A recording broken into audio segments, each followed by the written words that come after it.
About 8:30 on a fine sunny June morning, a small yacht crept out of Sennin Cove near the land's end and headed for the open sea.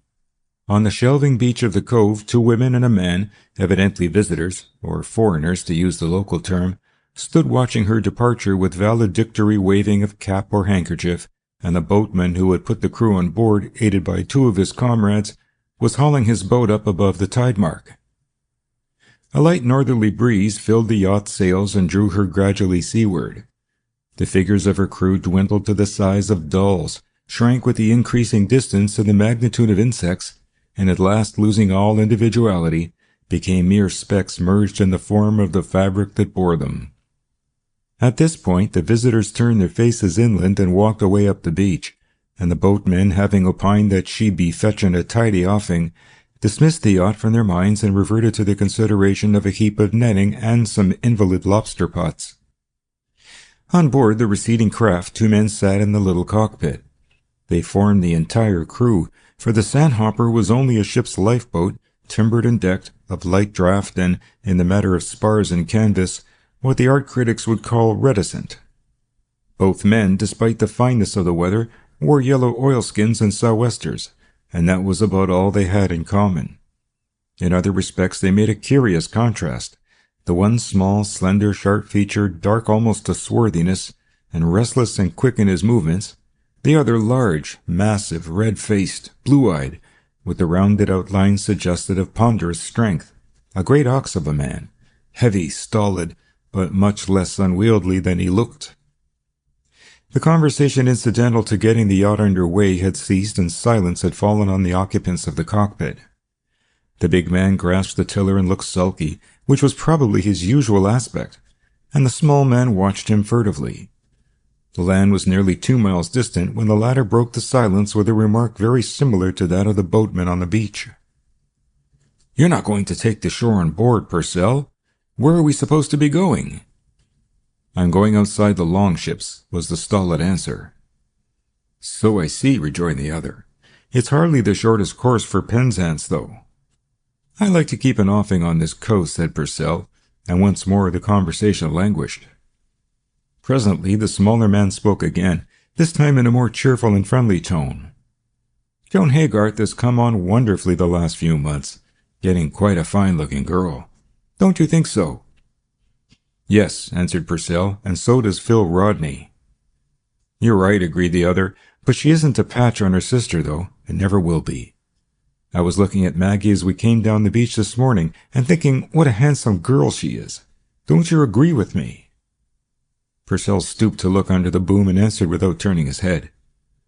"Yes, she's all right." "All right!" exclaimed the other. "Is that the way—" "Look here, Varney," interrupted Purcell. "I don't want to discuss my wife's looks with you or any other man. She'll do for me or I shouldn't have married her." A deep coppery flush stole into Varney's cheeks, but he had brought the rather brutal snub on himself, and apparently had the fairness to recognize the fact, for he mumbled an apology and relapsed into silence. When he next spoke, he did so with a manner diffident and uneasy, as though approaching a disagreeable or difficult subject. "There's a little matter, Dan, that I've been wanting to speak to you about when we got a chance of a private talk." He glanced a little anxiously at his stolid companion, who grunted, and then without removing his gaze from the horizon replied, "You've got a pretty fair chance now, seeing that we shall be bottled up together for another 5 or 6 hours. And it's private enough unless you bawl loud enough to be heard at the longships." It was not a gracious invitation, but that Varney had hardly expected, and if he resented the rebuff he showed no sign of annoyance, for reasons which appeared when he opened his subject. "What I want to say," he resumed, "was this. We're both doing pretty well now on the square. You must be positively piling up the shekels and I can earn a decent living, which is all I want. Why shouldn't we drop this flash note business?" Purcell kept his blue eye fixed on the horizon and appeared to ignore the question, but after an interval, and without moving a muscle, he said gruffly, "Go on," and Varney continued. "The lay isn't what it was, you know. At first it was all plain sailing. The notes were first-class copies and not a soul suspected anything until they were presented at the bank. Then the murder was out, and the next little trip that I made was a very different affair. 2 or 3 of the notes were suspected quite soon after I had changed them, and I had to be precious fly, I can tell you, to avoid complications. And now that the second batch has come into the bank, the planting of fresh specimens is going to be no sinecure. There isn't a money changer on the continent of Europe that isn't keeping his weather eyeball peeled, to say nothing of the detectives that the bank people have sent abroad. He paused and looked appealingly at his companion, but Purcell, still minding his helm, only growled, "Well?" "Well, I want to chuck it, Dan. When you've had a run of luck and pocketed your winnings is the time to stop play." "You've come into some money then, I take it," said Purcell. "No, I haven't, but I can make a living now by safe and respectable means, and I'm sick of all this scheming and dodging with the jail everlastingly under my lee." "The reason I asked," said Purcell, "is that there is a trifle outstanding. You hadn't forgotten that, I suppose?" "No, I hadn't forgotten it, but I thought that perhaps you might be willing to let me down a bit easily." The other man pursed his thick lips, but continued to gaze stonily over the bow. "Oh, that's what you thought, eh?" he said.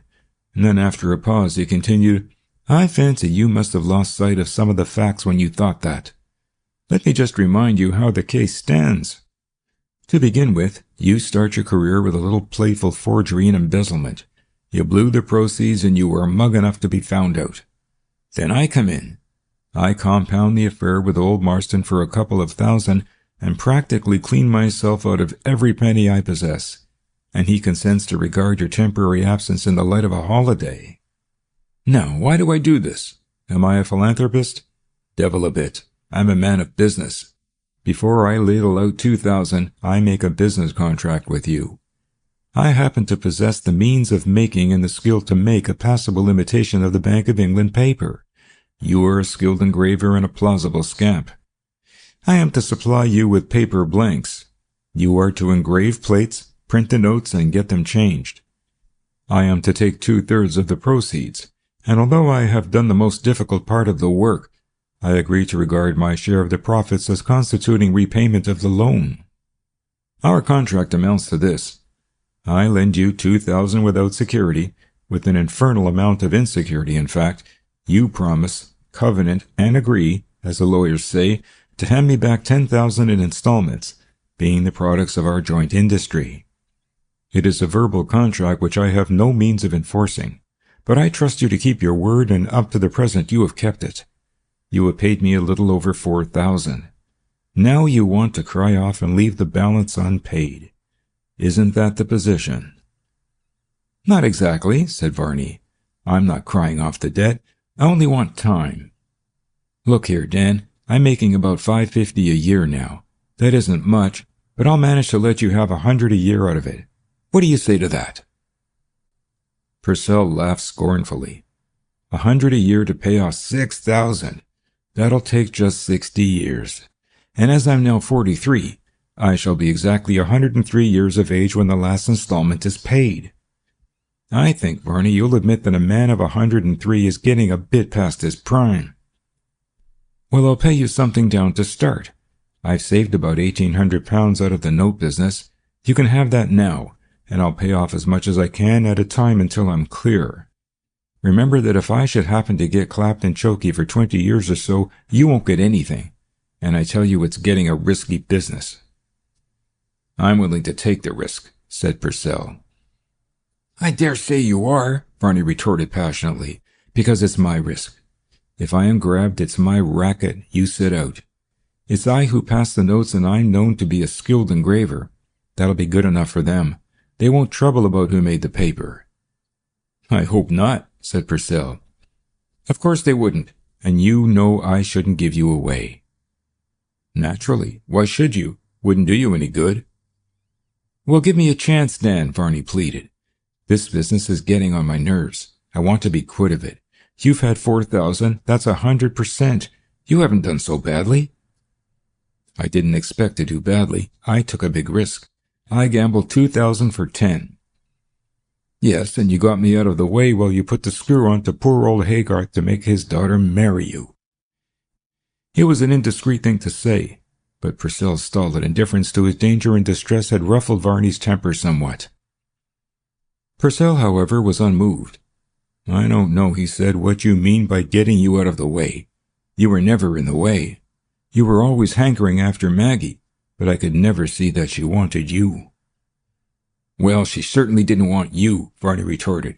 "And for that matter, I don't think she wants you now." For the first time, Purcell withdrew his eye from the horizon to turn it on his companion, and an evil eye it was, set in the great sensual face, now purple with anger.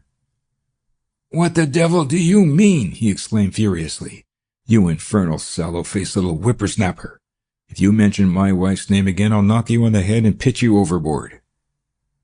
Varney's face flushed darkly, and for a moment he was inclined to try the wager of battle. But the odds were impossible, and if Varney was not a coward, neither was he a fool. But the discussion was at an end.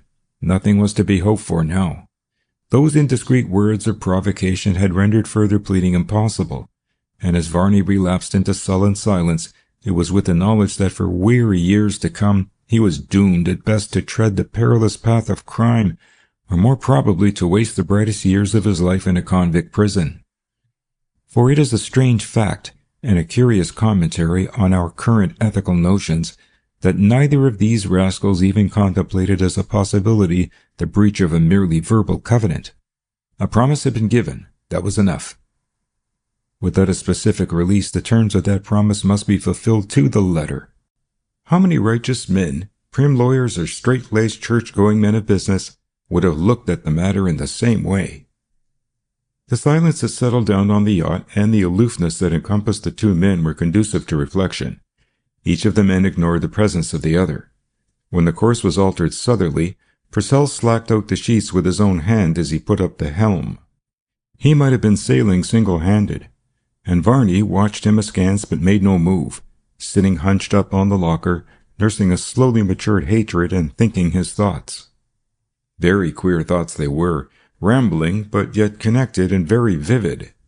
He was following out the train of events that might have happened, pursuing them to their possible consequences. Supposing Purcell had carried out his threat? Well, there would have been a pretty tough struggle, for Varney was no weakling. But a struggle with that solid 15 stone of flesh could end only in one way. He glanced at the great purple shiny hand that grasped the knob of the tiller. Not the sort of hand that you would want at your throat. No, there was no doubt. He would have gone overboard. And what then? Would Purcell have gone back to Sennin Cove or sailed alone into Penzance? In either case, he would have had to make up some sort of story, and no one could have contradicted him whether the story was believed or not. But it would have been awkward for Purcell. Then there was the body. That would have washed up sooner or later, as much of it as the lobsters had left. Well, lobsters don't eat clothes or bones, and a dent in the skull might take some accounting for. Very awkward this for Purcell. He would probably have had to clear out, to make a bolt for it, in short. The mental picture of this great bully fleeing in terror from the vengeance of the law gave Varney appreciable pleasure. Most of his life he had been borne down by the moral and physical weight of this domineering brute. At school, Purcell had fagged him. He had even bullied him up at Cambridge, and now he had fastened on forever like the old man of the sea. And Purcell always got the best of it. When he, Varney, had come back from Italy after that unfortunate little affair, behold, the girl whom they had both wanted, and who had wanted neither of them, had changed from Maggie Haygarth into Maggie Purcell. And so it was even unto this day. Purcell, once a bookkeeper in a paper mill, now a prosperous financier, a moneylender as Varney more than suspected, spent a part of his secret leisure making, in absolute safety, those accursed paper blanks, which he, Varney, must risk his liberty to change into money. Yes, it was quite pleasant to think of Purcell sneaking from town to town, from country to country, with the police at his heels. But in these days of telegraphs and extradition, there isn't much chance for a fugitive. Purcell would have been caught to a certainty, and he would have been hanged, no doubt of it. And passing lightly over less attractive details, Varney considered luxuriously the circumstances of the execution. What a figure he would have made, that great human ox, turning round and round at the end of a taut rope, like a baron of beef on a colossal roasting jack. Varney looked gloatingly at his companion, considered his large sullen face, and thought how it would swell and grow purple as the rope tightened round the thick crimson neck. A disagreeable picture, perhaps, but not to Varney, who saw it through the distorting medium of years of accumulated dislike. Then, too, there was the consideration that in the very moment that those brawny limbs had ceased to twitch, Maggie would have been free, would have been a widow. Not that that would have concerned him, Varney. He would have been in some Cornish churchyard, with a dent in his skull. Still, it was a pleasant reflection. The imagined picture of the execution gave him quite a lengthy entertainment. Then his errant thoughts began to spread out in search of other possibilities. For after all, it was not an absolute certainty that Purcell could have got him overboard. There was just the chance that he might have gone overboard himself. That would have been a very different affair. Varney settled himself composedly to consider the new and interesting train of consequences that would thus have been set going. They were more agreeable to contemplate than the others because they did not include his own demise. The execution scene made no appearance in this vision. The salient fact was that his oppressor would have vanished, that the intolerable burden of his servitude would have been lifted forever, that he would have been free.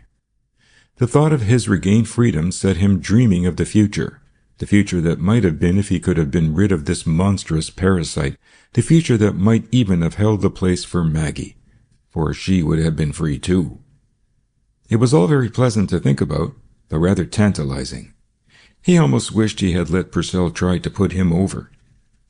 Of course, some explanation would have had to be given, some sort of story told, and people might not have believed him. Well, they could have pleased themselves about that. To be sure, there would have been the body, but if there were no marks of violence, what of it? Besides, it really need never have washed ashore. That could easily have been prevented, and if the body had never been found, who was to say that the man had gone overboard at all? This again was a new view of the case, and it set his thoughts revolving afresh. He found himself roughly sketching out the conditions under which the body might have vanished forever.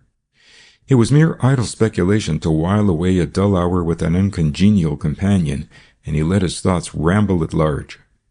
Now he was away in the imagined future, a future of peace and prosperity and honorable effort, and now his thoughts came back unbidden to fill in some forgotten detail. One moment he was dreamily wondering whether Maggie would ever have listened to him, ever have come to care for him. The next he was back in the yacht's cabin, where hung from a hook on the bulkhead the revolver that the Rodneys used to practice at floating bottles. It was usually loaded, he knew, but if not, there was a canvas bag full of cartridges in the starboard locker. Again he found himself dreaming of the home that he would have had, a home very different from the cheerless lodgings in which he moped at present, and then his thoughts had flitted back to the yacht's hold, and were busying themselves with the row of half-hundredweights that rested on the timbers on either side of the kelson. It was a curious mental state, rambling, seemingly incoherent, yet quite purposeful, the attention oscillating between the great general idea and its various component details. He was like a painter roughing out the preliminary sketch of a picture, at first carelessly smearing in the general effect, then pausing from time to time to sharpen an edge, to touch in a crisp light, to define the shape of a shadow, but never losing sight of the central motive.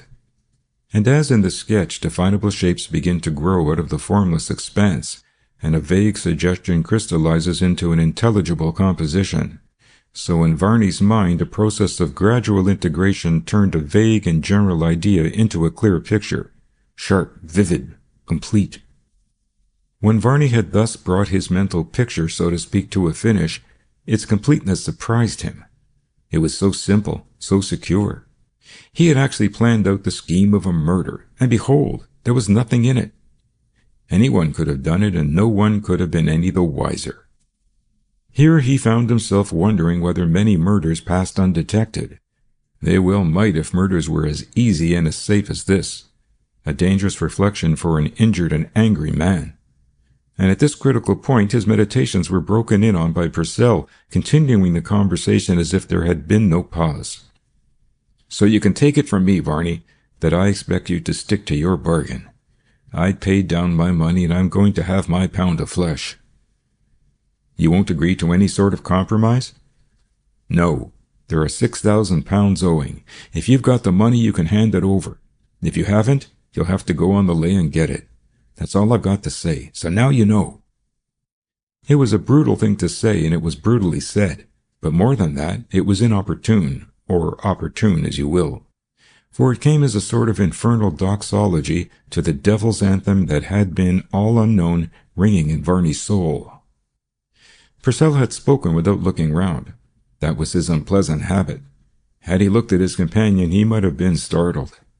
A change in Varney's face might have given him pause, a warm flush, a sparkle of the eye, a look of elation, of settled purpose, deadly, inexorable. The look of a man who was made of fateful resolution. But he never looked, and the warning of the uplifted axe passed him by. It was so simple, so secure. That was the burden of the song that echoed in Varney's brain. So safe. And there abroad were the watchful money changers waiting for the clever forger to come once too often. There were the detectives lurking in ambush for him. No safety there. Rather the certainty of swift disaster, with the sequel of judge and jury, the clang of an iron door, and thereafter the dreary prison eating up the years of his life. He glanced over the sea. They had opened the south coast now, and he could see, afar off, a fleet of black-sailed luggers heading east. They wouldn't be in his way. Nor would the big four-master that was creeping away to the west, for she was hull down already, and other ships there were none. There was one hindrance, though. Dead ahead, the Wolf Rock lighthouse rose from the blue water, its red and white ringed tower looking like some gaudily painted toy.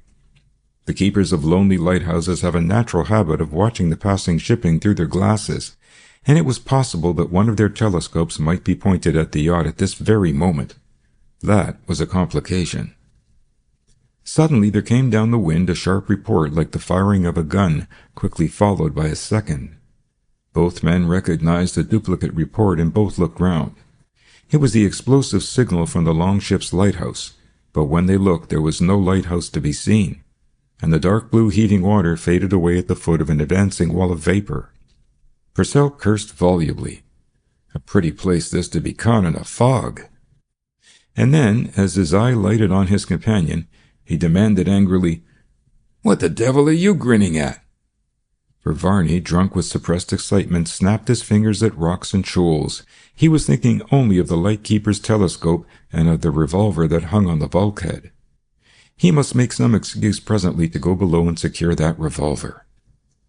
But no excuse was necessary. The opportunity came of itself. After a hasty glance at the vanishing land and another at the compass, Purcell put up the helm to jibe the yacht round onto an easterly course. As she came round, the single headsail that she carried in place of jib and foresail shivered for a few seconds, and then filled suddenly on the opposite tack. And at this moment the halyard parted with a loud snap. The end of the rope flew through the blocks, and in an instant the sail was down and its upper half trailing in the water alongside. Purcell swore furiously, but kept an eye to business. "Run below, Varney," said he, "and fetch up that coil of new rope out of the starboard locker while I haul the sail on board. And look alive, we don't want to drift down onto the Wolf." Varney obeyed with silent alacrity and a curious feeling of elation. It was going to be even easier and safer than he had thought. He slipped through the hatch into the cabin, and as he heard Purcell scrambling along the side deck overhead, he quietly took the revolver from its hook and examined the chambers. Finding them all loaded, he cocked the hammer and slipped the weapon carefully into the inside breast pocket of his oilskin coat. Then he took the coil of rope from the locker and went on deck. As he emerged from the hatch, he perceived that the yacht was already enveloped in fog, which drifted past in steamy clouds and swirling streamers, and that she had come up head to wind. Purcell was kneeling on the forecastle, tugging at the sail, which had caught under the forefoot, and punctuating his efforts with deep-voiced curses. Varney stole silently along the deck, steadying himself by mast and shroud, softly laid down the coil of rope and approached. Purcell was quite engrossed with his task. His back was towards Varney, his face over the side, intent on the entangled sail. It was a chance in 1,000. With scarcely a moment's hesitation, Varney stooped forward, steadying himself with a hand on the little windlass, and softly drawing forth the revolver, pointed it at the back of Purcell's head at the spot where the back seam of his sou'wester met the brim. The report rang out, but weak and flat in that open space, and a cloud of smoke mingled with the fog, but it blew away immediately and showed Purcell almost unchanged in posture. Crouching on the sail with his chin resting on the little rim of bulwark, while behind him his murderer, as if turned into bronze, still stood stooping forward, one hand grasping the windlass, the other still pointing the revolver. Thus the two figures remained for some seconds motionless like some horrible waxworks, until the little yacht, lifting to the swell, gave a more than usually lively curvet, when Purcell rolled over onto his back, and Varney relaxed the rigidity of his posture, like a golf player who has watched his ball drop. He bent over the prostrate figure with no emotion but curiosity, looked into the wide-open, clear blue eyes, noted how the great red face had faded to a pallid mauve, against which the blood on lips and chin stood out like the painted patches on a clown's face. But he felt not a single twinge of compunction. Purcell was dead. That was the salient fact. The head wagged to and fro as the yacht pitched and rolled. The limp arms and legs seemed to twitch, the limp body to writhe uneasily. But Varney was not disturbed. Lifeless things will move on an unsteady deck. He was only interested to notice how the passive movements produced the illusion of life. But it was only illusion. Purcell was dead. There was no doubt of that. The double report from the longships came down the wind, and then, as if in answer, a prolonged deep bellow. That was the foghorn of the lighthouse on the Wolf Rock, and it sounded surprisingly near. But of course these signals were meant to be heard at a distance. Then a stream of hot sunshine pouring down on deck startled him and made him hurry. The body must be got overboard before the fog lifted. With an uneasy glance at the clear sky overhead, he hastily cast off the broken halyard from its cleat and cut off a couple of fathoms. Then he hurried below and, lifting the trap in the cabin floor, hoisted out one of the iron half-hundredweights with which the yacht was ballasted. As he stepped on deck with the weight in his hand, the sun was shining overhead, but the fog was still thick below, and the horn sounded once more from the Wolf. And again it struck him as surprisingly near. He passed the length of rope that he had cut off twice round Purcell's body, hauled it tight and secured it with a knot. Then he made the ends fast to the handle of the iron weight. Not much fear of Purcell drifting ashore now. That weight would hold him as long as there was anything to hold. But it had taken some time to do, and the warning bellow from the Wolf seemed to draw nearer and nearer. He was about to heave the body over when his eye fell on the dead man's sou'wester, which had fallen off when the body rolled over. That hat must be got rid of, for Purcell's name was worked in silk on the lining, and there was an unmistakable bullet hole through the back. It must be destroyed, or, which would be simpler and quicker, lashed securely on the dead man's head. Hurriedly, Varney ran aft and descended to the cabin. He had noticed a new ball of spun yarn in the locker when he had fetched the rope. That would be the very thing. He was back again in a few moments with the ball in his hand, unwinding it as he came, and without wasting time he knelt down by the body and fell to work. There was a curious absence of repugnance in his manner, horrible as his task would have seemed. He had to raise the dead man's head to fit on the hat, and in doing so covered his left hand with blood. But he appeared to mind no more than if he had been handling a seal that he had shot or a large and dirty fish. Quite composedly, and with that neatness in the handling of cordage that marks the sailor-man, whether amateur or professional, he proceeded with his task, intent only on making the lashing secure and getting it done quickly. And every half-minute the deep-voiced growl of the Wolf came to him out of the fog, and each time it sounded nearer and yet nearer. By the time he had made the sou'wester secure, the dead man's face and chin were encaged in a web of spun yarn that made him look like some old-time, grotesque-visored samurai warrior. But the hat was now immovable. Long after that burly corpse had dwindled to a mere skeleton, it would hold, would still cling to the dead head when the face that looked through the lacing of cords was the face of a bare and grinning skull. Varney rose to his feet, but his task was not finished yet. There was Purcell's suitcase. That must be sunk too, and there was something in it that had figured in the detailed picture that his imagination had drawn. He ran to the cockpit, where the suitcase lay, and having tried its fastenings and found it unlocked, he opened it and took out with his right hand, the clean one, a letter that lay on top of the other contents. This he tossed through the hatch into the cabin. Then his eye caught Purcell's fountain pen, slipped neatly through a loop in the lid. It was filled, he knew, with the peculiar black ink that Purcell always used. The thought passed swiftly through his mind that perchance it might be of use to him. In a moment he had drawn it from its loop and slipped it into his pocket. Then, having closed and fastened the suitcase, he carried it forward and made it fast to the iron weight with a half-dozen turns of spun yarn. That was really all, and indeed it was time. As he rose once more to his feet, the growl of the foghorn burst out, as it seemed right over the stern of the yacht, and she was drifting stern foremost, who could say how fast. Now, too, he caught a more ominous sound, which he might have heard sooner had he listened, the wash of water, the boom of breakers bursting on a rock. A sudden revulsion came over him.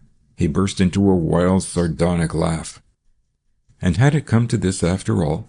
Had he schemed and labored only to leave himself alone on an unmanageable craft, drifting down to shipwreck and certain death?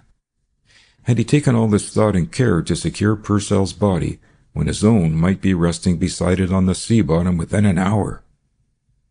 But his reverie was brief. Suddenly, from the white void over his very head, as it seemed, there issued a stunning, thunderous roar that shook the very deck under his feet.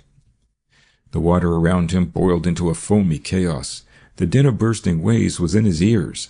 The yacht plunged and wallowed amidst clouds of spray, and for an instant the dim, gigantic shadow loomed through the fog and was gone. In that moment his nerve had come back. Holding on with one hand to the windlass, he dragged the body to the edge of the forecastle, hoisted the weight outboard, and then, taking advantage of a heavy lurch, gave the corpse a vigorous shove. There was a rattle and a hollow splash, and corpse and weight and suitcase had vanished into the seething water. He clung to the swinging mast and waited. Breathlessly he told out the allotted seconds until once again the invisible Titan belched forth his thundering warning. But this time the roar came over the yacht's bow. She had drifted past the rock then. The danger was over, and Purcell would have to go down to Davy Jones' locker companionless after all. Very soon the water around ceased to boil and tumble, and as the yacht's wild plunging settled down once more into the normal rise and fall on the long swell, Varney turned his attention to the refitting of the halyard. But what was this on the creamy duck sail? A pool of blood and a gory imprint of his own hand. That wouldn't do at all. He would have to clear that away before he could hoist the sail, which was annoying, as the yacht was helpless without her headsail and was evidently drifting out to sea. He fetched a bucket, a swab and scrubbing brush, and set to work. The bulk of the large blood stain cleared off pretty completely after he had drenched the sail with a bucketful or two and given it a good scrubbing. But the edge of the stain, where the heat of the deck had dried it, remained like the painted boundary on a map, and the handprint, which had also dried, though it faded to a pale buff, continued clearly visible. Varney began to grow uneasy. If those stains would not come out, especially the handprint, it would be very awkward. They would take such a deal of explaining. He decided to try the effect of marine soap, and fetched a cake from the cabin, but even this did not obliterate the stains completely, though it turned them a faint greenish brown, very unlike the color of blood.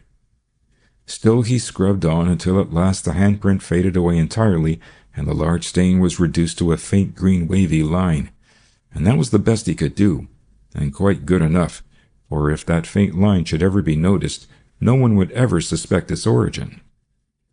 He put away the bucket and proceeded with the refitting. The sea had disengaged the sail from the forefoot, and he hauled it on board without difficulty. Then there was the reeving of the new halyard, a troublesome business, involving the necessity of his going aloft, where his weight, small man as he was, made the yacht roll most infernally, and set him swinging to and fro like the bob of a metronome.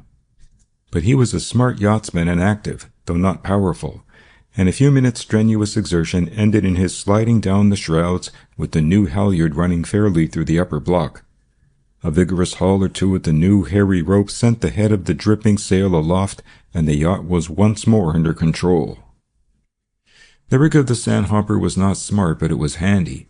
She carried a short bowsprit to accommodate the single headsail and a relatively large mizzen, of which the advantage was that by judicious management of the mizzen sheet, the yacht would sail with very little attention to the helm. Of this advantage Varney was keenly appreciative just now, for he had several things to do before entering port. The excitement of the last hour and the bodily exertion had left him shaky and faint. He wanted refreshment, he wanted a wash, and the various traces of recent events had to be removed. Also, there was that letter to be attended to, so that it was convenient to be able to leave the helm in charge of a lashing for a minute now and again. When he had washed, he put the kettle on the spirit stove, and while it was heating, busied himself in cleaning the revolver, flinging the empty cartridge case overboard and replacing it with a cartridge from the bag in the locker. Then he picked up a letter that he had taken from Purcell's suitcase and examined it. It was addressed to Joseph Penfield, Esquire, George Yard, Lombard Street, and was unstamped, though the envelope was fastened up. He affixed the stamp from his pocketbook, and when the kettle began to boil, he held the envelope in the steam that issued from the spout. Very soon the flap of the envelope loosened and curled back, when he laid it aside to mix himself a mug of hot grog, which, together with the letter and a biscuit tin, he took out into the cockpit. The fog was still dense, and the hoot of a steamer's whistle from somewhere to the westward caused him to reach the foghorn out of the locker and blow a long blast on it. As if in answer to his treble squeak came the deep bass note from the wolf, and unconsciously he looked round. He turned automatically as one does towards a sudden noise, not expecting to see anything but fog, and what he did see startled him not a little. For there was the lighthouse, or half of it rather, standing up above the fog bank, clear, distinct, and hardly a mile away. The gilded vane, the sparkling lantern, the gallery, and the upper half of the red and white ring tower stood sharp against the pallid sky, but the lower half was invisible. It was a strange apparition, like half a lighthouse suspended in mid-air, and uncommonly disturbing, too. It raised a very awkward question. If he could see the lantern, the light-keepers could see him. But how long had the lantern been clear of the fog? That was the question, and the answer to it might come in a highly disagreeable form. Thus he meditated, as with one hand on the tiller he munched his biscuit and sipped his grog. Presently he picked up the stamped envelope and drew from it a letter which he tore into fragments and dropped overboard. Then, from his pocketbook, he took a similar but unaddressed envelope from which he drew out its contents, and very curious those contents were. There was a letter, brief and laconic, which he read over thoughtfully. "These," it ran, "are all I have by me, but they will do for the present, and when you have planted them, I will let you have a fresh supply." There was no date and no signature, but the rather peculiar handwriting in jet-black ink was similar to that on the envelope addressed to Joseph Penfield, Esquire. The other contents consisted of a dozen sheets of blank paper, each of the size of a Bank of England note. But they were not quite blank, for each bore an elaborate watermark, identical with that of a 20-pound banknote. They were, in fact, the paper blanks of which Purcell had spoken. The envelope with its contents had been slipped into his hand by Purcell without remark only 3 days ago. Varney refolded the blanks, enclosed them within the letter, and slipped the letter and blanks together into the stamped envelope, the flap of which he licked and reclosed. "I should like to see old Penfield's face when he opens that envelope," was his reflection as with a grim smile he put it away in his pocketbook.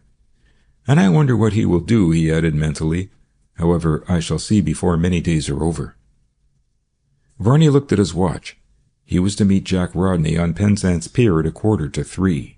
He would never do it at this rate, for when he opened Mount's Bay, Penzance would be right in the wind's eye. That would mean a long beat to windward. Then Rodney would be there first, waiting for him. Deuced awkward, this. He would have to account for his being alone on board, would have to invent some lie about having to put Purcell ashore at Mousehole or Newlyn. But a lie is a very pernicious thing. Its effects are cumulative. You never know when you have done with it. Apart from moral considerations, lies should be avoided at all cost of present inconvenience. That is, unless they are absolutely unavoidable, and then they should be as probable as can be managed. and not calculated to provoke inquiry. Now, if he had reached Penzance before Rodney, he need have said nothing about Purcell, for the present at any rate, and that would have been so much safer. When the yacht was about abreast of Lamorna Cove, though some 7 miles to the south, the breeze began to draw ahead and the fog cleared off quite suddenly. The change of wind was unfavorable for the moment, but when it veered round yet a little more until it blew from east-northeast, Varney brightened up considerably. There was still a chance of reaching Penzance before Rodney arrived, for now, as soon as he had fairly opened Mounts Bay, he could head straight for his destination and make it on a single board. Between 2 and 3 hours later, the Sandhopper entered Penzance harbor, and threading her way among the assemblage of luggers and small coasters, brought up alongside the Albert Pier at the foot of a vacant ladder. Having made the yacht fast to a couple of rings, Varney divested himself of his oilskins, locked the cabin scuttle, and climbed the ladder. The change of wind had saved him after all, and as he strode away along the pier, he glanced complacently at his watch. He still had nearly half an hour to the good. He seemed to know the place well and to have a definite objective, for he struck out briskly from the foot of the pier into Market Jew Street, and from thence by a somewhat zigzag route to a road which eventually brought him out about the middle of the Esplanade. Continuing westward, he entered the Newland Road, along which he walked rapidly for about a third of a mile, when he drew up opposite a small letterbox which was let into a wall. Here he stopped to read the tablet on which was printed the hours of collection, and then, having glanced at his watch, he walked on again, but at a less rapid pace. When he reached the outskirts of Newland, he turned and began slowly to retrace his steps, looking at his watch from time to time with a certain air of impatience. Presently a quick step behind him caused him to look round. The newcomer was a postman, striding along bag on shoulder, with the noisy tread of a heavily shod man and evidently collecting letters. Varney let him pass, watched him halt at the little letter-box, unlock the door, gather up the letters and stow them in his bag, heard the clang of the iron door, and finally saw the man set forth again on his pilgrimage. Then he brought forth his pocketbook, and drawing from it the letter addressed to Joseph Penfield, Esquire, stepped up to the letter-box. The tablet now announced that the next collection would be at 8:30 p.m. Varney read the announcement with a faint smile, glanced again at his watch, which stood at 2 minutes past 4, and dropped the letter into the box. As he walked up the pier with a large paper bag under his arm, he became aware of a tall man who was doing sentry-go before a Gladstone bag that stood on the coping opposite the ladder, and who, observing his approach, came forward to meet him. "Here you are then, Rodney," was Varney's rather unoriginal greeting. "Yes," replied Rodney, "and here I've been for nearly half an hour. Purcell gone?" "Bless you, yes, long gone," answered Varney. "I didn't see him at the station. What train was he going by?" "I don't know. He said something about taking Falmouth on the way, and some business or other there. But I expect he's gone to have a feed at one of the hotels. We got hung up in a fog. That's why I'm so late. I've been up to buy some prog." "Well," said Rodney, "bring it on board. It's time we were under way. As soon as we are outside, I'll take charge and you can go below and stoke up at your ease." The two men descended the ladder and proceeded at once to hoist the sails and cast off the shore ropes. A few strokes of an oar sent them clear of the lee of the pier, and in a few minutes the yacht Sandhopper was once more outside, heading south with a steady breeze from east-northeast. End of Chapter 1. Daylight dies hard in the month of June, and night comes but tardily into her scanty reversion. The clock on the mantelpiece stood at 9:30, and candles twinkled on the supper table. But even now the slaty grey band of twilight was only just stealing up behind the horizon to veil the fading glories of the western sky. Varney sat at the old-fashioned oval gate-legged table with an air of placid contentment, listening to and joining in the rather disconnected talk, for hungry people are poor conversationalists, with quiet geniality but with a certain remoteness and abstraction. From where he sat, he could see out through the open window the great ocean stretching away to the south and west, the glittering horizon and the gorgeous evening sky. With quiet pleasure he had watched the changing scene, the crimson disk of the setting sun, the flaming gold softening down into the sober tints of the afterglow, and now as the grey herald of the night spread upwards, his eye dwelt steadily on one spot away in the southwest. At first faintly visible, then waxing as the daylight waned, a momentary spark flashed in the heart of the twilight grey, now white like the sparkle of a diamond, now crimson like the flash of a ruby. It was the light on the Wolf Rock. He watched it thoughtfully as he talked. White, red, diamond, ruby. So it would go on every 15 seconds through the short summer night. To mariners a warning and a guide, to him a message of release, for another a memorial. As he looked at the changing lights, he thought of his enemy lying out there in the chilly depths on the bed of the sea. It was strange how often he thought of Purcell, for the man was dead, had gone out of his life utterly. And yet in the 2 days that had passed, every trivial incident had seemed to connect itself and him with the man who was gone. And so it was now. All roads seemed to lead to Purcell. If he looked out seaward, there was the lighthouse flashing its secret message as if to say, "We know, you and I. He is down here." If he looked around the table, still everything spoke of the dead man. There was Philip Rodney. Purcell and he had talked of him on the yacht. There was Jack Rodney, who had waited on the pier for the man who would not come. There at the hostess's right hand was the quiet, keen-faced stranger whom Purcell, for some reason, had not wished to meet. And there at the head of the table was Margaret herself, a determining cause of it all. Even the very lobsters on the table, lobsters are plentiful at the Land's End, set him thinking of dark crawling shapes down in that dim underworld, groping around a larger shape tethered to an iron weight. He turned his face resolutely away from the sea. He would think no more of Purcell. The fellow had dogged him through life, but now he was gone. Enough of Purcell. Let him think of something more pleasant. The most agreeable object of contemplation within his field of vision was the woman who sat at the head of the table, his hostess. And in fact, Margaret Purcell was very pleasant to look upon, not only for her comeliness, though she was undoubtedly a pretty, almost a beautiful woman, but because she was sweet-faced and gracious and what men compliment the sex by calling womanly.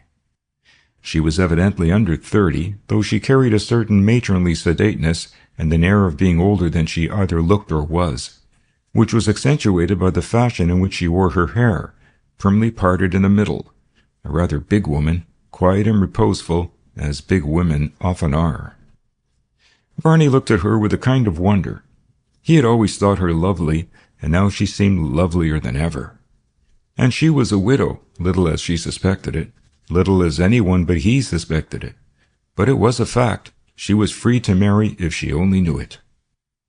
He hugged himself at the thought and listened dreamily to the mellow tones of her voice. She was talking to her guest and the elder Rodney, but he had only a dim idea of what she was saying. He was enjoying the music of her speech rather than attending to the matter. Suddenly she turned to him and asked, "Don't you agree with me, Mr. Varney?" He pulled himself together and after a momentarily vacant look answered, "I always agree with you, Mrs. Purcell." "And so," said Rodney, "as the greater includes the less, he agrees with you now. I am admiring your self-possession, Varney. You haven't the least idea what we were talking about." Varney laughed and reddened, and Margaret looked at him with playful reproach. "Haven't you?" she asked. "But how deceitful of you to answer so readily. I was remarking that lawyers have a way of making a solemn parade in exactness and secrecy when there is no occasion. That was my statement." "And it is perfectly correct," said Varney. "You know it is, Rodney. You're always doing it. I've noticed it constantly." "Oh, this is mere vindictiveness because he unmasked your deceit." "I wasn't alluding to Mr. Rodney, or anyone in particular. I was just speaking generally." "But," said Varney, "something must have suggested the reflection." "Certainly, something did. A letter that I have just received from Mr. Penfield, a most portentous document, and all about nothing." At the mention of the lawyer's name, Varney's attention came to a sharp focus. "It seems," Margaret continued, "that Dan, when he wrote to Mr. Penfield the other day, put the wrong letter in the envelope. A silly thing to do, but we all do silly things sometimes." "I don't," said Rodney. "Well, ordinary persons, I mean." Then Mr. Penfield, instead of simply stating the fact and returning the letter, becomes mysterious and alarming. He informs me that the envelope was addressed in Dan's handwriting, that the letter was posted at Penzance at 8:30 p.m., that it was opened by him in person, and that the contents, which have been seen by no one but himself, are at present reposing in his private safe, of which he alone has the key. What he does not tell us is what the contents of the envelope were, which is the only thing that matters. It is most extraordinary. From the tone of his letter, one would think that the envelope had contained something dreadful and incriminating. "Perhaps it did," said Varney. "Dan's political views are distinctly revolutionary, and he is as secret as a whole barrel of oysters. That letter may have contained particulars of some sort of Guy Fawkes conspiracy, enclosing samples of suitable explosives. Who knows?" Margaret was about to reply, when her glance happened to light on Jack Rodney, and something in that gentleman's expressive and handsome face gave her pause.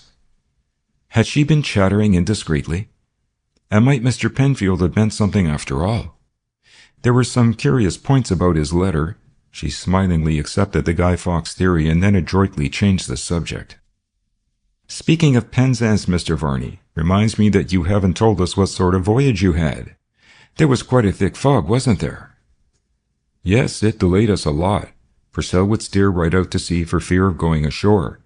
Then the breeze failed for a time, and then it veered round easterly and headed us, and as a wind-up to the chapter of accidents, the jib halyard carried away and we had to reeve a new one.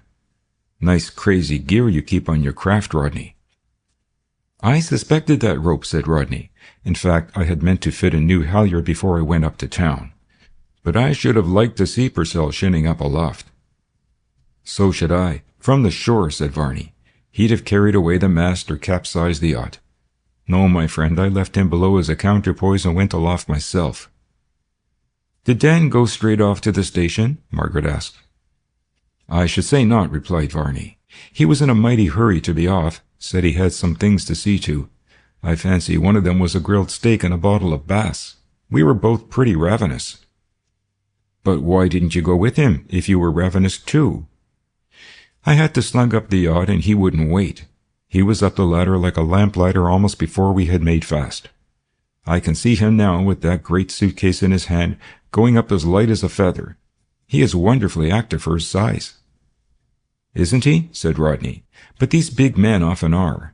Look at the way those great lumping pilots will drop down into a boat, as light as cats." "He is a big fellow, too," said Varney.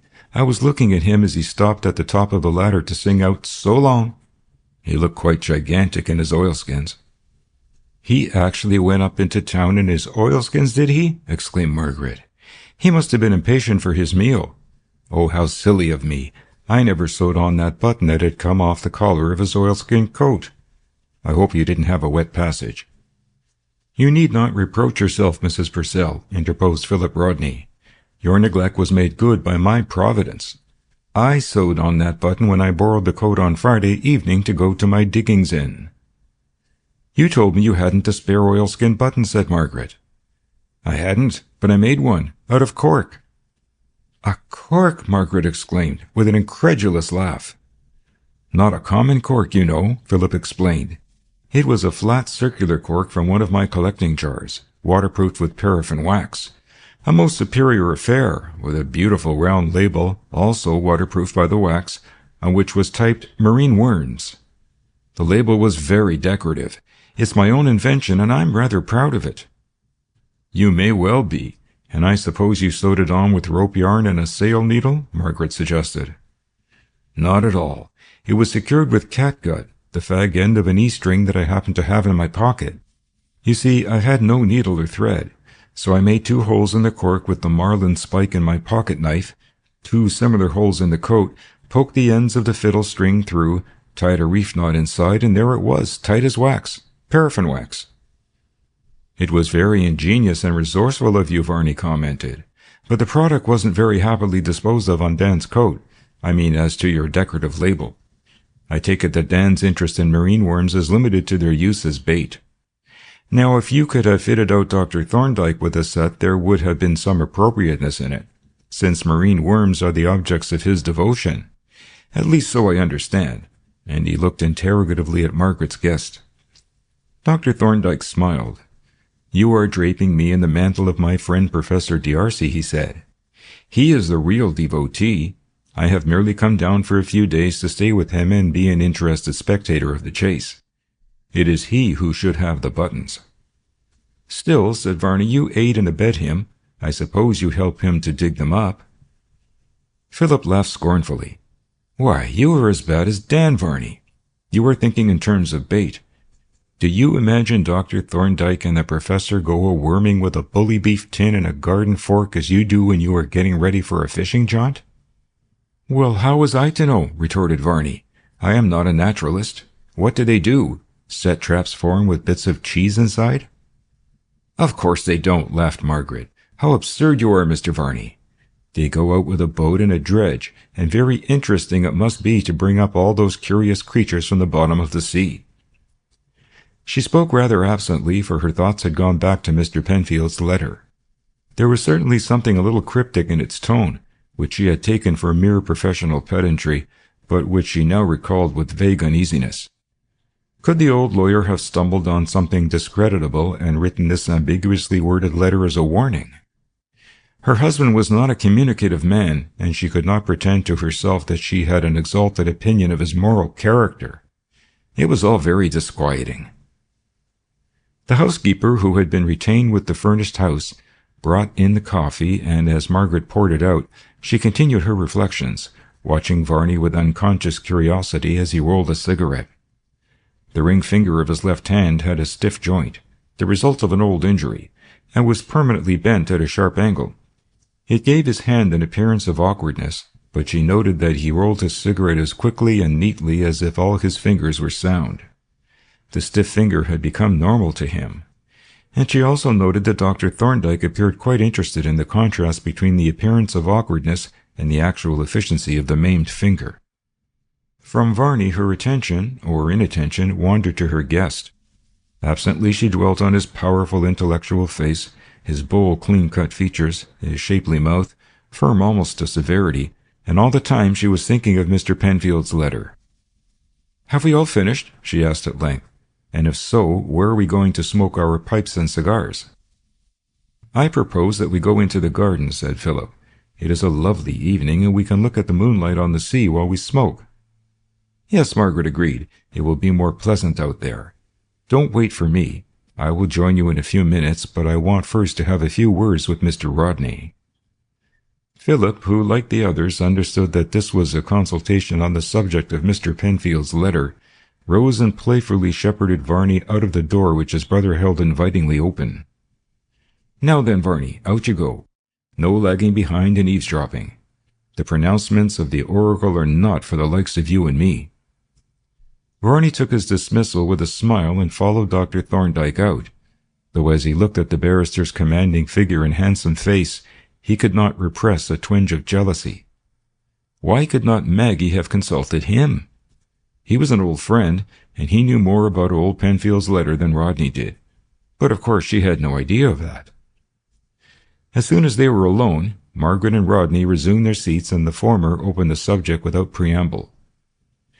"What do you really think of Mr. Penfield's letter?" she asked. "Could you give me in general terms the substance of what he says?" Rodney answered cautiously. "I had better show you the letter itself," said Margaret. She rose and left the room, returning almost immediately with an official-looking envelope which she handed to Rodney. The letter which he extracted from it and spread out on the table was not remarkably legible. An elderly solicitor's autograph letters seldom are. But barristers, like old-fashioned druggists, are usually expert decipherers, and Rodney read the letter without difficulty. It ran thus: "George Yard, Lombard Street, E.C., 25th June, 1911. Dear Mrs. Purcell, I have just received from your husband a letter with certain enclosures which have caused me some surprise. The envelope is addressed to me in his handwriting, and the letter, which is unsigned, is also in his hand. But neither the letter nor the other contents could possibly have been intended for me, and it is manifest that they have been placed in the wrong envelope. The postmark shows that the letter was posted at Penzance at 8:30 on the 23rd instant. It was opened by me, and the contents, which have been seen by no one but me, have been deposited in my private safe, of which I alone have the key. Will you very kindly acquaint your husband with these facts and request him to call on me at his earliest convenience? I am, dear Mrs. Purcell, yours sincerely, Joseph Penfield. Mrs. Daniel Purcell, Senon, Cornwall. Rodney read the solicitor's letter through twice, refolded it, replaced it in its envelope, and returned it to Margaret. "Well, what do you think of it?" the latter asked. Rodney reflected for some moments. "It's a very careful letter," he replied at length. "Yes, I know, and that is a very careful answer, but not very helpful. Now do drop the lawyer and tell me just what you think like a good friend." Rodney looked at her quickly with a faint smile and yet very earnestly. He found it strangely pleasant to be called a good friend by Margaret Purcell. "I gather," he said slowly, "from the tone of Mr. Penfield's letter, that he found something in that envelope that your husband would not have wished him to see, something that he had reasons for wishing no one to see but the person for whom it was meant." "Do you mean something discreditable or compromising?" "We mustn't jump at conclusions. Mr. Penfield is very reticent, so presumably he has some reasons for reticence. Otherwise he would have said plainly what the envelope contained. But why does he write to you? Doesn't he know your husband's address?" "No, but he could have got it from Dan's office. I have been wondering myself why he wrote to me." "Has your husband arrived at Oulton yet?" "Heavens, yes.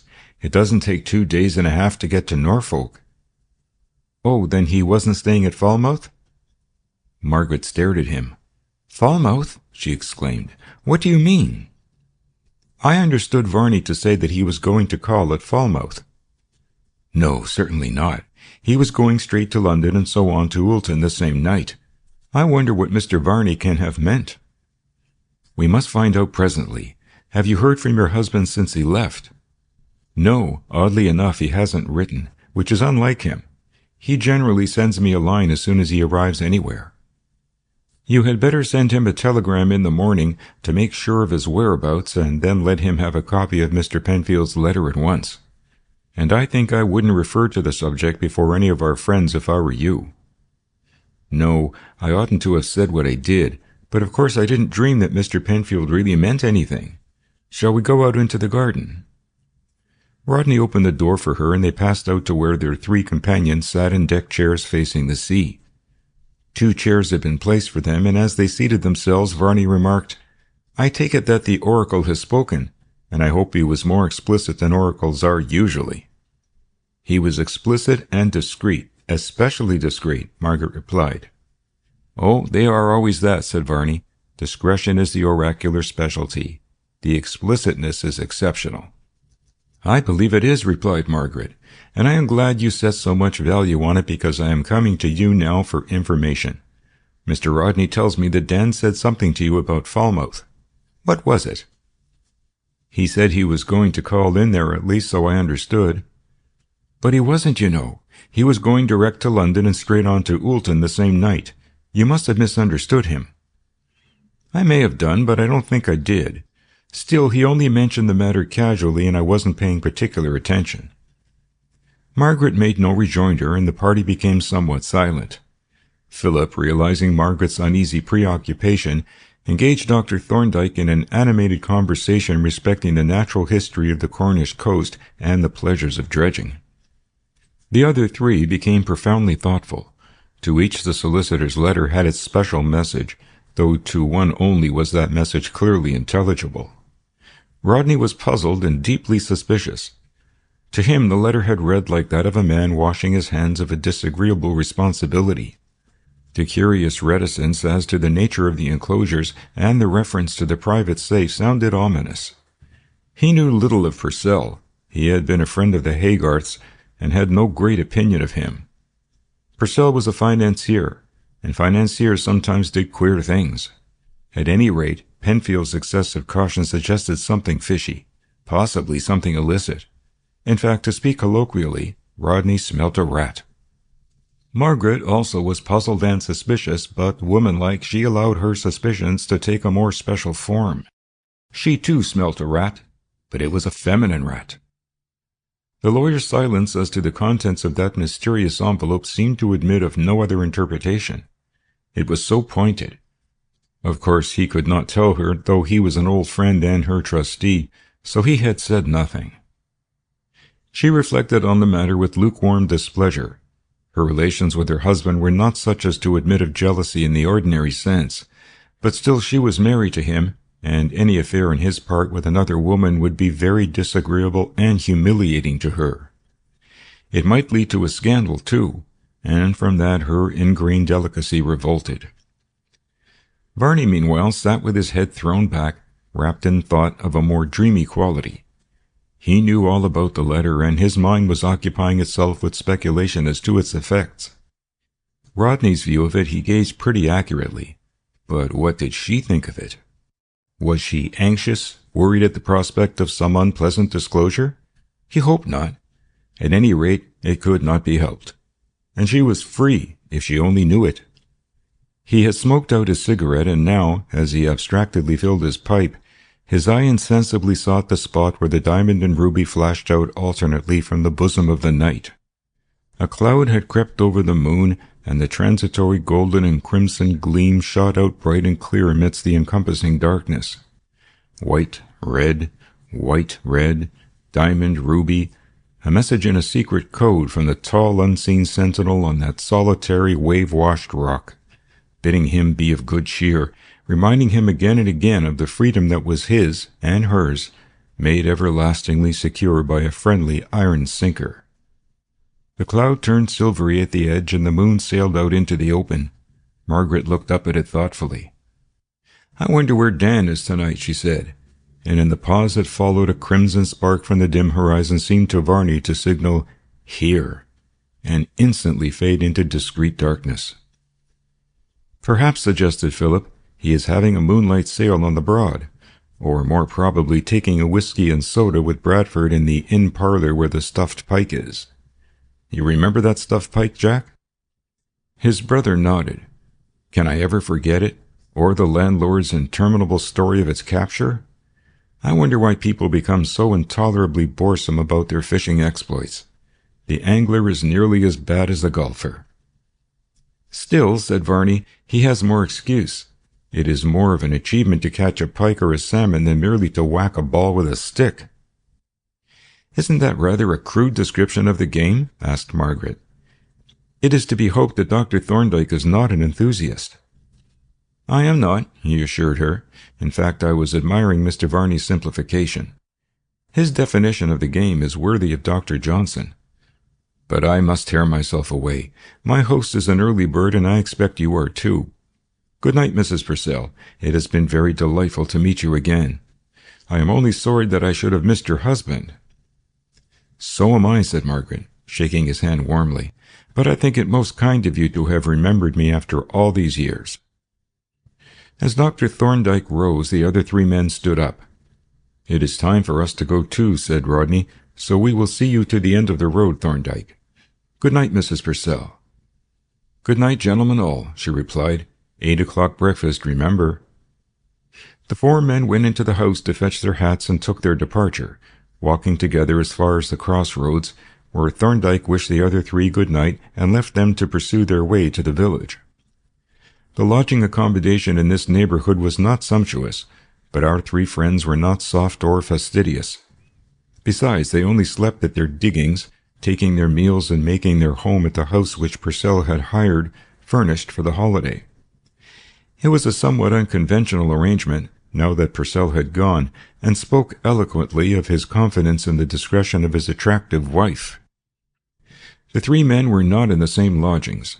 Varney was putting up at the first and last inn in the adjoining village, or church town to give it its local title, of Sennin, while the Rodneys shared a room at the Ship down in Sennin Cove, more than a mile away. They proceeded together as far as Varney's hostel, when, having wished him good night, the two brothers strode away along the moonlit road towards the cove. For a while neither spoke, though the thoughts of both were occupied by the same subject, the solicitor's letter. Philip had fully taken in the situation, although he had made no remark on it, and the fact that his brother had been consulted quasi-professionally on the subject made him hesitate to refer to it. For in spite of his gay, almost frivolous manner, Philip Rodney was a responsible medical practitioner, and really a man of sound judgment and discretion. Presently his scruples yielded to the consideration that his brother was not likely to divulge any confidence, and he remarked, "I hope Purcell hasn't been doing anything shady. It sounded to me as if there was a touch of Pontius Pilate in the tone of Penfield's letter." Yes, a very guarded tone, with a certain note of preparation for unpleasant possibilities. So it struck me. I do sincerely hope there isn't anything in it.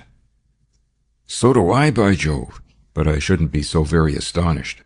Of course, we don't know anything against Purcell, at least I don't, but somehow he doesn't strike me as a very scrupulous man.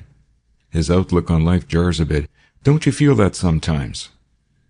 The commercial standard isn't quite the same as the professional, you know, Jack Rodney answered evasively, and financial circles are not exactly hotbeds of the higher morality. But I know of nothing to Purcell's discredit. No, of course not, but he isn't the same class as his wife. She's a lot too good for a coarse, bucolic fellow like that. I wonder why the deuce she married him. I used to think she rather liked you. A woman can't marry every man she rather likes, you know, Phil, unless she happens to live in Ladakh, and even there I believe there are limits. But to come back to Purcell, we may be worrying ourselves about nothing. Tomorrow we shall get into touch with him by telegraph, and then we may hear something from him. Here the consideration of Purcell and his affairs dropped so far as conversation went, but in the elder man's mind certain memories had been revived by his brother's remark, and occupied it during the remainder of the walk.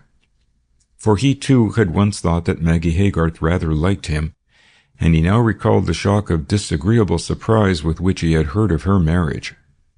But that was over and done with long ago, and the question now was, how was the sandhopper, at present moored in White Sand Bay, to be got from the Land's End to her moorings above Westminster Bridge, a problem that engaged the attention of the two brothers until they turned into their respective beds, and the laggard, according to immemorial custom, blew out the light. In spite of Mrs. Purcell's admonition, they were some minutes late on the following morning. Their two friends were already seated at the breakfast table, and it needed no extraordinary powers of observation to see that something had happened. Their hostess was pale and looked worried and somewhat frightened, and Varney was preternaturally grave. A telegram lay open on the table by Margaret's place, and as Rodney advanced to shake hands, she held it out to him without a word. He took the paper and read the brief but ominous message that confirmed but too plainly his misgivings of the previous night. "Where is Dan? Expected him here Tuesday night. Hope nothing wrong. Bradford. Angler's Hotel, Woolton." Rodney laid down the telegram and looked at Margaret. "This is a queer business," said he. "Have you done anything?" "No," she replied. "What can we do?"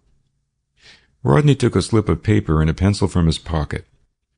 "If you will write down the name of the partner or clerk who is attending at the office and the address, and that of the caretaker of your flat, I will go and send off reply-paid telegrams to them asking for information as to your husband's whereabouts, and I will also reply to Mr. Bradford.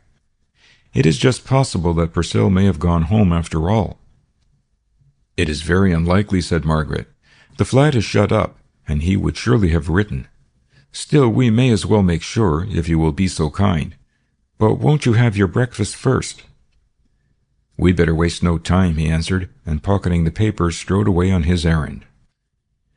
Little was said until he returned, and even then the breakfast proceeded in a gloomy silence that contrasted strangely with the usual vivacity of the gatherings around that hospitable table. A feeling of tense expectation pervaded the party and a vivid sense of impending disaster. Dreary efforts were made to keep some kind of conversation going, but the talk was colorless and disjointed, with long and awkward pauses. Varney especially was wrapped in deep meditation. Outwardly he preserved an appearance of sympathetic anxiety, but inwardly he was conscious of a strange, rather agreeable excitement, almost of elation. When he looked at Margaret's troubled face, he felt a pang of regret, of contrition, but principally he was sensible of a feeling of power, of knowledge. He sat apart, as it were, godlike, omniscient. He knew all the facts that were hidden from the others. The past lay clear before him to the smallest detail. The involved present was an open book which he read with ease, and he could even peer confidently into the future. And these men and the woman before him, and those others afar off, the men at the office, the caretaker, Penfield, the lawyer, and Bradford at his inn in Norfolk, what were they but so many puppets, moving feverishly hither and thither as he, the unseen master spirit, directed them by a pull of the strings?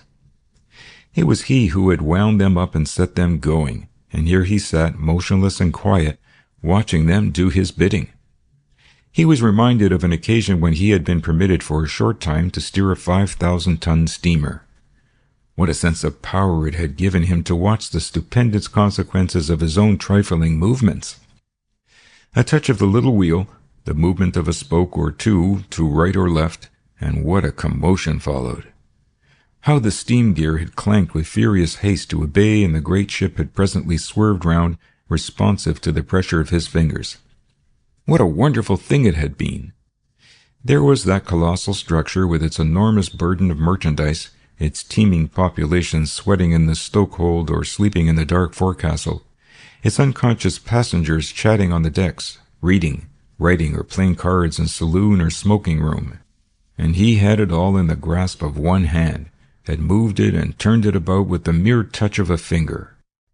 And so it was now, the magical pressure of his finger on the trigger, a few turns of a rope, the hoisting of an iron weight, and behold, the whole course of a human life, probably of several human lives, was changed utterly. It was a tremendous thought. In a little over an hour, the replies to Rodney's discreetly worded inquiries had come in. Mr. Purcell had not been home, nor had he been heard of at the office. Mr. Penfield had been inquiring as to his whereabouts, and so had Mr. Bradford. That was all. And what it amounted to was that Daniel Purcell had disappeared. "Can't you remember exactly what Dan said about going to Falmouth, Mr. Varney?" Margaret asked. "I am sorry to say I can't," replied Varney. "You see, he just threw the remark off casually, and I didn't ask any questions. He isn't very fond of being questioned, you know." "I wonder what he could have been going to Falmouth for," she mused. In reality, she did not wonder at all. She felt pretty certain that she knew, but pride would not allow her publicly to adopt that explanation until it was forced on her. "It seems to me that there is only one course," she continued. "I must go up to town and see Mr. Penfield. Don't you think so, Mr. Rodney?" "Certainly. He is the only one who knows anything and is able to advise." He hesitated a moment and then added, "Hadn't we better come up with you?" "Yes," said Varney eagerly. "Let us all go up." Margaret considered for a few moments. "It is excessively kind and sympathetic of you all, and I am glad you offered, because it makes me feel that I have good, loyal friends, which is a great deal to know just now. But really there would be no use in breaking up your holidays. What could you do? We can't make a search in person. Why not take over the house and stay on here?" "We don't want the house if you're not in it," said Philip. "No," agreed Jack Rodney. "If we can't be of use to you, we shall get afloat and begin to crawl round the coast homewards." "I think I shall run over to Falmouth and see if I can pick up any news," said Varney. "Thank you," said Margaret. "I think that would be really useful." And Rodney agreed heartily, adding, "Why not come round on the yacht, Varney? We shall probably get there tomorrow night." Varney reflected, and suddenly it was borne in upon him that he felt an unspeakable repugnance to the idea of going on board the yacht, and especially to making the voyage from Sennin to Penzance. The feeling came to him as an utter surprise, but there was no doubt of its reality. "I think I'll go over by train," he said. "It will save a day, you know." "Then we will meet you there," said Rodney. "And Mrs. Purcell, will you send us a letter to the Green Banks Hotel, Falmouth, and let us know what Mr. Penfield says, and if you would like us to come up to town to help you?" "Thank you, yes I will," Margaret replied heartily, "and I promise that if I want your help, I will ask for it." "That is a solemn promise, mind," said Rodney. "Yes, I mean it, a solemn promise." So the matter was arranged. By 12 o'clock, the weather being calm, The yacht was got under way for Penzance, and even as on that other occasion, she headed seaward with her crew of 2, watched from the shore by a woman and a man. End of Chapter 2. Mr. Joseph Penfield was undeniably in a rather awkward dilemma, for he had hooked the wrong fish. His letter to Maggie Purcell had been designed to put him immediately in touch with Purcell himself, whereas it had evoked an urgent telegram from Maggie announcing her intention of calling on him on important business, and entreating him to arrange an interview. It was really most unfortunate. There was no one in the world that he had less desired to see at the present moment than Margaret Purcell. And yet there was no possible escape, for not only was he her solicitor and her trustee, but he was an old family friend and not a little attached to her in his dry way. But he didn't want to show her just now. He wanted Purcell, and he wanted him very badly. For a solicitor of irreproachable character and spotless reputation, his position was highly unpleasant. As soon as he had opened the letter from Penzance, he had recognized the nature of the enclosures and had instantly connected them with the forgeries of Bank of England notes of which he had heard. The intricate watermarks on the blanks were unmistakable, but so was the handwriting of the accompanying letter. It was Daniel Purcell's beyond a doubt, and the peculiar intensely black ink was equally characteristic. And, short as the note was, it made perfectly clear its connection with the incriminating enclosures. It wrote down Daniel Purcell, a banknote forger. Now Mr. Penfield was, as we have said, a man of irreproachable character, but he was a very secretive and rather casuistical old gentleman, and his regard for Margaret had led him to apply his casuistry to the present case, pretending to himself that his discovery of the illicit blanks came within the category of client secrets, which he need not divulge.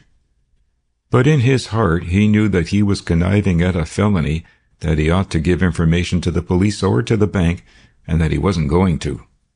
His plan was to get hold of Purcell, make him destroy the blanks in his presence, and deliver such a warning as would put a stop to the forgeries. But if he did not propose to give Purcell away, neither did he intend to give himself away. He would share his compromising secret with no one, especially with a lady. And this consideration raised the difficult question, what on earth was he to say to Margaret Purcell when she arrived? A question which he was still debating with her telegram spread out before him and his silver snuff-box in his hand when a clerk entered his private office to announce the unwelcome visitor. Fortifying himself with a pinch of snuff, he rose and advanced towards the door to receive her, and as she entered he made a quick mental note of her anxious and troubled expression. "How do you do, Mrs. Purcell?" said he, with a ceremonious bow. "You have had a long journey and rather an early one. How very unfortunate that this business, to which you refer in your telegram, should have arisen while you were on holiday so far away." "You have guessed what the business is, I suppose," said Margaret. Mr. Penfield smiled deprecatingly. "We lawyers," said he, "are not much addicted to guessing, especially when definite information is available. Pray be seated, and now," he continued, as Margaret subsided into the client's chair and he resumed his own, resting his elbows on the arms and placing his fingertips together, "let us hear what this new and important business is." "It is about that mysterious letter that you had from my husband," said Margaret. "Dear, dear," said Mr. Penfield, "what a pity that you should have taken this long journey for such a trifling affair, and I thought I gave you all the particulars." "You didn't mention whom the letter was from." "For several excellent reasons," replied Mr. Penfield, checking them off on his fingers. "First, I don't know. Second, it is not my business. Third, your husband, whose business it is, does know. My object in writing to you was to get into touch with him, so that I could hand back to him this letter which should never have come into my possession. Shall I take down his address now?" "I haven't it myself," Margaret replied with a faint flush. "I have no idea where he is at present. He left Sennin on the 23rd to go to Oulton via Penzance, but he never arrived at Oulton. He has not been home, he has not been to the office, and he has not written. It is rather alarming, especially in connection with your mysterious letter." "Was my letter mysterious?" said Mr. Penfield, rapidly considering this new but not very surprising development. I hardly think so. It was not intended to be. What was there mysterious about it? Everything, she replied, producing the letter from her bag and glancing at it as she spoke. You emphasize that Dan's letter and the other contents have been seen by no eye but yours, and that they are in a receptacle to which no one has access but yourself. There is a strong hint of something secret and compromising in the nature of Dan's letter and the enclosures. I would rather say confidential, murmured Mr. Penfield. And, Margaret continued, you must see that there is an evident connection between this misdirected letter and Dan's disappearance. Mr. Penfield saw the connection very plainly, but he was admitting nothing. He did indeed allow that it was a coincidence, but he would not agree to a necessary connection. Probably you will hear from your husband in a day or two, and then the letter can be returned. Is there any reason why you should not show me Dan's letter? Margaret demanded. Surely I am entitled as his wife to see it.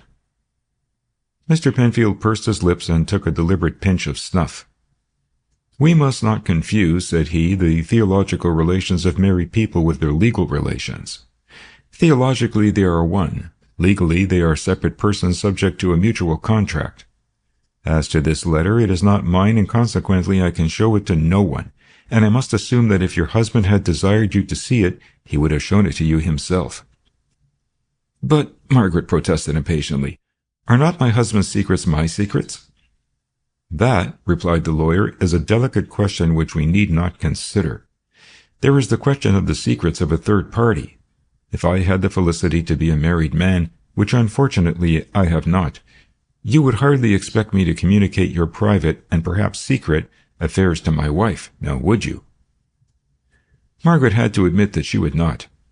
But she instantly countered the lawyer by inquiring, Then I was apparently right in inferring that this letter and the enclosures contained matter of secret and compromising character.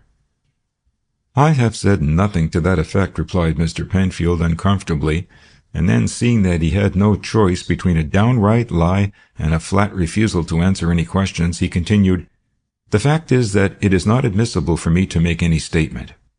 This letter came to me by an error, and my position must be as if I had not seen it. But it can't be, Margaret persisted, because you have seen it. I want to know if Dan's letter was addressed to anyone whom I know. You could tell me that, surely. Unfortunately, I cannot, replied the lawyer, glad to be able to tell the literal truth for once. The letter was without any formal opening. There was nothing to indicate the identity or even the sex of the person to whom it was addressed. Margaret noted this curious fact and then asked, With regard to the enclosures, did they consist of money? They did not, was the reply, nor checks. A brief silence followed, during which Margaret reflected rapidly on what she had learned and what she had not learned. At length she looked up with a somewhat wry smile and said, Well, Mr. Penfield, I suppose that is all I shall get out of you? I am afraid it is, he replied. The necessity of so much reservation is most distasteful, I assure you, but it is the plain duty of a lawyer to keep not only his own counsel but other people's. Yes, of course, I quite understand that. And now, as we have finished with the letter, there is the writer to consider. What had I better do about Dan? Why do anything? It is only 4 days since he left Senon. Yes, but something has evidently happened. He may have met with an accident and be in some hospital. Do you think I ought to notify the police that he is missing? No, certainly not, Mr. Penfield replied emphatically, for to his mind, Purcell's disappearance was quite simply explained. He had discovered the mistake of the transposed letter and knew that Penfield held the means of convicting him of a felony, and he had gone into hiding until he should discover what the lawyer meant to do. To put the police on his track would be to convince him of his danger and drive him hopelessly out of reach. But Mr. Penfield could not explain this to Margaret, and to cover his emphatic rejection of police assistance, he continued, You see, he can hardly be said to be missing. He may merely have altered his plans and neglected to write. Have patience for a day or two, and if you still hear no tidings of him, send me a line, and I will take what measures seem advisable for trying to get into touch with him. Thank you, said Margaret, not very enthusiastically, rising to take her departure. She was in the act of shaking Mr. Penfield's hand when, with a sudden afterthought, she asked, "By the way, was there anything in Dan's letter that might account for his disappearance in this fashion?" This was rather a facer for Mr. Penfield, who, like many casuists, hated telling a direct lie, for the answer was clearly yes, whereas the sense that he was compelled to convey was no. "You are forgetting that the letter was not addressed to me," he said, "and that reminds me that there must have been another letter, the one that was addressed to me and that must have been put into the other person's envelope. May I ask if that letter has been returned?" "No, it has not," replied Margaret. "Ha!" said Mr. Penfield. "But it probably will be in the course of a day or two. Then we shall know what he was writing to me about and who is the other correspondent. Good day, Mrs. Purcell." He shook her hand warmly and hastened to open the door for her in the hope, justified by the result, that she would not realize until she had left that her very significant question had not been answered. Indeed, she did not realize how adroitly the old solicitor had evaded that question until she was too far away to return and put it afresh, even if that seemed worthwhile, for her attention was occupied by the other issue that he had so artfully raised. She had overlooked the presumable existence of the second transposed letter, the one that should have been in Mr. Penfield's envelope. It ought to have been returned at once. Possibly it was even now waiting at Senon to be forwarded. If it arrived, it would probably disclose the identity of the mysterious correspondent. On the other hand, it might not, and if it were not returned at all, that would confirm the suspicion that there was something gravely wrong. And it was at this point that Margaret became conscious of Mr. Penfield's last evasion. Its effect was to confirm the generally disagreeable impression that she had received from the interview. She was a little resentful of the lawyer's elaborate reticence, which, coupled with the strange precautionary terms of his letter to her, convinced her that her husband had embarked on some questionable transaction and that Mr. Penfield knew it and knew the nature of that transaction. His instant rejection of the suggestion that an accident might have occurred and that the police might be notified seemed to imply that he had some inkling of Purcell's proceedings, and his final evasion of her question strongly suggested that the letter, or the enclosures, or both, contained some clue to the disappearance. Thus, as she took her way home, Margaret turned over again and again the puzzling elements of the mystery, and at each reshuffling of the scanty facts the same conclusion emerged. Her husband had absconded, and he had not absconded alone. The secret that Mr. Penfield was guarding was such a secret as might, if divulged, have pointed the way to the divorce court. And with this conclusion and a frown of disgust, she turned into the entry of her flat and ascended the stairs. As she let herself in, the maid met her in the hall. "Mr. Varney is in the drawing-room, ma'am," she said. "He came about 10 minutes ago. I am getting tea for him." "Thank you, Nellie," said Margaret, "and you might get me some too." She passed on to her bedroom for a hasty wash and change and then joined her visitor in time to pour out the tea. "How good of you, Mr. Varney," she said warmly as they shook hands, "to come to me so quickly. You must have only just arrived." "Yes," he replied. "I came straight on from the station. I thought you would be anxious to know if I had heard anything." "And have you?" "Well," Varney replied hesitatingly, "I'm rather afraid not. I seem to have drawn a blank." Margaret looked at him critically. There was something in his manner suggestive of doubt and reservation. "Do you mean an absolute blank? Did you find out nothing at all?" Again Varney seemed to hesitate, and Margaret's attention sharpened. "There isn't much use in making guesses," said he. "I found no definite traces of Dan. He hadn't been at the ship, where I put up and where he used to stay when he went to Falmouth, and of course I couldn't go round the other hotels making inquiries. But I went down the quayside and asked a few discreet questions about the craft that had left the port since Monday, especially the odd craft bound for small ports. I felt that if Dan had any reason for slipping off quietly, he wouldn't go by a passenger boat to a regular passenger port. He would go in a cargo boat bound to some out-of-the-way place. So I found out what I could about the cargo boats that had put out of Falmouth, and I didn't have much luck." Again he paused irresolutely, and Margaret asked with a shade of impatience, "Did you find out anything at all?" "Well, no, I can't say that I did," Varney replied in the same slow, inconclusive manner. "It's disappointing in a way, especially as I really thought at one time that I had got on his track. But that turned out a mistake after all." "You are sure it was a mistake?" said Margaret eagerly. "Tell me about it." "I picked up the clue when I was asking about a Swedish steamer that had put out on Tuesday morning. She had a lading of China clay and was bound for Malmo, but she was calling at Ipswich to pick up some other cargo. I learned that she took 1 or 2 passengers on board, and one of them was described to me as a big red-faced man of about 40 who looked like a pilot or a ship's officer. That sounded rather like Dan, and when I heard that he was carrying a biggish suitcase and had a yellow oilskin coat on his arm, I made pretty sure that it was." "And how do you know that it was not Dan?" "Why," replied Varney, "it turned out that this man had a woman with him."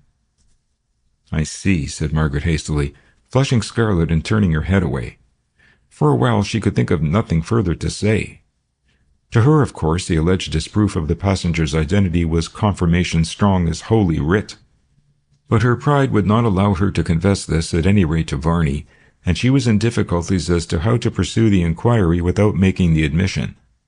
At length she ventured, "Do you think that it is quite conclusive? I mean, is it certain that the woman belonged to the man?" "There is the possibility that she may have been merely a fellow passenger whom he had casually accompanied to the ship." "Or did you ascertain that they were actually, companions?" "No, by Jove!" exclaimed Varney. "I never thought of any other possibilities. I heard that the man went on board with a woman and at once decided that he couldn't be Dan. But you are quite right. They may have just met at the hotel or elsewhere and walked down to the ship together. I wonder if it's worthwhile to make any further inquiries about the ship. I mean at Ipswich, or if necessary at Malmo." "Do you remember the ship's name?" "Yes, the Hedwig of Hernosand. She left Falmouth early on the Tuesday morning, so she will probably have gone to Ipswich some time yesterday. She may be there now, or of course she may have picked up her stuff and gone to sea the same day. Would you like me to run down to Ipswich and see if I can find out anything?" Margaret turned on him with a look that set his heart thumping and his pulses throbbing. "Mr. Varney," she said in a low, unsteady voice, "you make me ashamed and proud. Proud to have such a loyal, devoted friend, and ashamed to be such a tax on him." "Not at all," he replied. "After all," here his voice too became a little unsteady, "Dan was my pal, is my pal still," he added huskily. He paused for a moment and then concluded, "I'll go down tonight and try to pick up the scent while it is fresh." "It is good of you," she exclaimed, and as she spoke her eyes filled, but still she looked at him frankly as she continued, "Your faithful friendship is no little compensation for—" she was going to say his unfaithfulness, but altered the words to "the worry and anxiety of this horrid mystery. But I am ashamed to let you take so much trouble, though I must confess that it would be an immense relief to me to get some news of Dan. I don't hope for good news, but it is terrible to be so completely in the dark." "Yes, that is the worst part of it," Varney agreed, and then setting his cup on the table, he rose. "I had better be getting along now," he said, "so that I can catch the earliest possible train. Goodbye, Mrs. Purcell, and good luck to us both." The leave-taking almost shattered Varney's self-possession, for Margaret, in the excess of her gratitude, impulsively grasped both his hands and pressed them warmly as she poured out her thanks. Her touch made him tingle to the finger ends. Heavens, how beautiful she looked, this lovely unconscious young widow. And to think that she might in time be his own! A wild impulse surged through him to clasp her in his arms, to tell her that she was free and that he worshipped her. Of course that was a mere impulse that interfered not at all with his decorous, deferential manner. And yet a sudden, almost insensible change in hers made him suspect that his eyes had told her more than he had meant to disclose. Nevertheless, she followed him to the lobby to speed him on his errand, and when he looked back from the foot of the stairs, she was standing at the open door smiling down on him. The thoughts of these two persons, when each was alone, were strangely different. In Margaret's mind there was no doubt that the man on the steamer was her unworthy husband. But what did Varney think? That a man of the world should have failed to perceive that an unexplained disappearance was most probably an elopement seemed to her incredible. Varney could not be such an innocent as that. The only alternative was that he, like Mr. Pentfield, was trying to shield Dan, to hush up the disreputable elements of the escapade. But whereas the lawyer's obstinate reticence had aroused some slight resentment, she felt no resentment towards Varney. For he was Dan's friend first of all, and it was proper that he should try to shield his pal. And he was really serving husband and wife equally. To hush things up would be the best for both. She wanted no scandal. Loyal and faithful wife as she had been, her feelings towards her husband were of that somewhat tepid quality that would have allowed her to receive him back without reproaches and to accept the lamest explanations, without question or comment. Varney's assumed policy was as much to her interest as to Dan's, and he was certainly playing the part of a devoted friend to them both. One thing did indeed rather puzzle her. Her marriage had been, on her husband's side, undoubtedly a love match. It was for no mercenary reasons that he had forced the marriage on her and her father, and up to the last he had seemed to be, in his rather brutal way, genuinely in love with her. Why then had he suddenly gone off with another woman? To her constant, faithful nature the thing was inexplicable. Varney's reflections were more complex. A vague consciousness of the cumulative effects of actions was beginning to steal into his mind, a faint perception that he was being borne along on the current of circumstance. He had gone to Falmouth with the express purpose of losing Purcell, but it seemed necessary to pick up some trace of the imaginary fugitive, for the one essential to Varney's safety was that Purcell's disappearance must appear to date from the landing at Penzance. That landing must be taken as an established fact. There must be no inquiry into or discussion of the incidents of that tragic voyage. But to that end it was necessary that Purcell should make some reappearance on shore, must leave some traces for possible pursuers to follow. So Varney had gone to Falmouth to find such traces and to lose them. That was to have been the end of the business so far as he was concerned. But it was not the end. As he had noted this, he noted, too, with a curious interest unmixed with any uneasiness, how one event generates others. He had invented Purcell's proposed visit to Falmouth to give a plausible color to the disappearance and to carry the field of inquiry beyond the landing at Penzance. Then the Falmouth story had seemed to commit him to a visit to Falmouth to confirm it. That visit had committed him to the fabrication of the required confirmatory traces, which were to be found and then lost. But he had not quite succeeded in losing them. Margaret's question had seemed to commit him to tracing them further, and now he had got to find and lose Purcell at Ipswich. That, however, would be the end. From Ipswich, Purcell would have to disappear for good. The account that he had given Margaret was founded on facts. The ship that he had described was a real ship which had sailed when he said that she sailed, and for the ports that he had named. Moreover, she had carried 1 or 2 passengers. But the red-faced man with the suitcase and his female companion were creatures of Varney's imagination.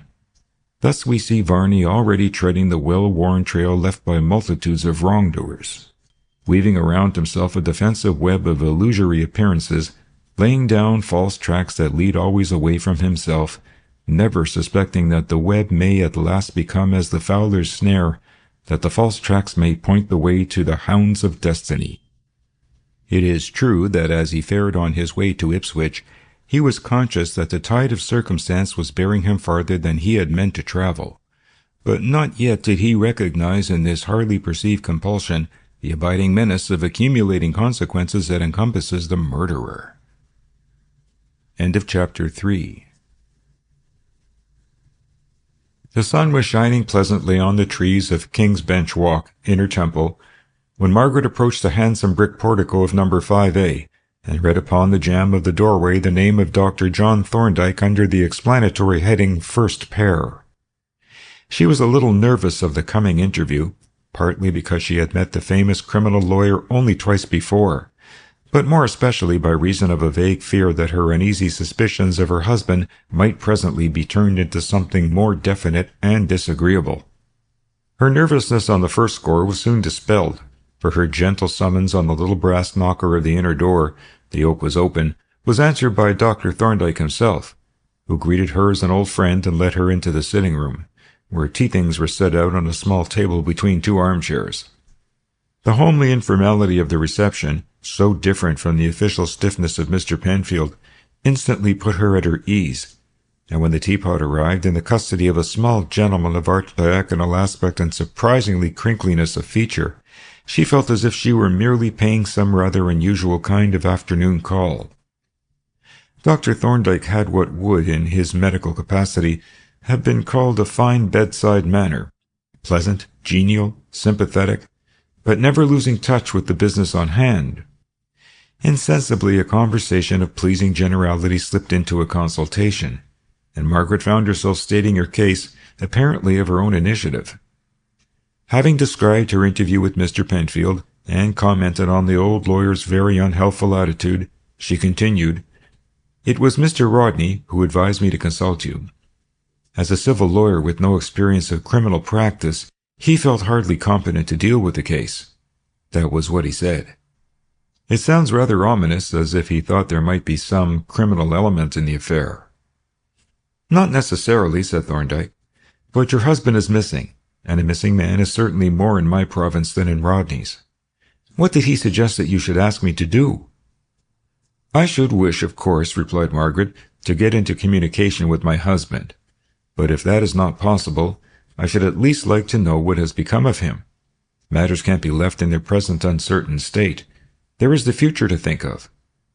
"Precisely," agreed Thorndyke, "and as the future must be based upon the present and the past, we had better begin by setting out what we actually know and can prove. First, I understand that on the 23rd of June, your husband left Sennin, and was seen by several persons to leave on a yacht in company with Mr. Varney, and that there was no one else on board. The yacht reached Penzance at about 2:30 in the afternoon, and your husband went ashore at once. He was seen by Mr. Varney to land on the pier and go towards the town. Did anyone besides Mr. Varney see him go ashore?" "No, at least I have not heard of anyone. Of course he may have been seen by some fishermen or strangers on the pier, but does it matter? Mr. Varney saw him land, and he certainly was not on the yacht when Mr. Rodney arrived half an hour later. There can't be any possible doubt that he did land at Penzance." "No," Thorndyke agreed, "but as that is the last time he was certainly seen alive, and as the fact that he landed may have to be proved in a court of law, additional evidence would be worth securing." "But that was not the last time he was seen alive," said Margaret, and here she gave him an account of Varney's expedition to Falmouth, explaining why he went and giving full particulars respecting the steamer, all of which Thorndyke noted down on his notebook which lay by his side on the table. "This is very important," said he, when she had finished, "but you see that it is on a different plane of certainty. It is hearsay at best, and there is no real identification. What luck did Mr. Varney have at Ipswich?" "He went down there on the evening of the 27th, the day after his visit to Falmouth. He went straight to the quayside and made inquiries about the steamer Hedwig, which he had learned had left about noon, having come in about 9 o'clock on the previous night. He talked to various quay loafers, and from one of them ascertained that a single passenger had landed, a big man, carrying a large bag or portmanteau in his hand, and a coat of some kind on his arm. The passenger landed alone. Nothing was seen of any woman." "Did Mr. Varney take the name and address of his informant at Ipswich, or the one at Falmouth?" "I am afraid not. He said nothing about it." "That is unfortunate," said Thorndyke, "because these witnesses may be wanted, as they might be able to identify a photograph of your husband. We must find out from Mr. Varney what he did in the matter." Margaret looked at Dr. Thorndyke with a slightly puzzled expression. "You speak of witnesses and evidence," said she, "as if you had something definite in your mind. Some legal proceedings, I mean?" "I have," he replied.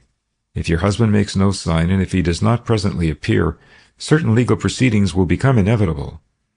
He paused for a few moments and then continued, "You must understand, Mrs. Purcell, that when a man of any position, and especially a married man, disappears from his usual places of resort, as the phrase goes, he upsets all the social adjustments that connect him with his surroundings, and sooner or later those adjustments have to be made good.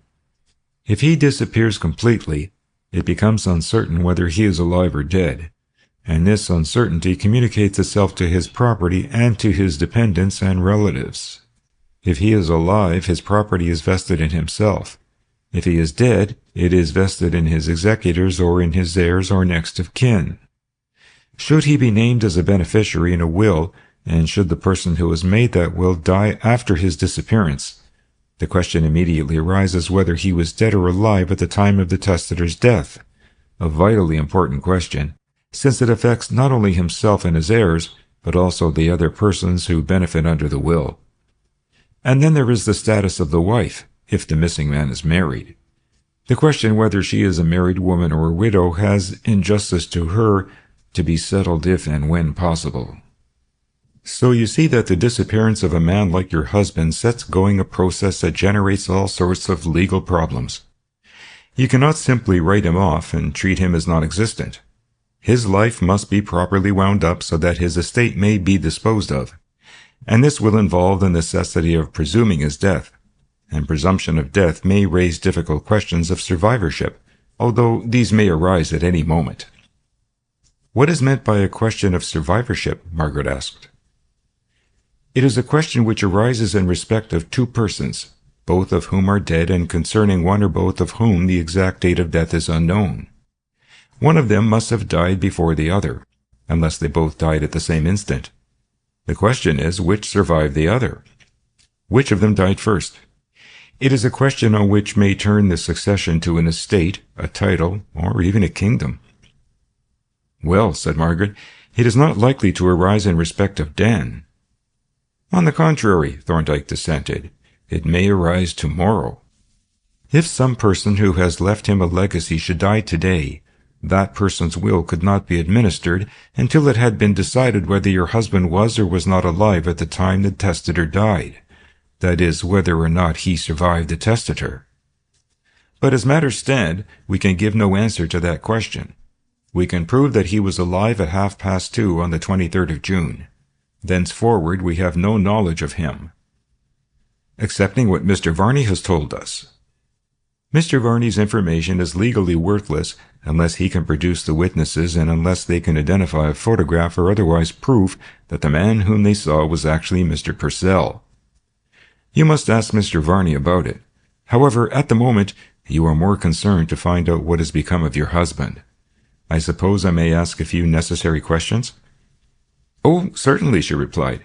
Pray don't have any scruples of delicacy. Ask anything you want to know. Thank you, Mrs. Purcell, said Thorndyke.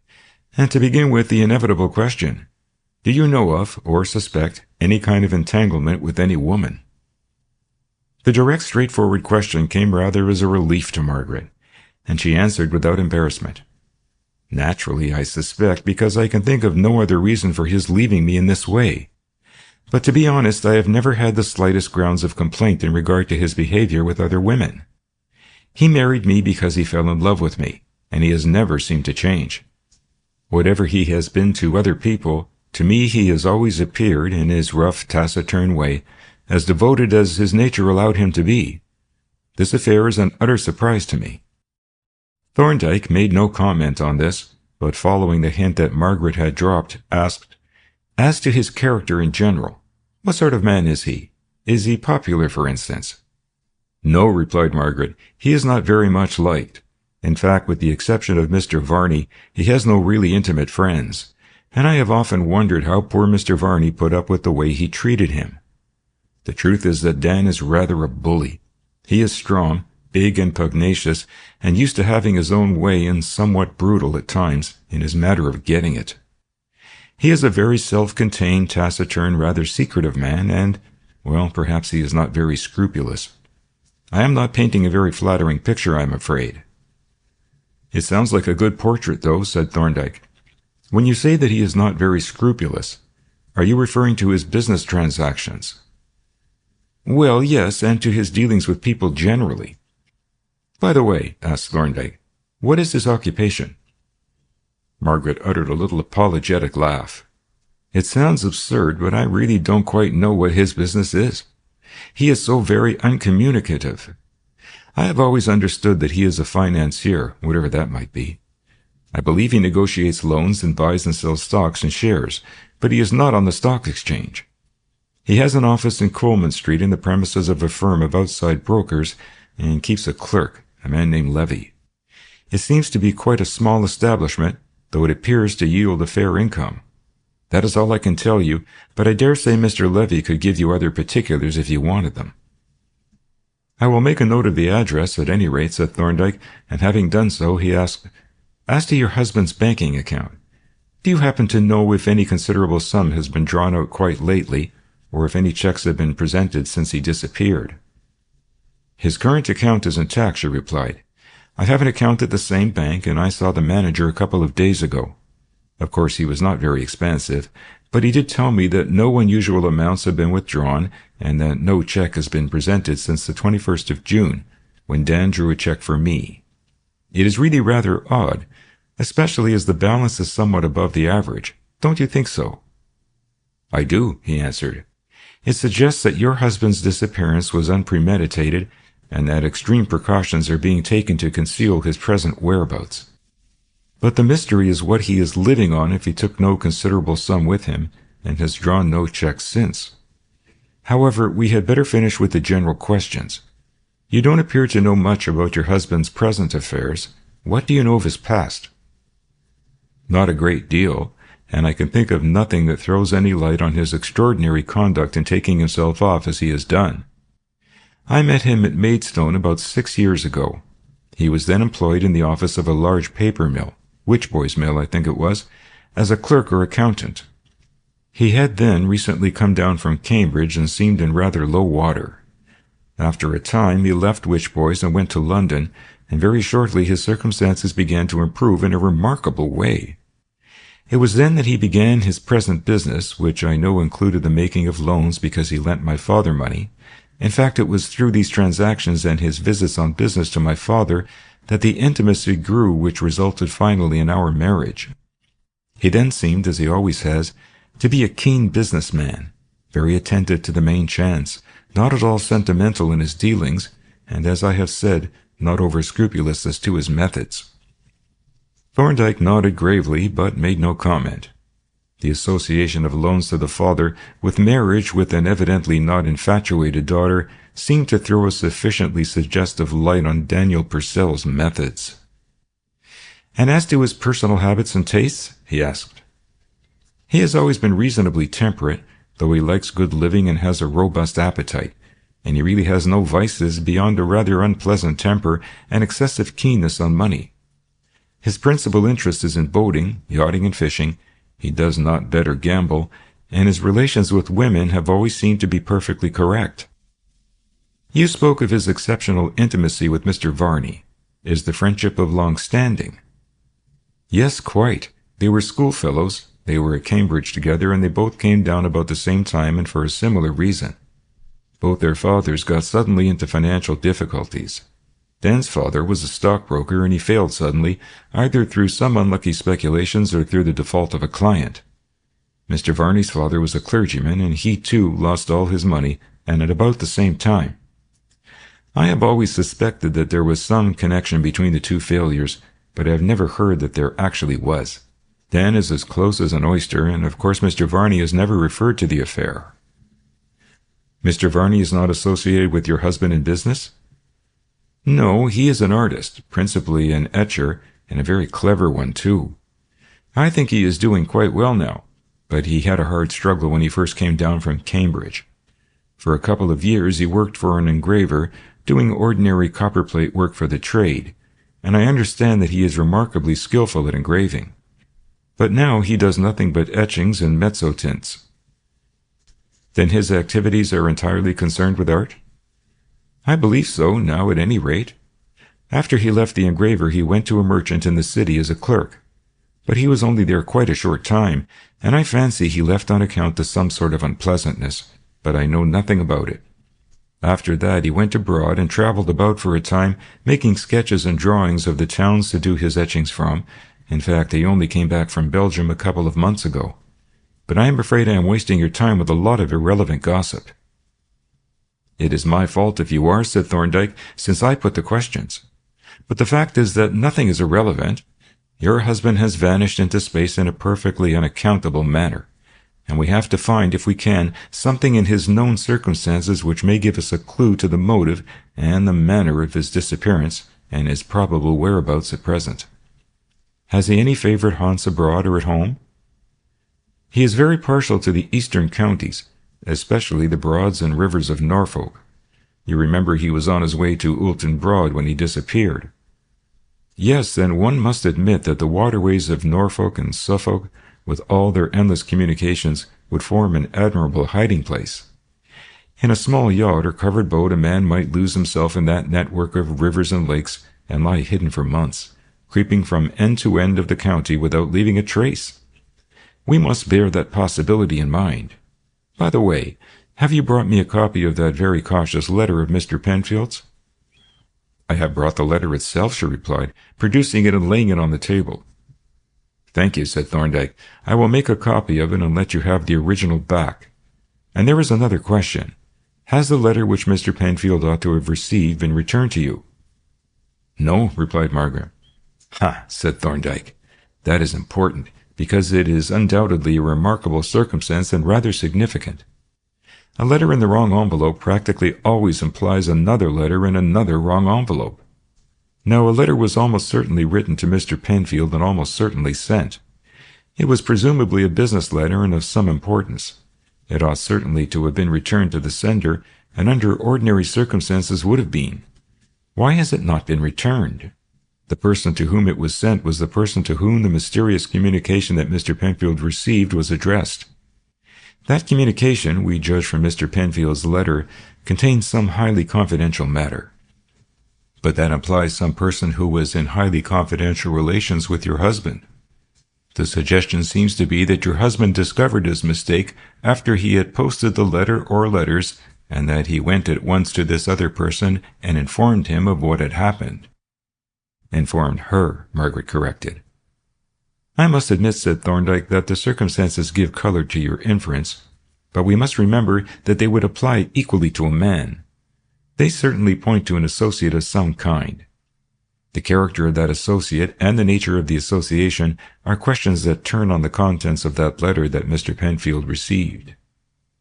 Do you think, asked Margaret, that Mr. Penfield would be more confidential with you than he has with me? I doubt it, was the reply. If the contents of that letter were of a secret nature, he will keep them to himself, and quite right too. But I shall give him a trial all the same, and you had better let him know that you have consulted me. This brought the conference to an end, and shortly afterwards Margaret went on her way, now more than ever convinced that the inevitable woman was at the bottom of the mystery. For some time after she had gone, Thorndyke sat with his notes before him, wrapped in profound thought, and deeply interested in the problem that he was called upon to solve. He did not share Margaret's suspicions, though he had not strongly contested them.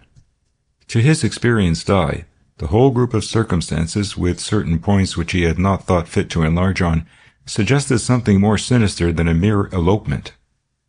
There was Purcell's behavior, for instance. It had all the appearances of an unpremeditated flight.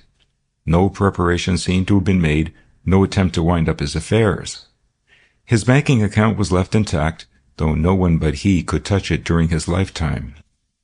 He had left or sent no letter of farewell, explanation, or apology to his wife, and now that he was gone, he was maintaining a secrecy as to his whereabouts so profound that apparently he did not even dare to draw a check.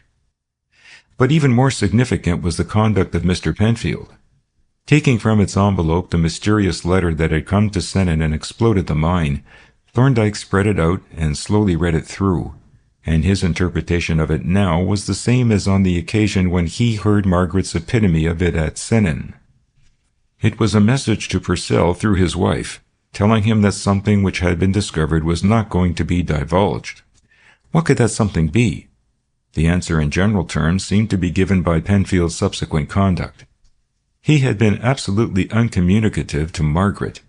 Yet Margaret, as the missing man's wife, was a proper person to receive any information that could be given.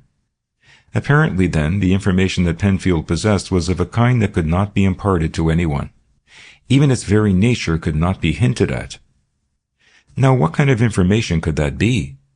The obvious inference was that the letter which had come to Penfield contained incriminating matter.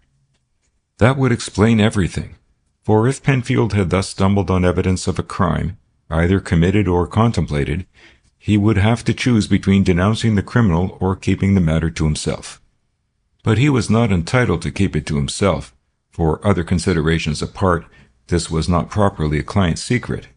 It had not been communicated to him, he had discovered it by accident. He was therefore not bound to secrecy, and he could not, consequently, claim a lawyer's privilege. In short, if he had discovered a crime and chose to suppress his discovery, he was in effect an accessory, before or after the fact, as the case might be, and he would necessarily keep the secret because he would not dare to divulge it. This view was strongly supported by Purcell's conduct. The disappearance of the latter coincided exactly with the delivery of the mysterious letter to Penfield. The inference was that Purcell, having discovered his fatal mistake, and assuming that Penfield would immediately denounce him to the police, had fled instantly and was now in hiding. Purcell's and Penfield's conduct were both in complete agreement with this theory. But there was a further consideration. If the contents of that letter were incriminating, they incriminated someone besides Purcell. The person for whom the letter was intended must have been a party to any unlawful proceedings referred to in it. He or she must, in fact, have been a confederate. Now, who could that confederate be? Someone, apparently, who was unknown to Margaret, unless it might be the somewhat shadowy Mr. Levy. And that raised yet a further question. What was Purcell? How did he get his living? His wife evidently did not know, which was a striking and rather suspicious fact. He had been described as a financier, but that meant nothing. The word financier covered a multitude of sins. The question was, what sins did it cover in the present instance? And the answer to that question seemed to involve a visit of exploration to Coleman Street.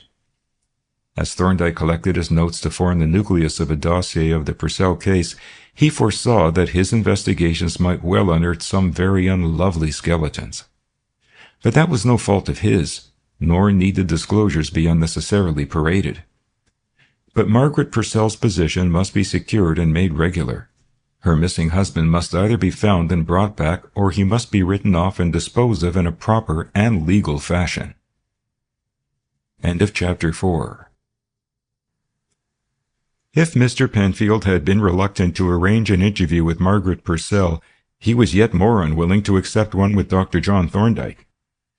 It is true that, as a lawyer of the old school, he regarded Thorndyke with a certain indulgent contempt, as a dabbler in law, an amateur, a mere doctor masquerading as a lawyer. But coupled with this contempt was an acknowledged fear. For it was not unknown to him that this medico-legal hermaphrodite had strange and disconcerting methods, that he had a habit of driving his chariot through well-established legal conventions, and of using his eyes and ears in a fashion not recognized by orthodox legal precedent. Accordingly, when he received a note from Thorndyke announcing the intention of the writer to call on him, he would have liked to decline the encounter. A less courageous man would have absented himself.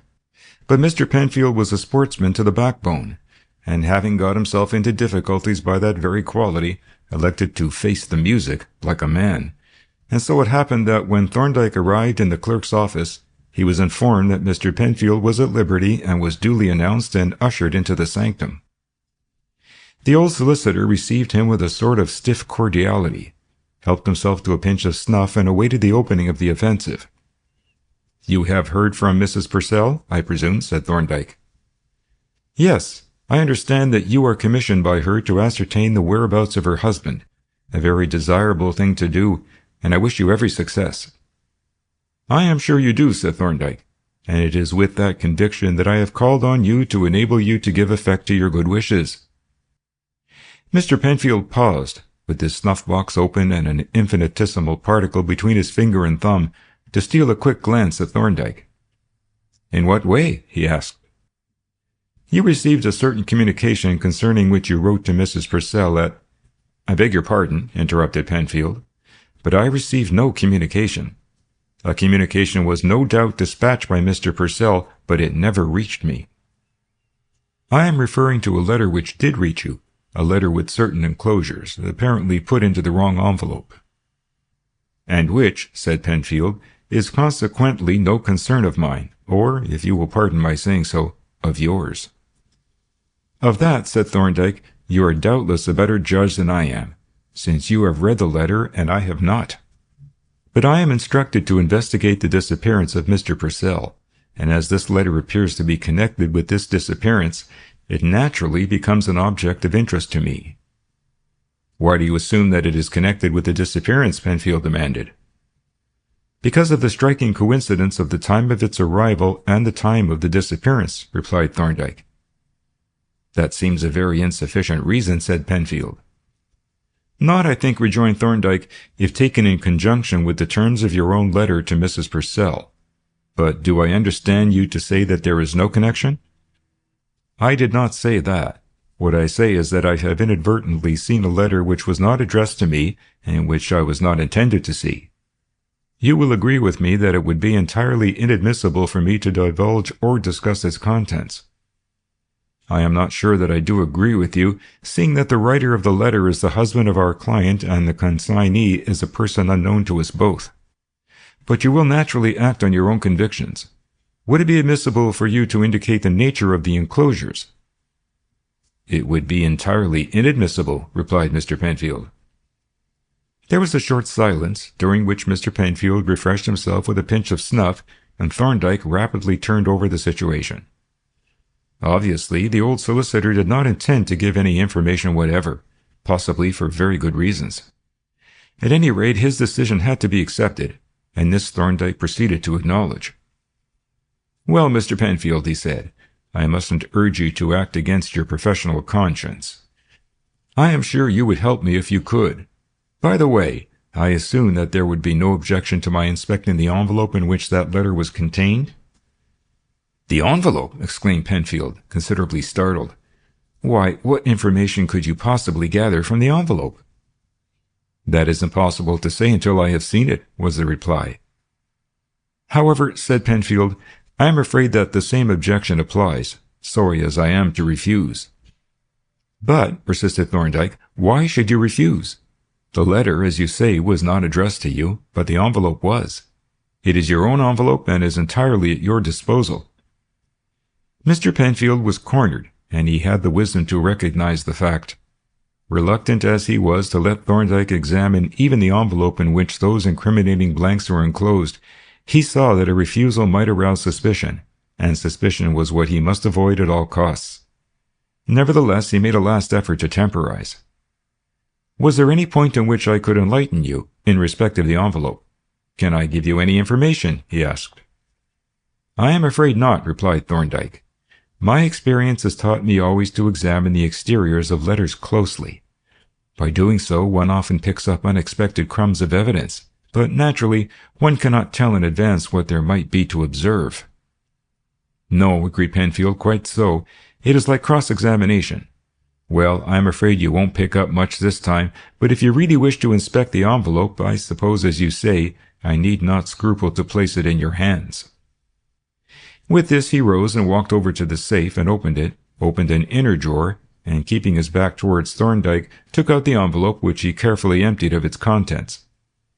Thorndyke sat motionless, not looking at the lawyer's back, but listening intently. Not a sound, however, reached his ears until the iron drawer slid back into its case, when Penfield turned and, without a word, laid the empty envelope on the table before him. For a few moments Thorndyke looked at the envelope as it lay, noting that, although empty, it retained the bulge caused by its late contents, and that those contents must have been somewhat bulky. Then he picked it up and inspected it methodically, committing his observations to memory, since written notes seemed unadvisable under the circumstances. It was an oblong commercial envelope about 6 inches long by 3 3/4 wide. The address was written with a pen of medium width and unusually black ink in a rather small, fluent, legible hand, with elegant capitals of a distinctly uncial type. The postmark was that of Penzance, dated the 23rd of June, 8:30 p.m. But of more interest to Thorndyke than the date, which he already knew, was an impression which the postmark stamp had made by striking the corner of the enclosure and thus defining its position in the envelope. From this he was able to judge that the object enclosed was oblong in shape, about 5 inches long or a little more, and somewhat less than 3 inches wide, and that it consisted of some soft material, presumably folded paper, since the blow of the metal stamp had left but a blunt impression of the corner.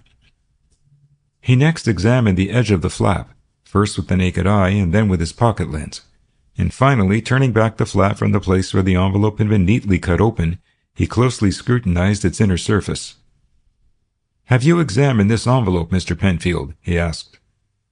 "Not in that exhaustive and minute manner," replied the solicitor, who had been watching the process with profound disfavor. "Why do you ask?" "Because there appears to me a suggestion of its having been opened by moistening the flap and then reclosed. Just look at it through the glass, especially at the inside, where the gum seems to have spread more than one would expect from a single closing, and where there is slight cockling of the paper."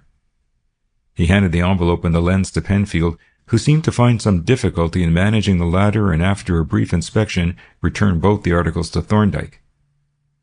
"I have not your experience and skill," he said. "You might be right, but all the probabilities are against your suggestion. If Purcell had reopened the letter, it would surely have been to correct an error rather than to make one, and the letter certainly belonged to the enclosures. On the other hand," said Thorndyke, "when an envelope has been steamed or damped open, it will be laid down flap uppermost, with the address side hidden, and a mistake might occur in that way. However, there is probably nothing in it. That, I gather, is your opinion?" Unfortunately, it was. Very glad would Penfield have been to believe that the envelope had been opened and the blanks put in by another hand. But he had read Purcell's letter and knew its connection with the enclosures. "May I ask if you were expecting a letter from Purcell?" Thorndyke asked. "Yes, I had written to him and was expecting a reply." "And would that letter have contained enclosures of about the same size as those which were sent?" "I have no reason to suppose that it would have contained any enclosures," Penfield replied. "None were asked for." Thorndyke made a mental note of this reply and the fact that Penfield did not seem to perceive its bearing, and rose to depart. "I am sorry to have had to be so reticent," said Penfield as they shook hands, "but I hope your visit has not been entirely unfruitful, and I speed you on your quest with hearty good wishes."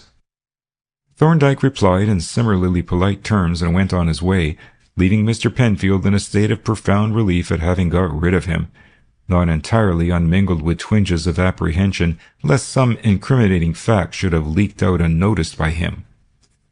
Meanwhile, Thorndyke, as soon as he emerged into Lombard Street, halted and made a detailed memorandum in his pocketbook of the few facts that he had gleaned. Having thus disposed of Mr. Penfield, he turned his steps in the direction of Coleman Street with the purpose of calling on Mr. Levy, not indeed with the expectation of extracting much information from him, but rather to ascertain, if possible, how Purcell got his living. Arrived at the number that Margaret had given him, he read through the list of occupants in the hall, but without finding among them the name of Purcell. There was, however, on the second floor a firm entitled Honeyball Brothers, who were described as financial agents, and as this description was the only one that seemed to meet the case, he ascended the stairs and entered a small, well-furnished office, bearing on its door the Honeyball superscription. The only occupant was a spectacled youth who was busily directing envelopes. "Is Mr. Levy in?" Thorndyke inquired. "I'll see," was the cautious reply. "What name?" Thorndyke gave his name, and the youth crossed to a door marked Private, which he opened, and having passed through, closed it behind him. His investigations in the sanctum resulted in the discovery that Mr. Levy was there, a fact which he announced when he reappeared, holding the door open and inviting Thorndyke to enter. The latter accordingly walked through into the private office, when the door immediately closed behind him, and a smartly dressed, middle-aged man rose from a writing chair and received him with an outstretched hand. "You are Mr. Levy?" inquired Thorndyke. "I am Mr. Levy," was the answer, accompanied by an almost affectionate handshake and a smile of the most intense benevolence. "At your service, Dr. Thorndyke." "Won't you sit down? This is the more comfortable chair and is nearer to my desk and so more convenient for conversation." "We are always delighted to meet members of your profession, Doctor. We do business with quite a number of them, and I may say that we find them particularly appreciative of the delicacy with which our transactions are conducted. Now, in what way can I have the pleasure of being of service to you?" "The fact is," replied Thorndyke, "I have just called to make one or two inquiries." "Quite so," interrupted Mr. Levy. "You are perfectly right. The wisdom of our ancestors, Dr. Thorndyke, expresses itself admirably in the old adage, look before you leap. Don't be diffident, sir. The more inquiries you make, the better we shall be pleased. Now, what is the first point? Well, Thorndyke replied, I suppose the first point to dispose of is whether I have or have not come to the right office. My business is concerned with Mr. Daniel Purcell. Then, said Mr. Levy, I should say that you have come to the right office. Mr. Purcell is not here at the moment, but that is of no consequence. I am his authorized deputy. What is the nature of your business, Doctor? I am acting for Mrs. Purcell, who has asked me to ascertain her husband's whereabouts if possible. I see, said Levy. Family doctor, eh? Well, I hope you'll find out where he is, because then you can tell me. But isn't Mr. Penfield looking into the matter? Possibly, but Mr. Penfield is not very communicative, and it is not clear that he is taking any steps to locate Purcell. May I take it that you are willing to help us so far as you can? Certainly, replied Levy. I'm willing enough. But if you want information, you are in the same position as myself. All I know is that I haven't got his present address, but I have no doubt I shall hear from him in due course. He is away on holiday, you must remember. You know of no reason for supposing that he has gone away for good? Lord bless you, no, replied Levy. The first I heard of anything unusual was when old Penfield came round to ask if he had been to the office. Of course he hadn't, but I gave Penfield his address at Oulton, and I wrote to Oulton myself. Then it turned out that he hadn't gone to Oulton after all. I admit that it is queer he hasn't written, since how methodically he usually is, but there is nothing to make a fuss about. Purcell isn't the sort of man to go off on a jaunt that would involve his dropping money, I can tell you that. And meanwhile his absence is not causing any embarrassment in a business sense? Mr. Levy rose with a somewhat foxy smile. Do I look embarrassed? He asked. Try me. I should like to do a bit of business with you. No? Well then, I will wish you good morning and good luck, and don't worry too much about the lost sheep.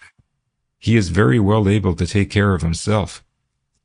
He shook hands once more with undiminished cordiality, and personally escorted Thorndyke out onto the landing. There was one other matter that had to be looked into. Mr. Varney's rather vague report of the voyage from Falmouth to Ipswich required to be brought into the region of ascertained fact. Accordingly, from Purcell's office, Thorndyke took his way to Lloyd's, where a brief investigation put him in possession of the name and address of the owner of the steamship Hedwig of Hernesand. With this in his notebook, he turned homeward to the Temple, with the immediate purpose of writing to the owner and the captain of the ship, asking for a list of the passengers from Falmouth and of those who disembarked at Ipswich, and further giving a description of Purcell, in case he should have travelled, as was highly probable, under an assumed name. With these particulars, it would be possible at least to attempt to trace the missing man, while if it should turn out that Varney had been misinformed, the trouble and expense of a search in the wrong place would be avoided. End of Chapter 5. Varney's domestic arrangements were of the simplest. Unlike the majority of those who engage in dishonest transactions, he was frugal, thrifty, and content with little. Of what he earned, honestly or otherwise, he saved as much as he could, and now that he was free of the parasite who had clung to him for so long and had a future to look forward to, he was more than ever encouraged to live providently well within his modest means. For residence, he occupied a couple of furnished rooms in Ampthill Square, Camden Town, but he spent little of his time in them, for he had a little studio in a quiet turning off the High Street, which he held on lease and which contained his few household goods and formed his actual home. Thither he usually repaired as soon as he had breakfasted, buying a newspaper on the way and sitting in the Windsor armchair by the gas fire, a light or not according to the season, to smoke his morning pipe and glance over the news before beginning work. Following his usual custom, on a bright sunny morning near the end of October, he arrived at the studio with a copy of the Times under his arm, and letting himself in with his latchkey, laid the paper on the workbench, hung up his hat and put a match to the gas fire. Then, having drawn the chair up to the fire, he drew forth his pipe and pouch and sauntered over to the bench, where he stood filling his pipe and gazing absently at the bench whereon the paper lay, while his thoughts travelled along a well-worn, if somewhat vague track, into a pleasant and tranquil future. Not for him alone was that future pleasant and tranquil. It held another figure, a sweet and gracious figure that lived in all his countless daydreams. She should be happy too, freed like himself from that bloated parasite who had fastened upon her. Indeed, she was free now, if only she could be made to know it. Again, for the 1000th time, he wondered, did she care for him? It was impossible to guess.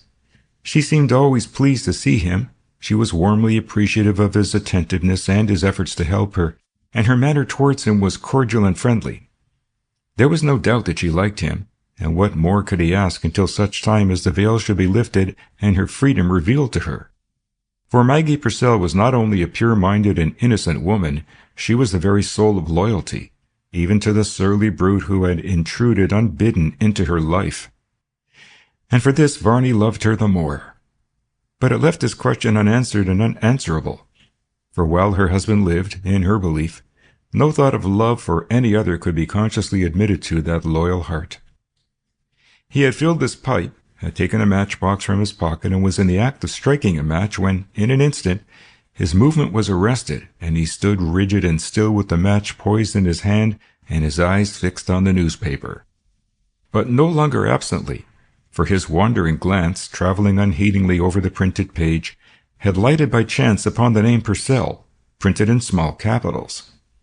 For a few moments he stood with his eyes riveted on the familiar name.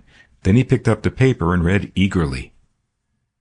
It was an advertisement in the personal column and read thus: Purcell, D., is requested to communicate at once with Mr. J. Penfield, who has important information to impart to him in Ray, Catford, deceased. The matter is urgent as the will has been proved and must now be administered. Varney read the advertisement through twice, and as he read it he smiled grimly, not however without a certain vague discomfort. There was nothing in the paragraph which affected him, but yet he found it in some indefinable way disquieting. And the more he reflected on the matter, the more disturbing did it appear. Confound Purcell! The fellow was dead, and there was an end of it. At least that was what he had intended and what he wished. But it seemed that it was not the end of it. Ever since that tragic voyage when he had boldly cut the Gordian knot of his entanglements, Purcell had continued to reappear in one way or another, still as ever seeming to dominate his life. From his unknown and unsuspected grave, fathoms deep in the ocean, mysterious and disturbing influences seemed to issue as though, even in death, his malice was still active. When would it be possible to shake him off for good? Varney laid down the paper and, flinging himself into the chair, set himself to consider the bearings of this new incident. How did it affect him? At the first glance it appeared not to affect him at all. Penfield would get no reply, and after one or two more trials he would have to give it up. That was all. The affair was no concern of his. But was that all? And was it no concern of his? Reflection did not by any means confirm these assumptions. Varney knew little about the law, but he realized that a will which had been proved was a thing that had to be dealt with in some conclusive manner. When Penfield failed to get in touch with Purcell, what would he do? The matter, as he had said, was urgent. Something would have to be done. Quite probably Penfield would set some inquiries on foot. He would learn from Maggie, if he did not already know, of Purcell's supposed visit to Falmouth and the mythical voyage to Ipswich. Supposing he followed up these false tracks systematically, that might lead to complications. Those inventions had been improvised rather hastily, principally for Maggie's benefit. They might not bear such investigation as a lawyer might bring to bear on them. There was the ship, for instance. It would be possible to ascertain definitely what passengers she carried from Falmouth. And when it became certain that Purcell was not one of them, at the best, the inquiry would draw a blank. At the worst, there might be some suspicion of a fabrication of evidence on his part. In any case, the inquiry would be brought back to Penzance. That would not do at all. Inquiries must be kept away from Penzance. He was the only witness of that mythical landing on the pier, and hitherto no one had thought of questioning his testimony. He believed that his own arrival on the pier had been unnoticed. But who could say? A vessel entering a harbor is always an object of interest to every nautical eye that beholds her. Who could say that some unseen watcher had not observed the yacht's arrival and noted that she was worked single-handed and that one man only had gone ashore? It was quite possible, though he had seen no such watcher, and the risk was too great to be thought of. At all costs the inquiry must be kept away from Penzance. How was that to be managed? The obvious way was to fabricate some sort of reply to the advertisement purporting to come from Purcell. A telegram, for instance, from France or Belgium, or even some place in the eastern counties. The former was hardly possible, however. He could not afford the time or expense of a journey abroad, and moreover his absence from England would be known, and its coincidence with the arrival of the telegram might easily be noticed. Coincidences of that kind were much better avoided. On reflection, the telegram did not commend itself. Penfield would naturally ask himself, why a telegram when a letter would have been equally safe and so much more efficient? For both would reveal approximately the whereabouts of the sender. No, a telegram would not answer the purpose.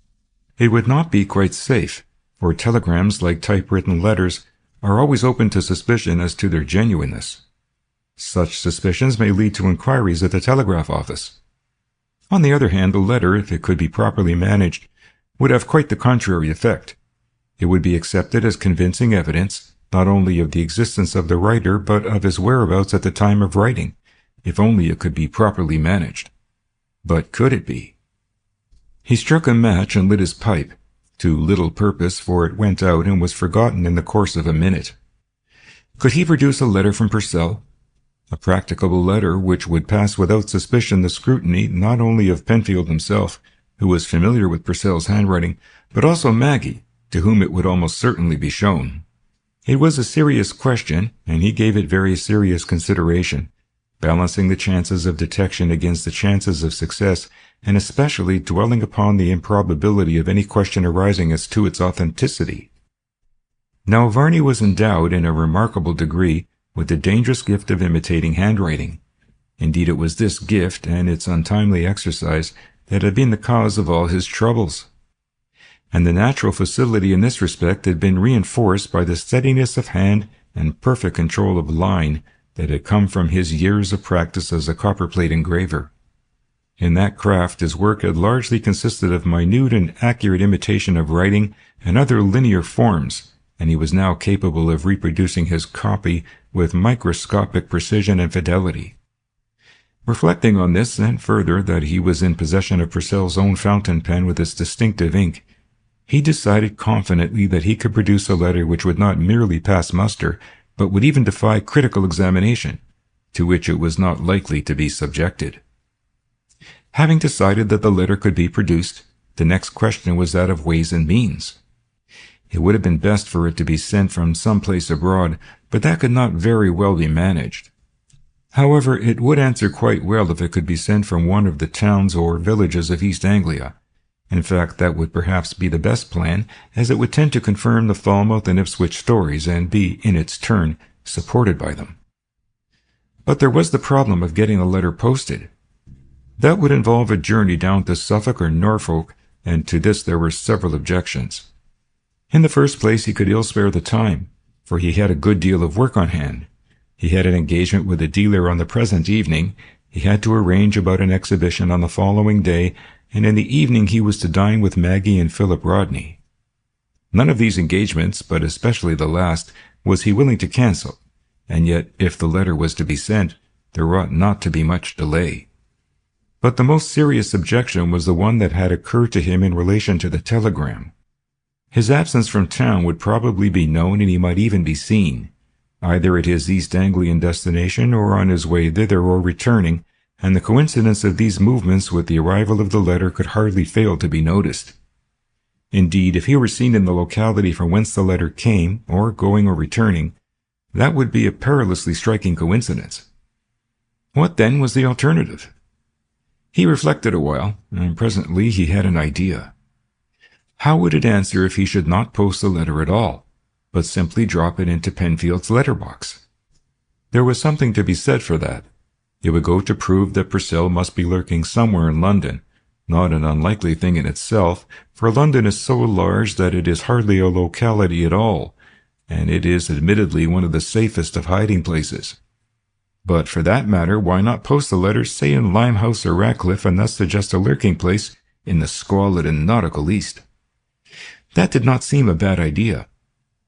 But still his preference leaned towards the eastern counties, somewhere in the neighborhood of Ipswich, which would give consistency to the account of the voyage from Falmouth. It was something of a dilemma, and he turned over the alternative plans for some time without coming to any conclusion. As he sat thus meditating, his eye roamed idly about the bare but homely studio, and presently it encountered an object that started a new and interesting train of thought.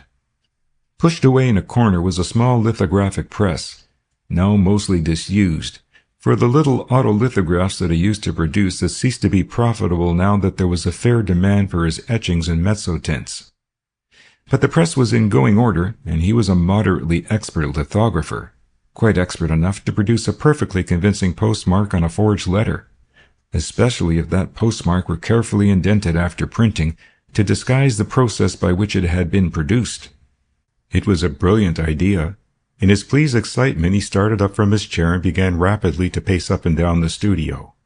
A most admirable plan, for it not only disposed of all the difficulties but actually turned them into advantages.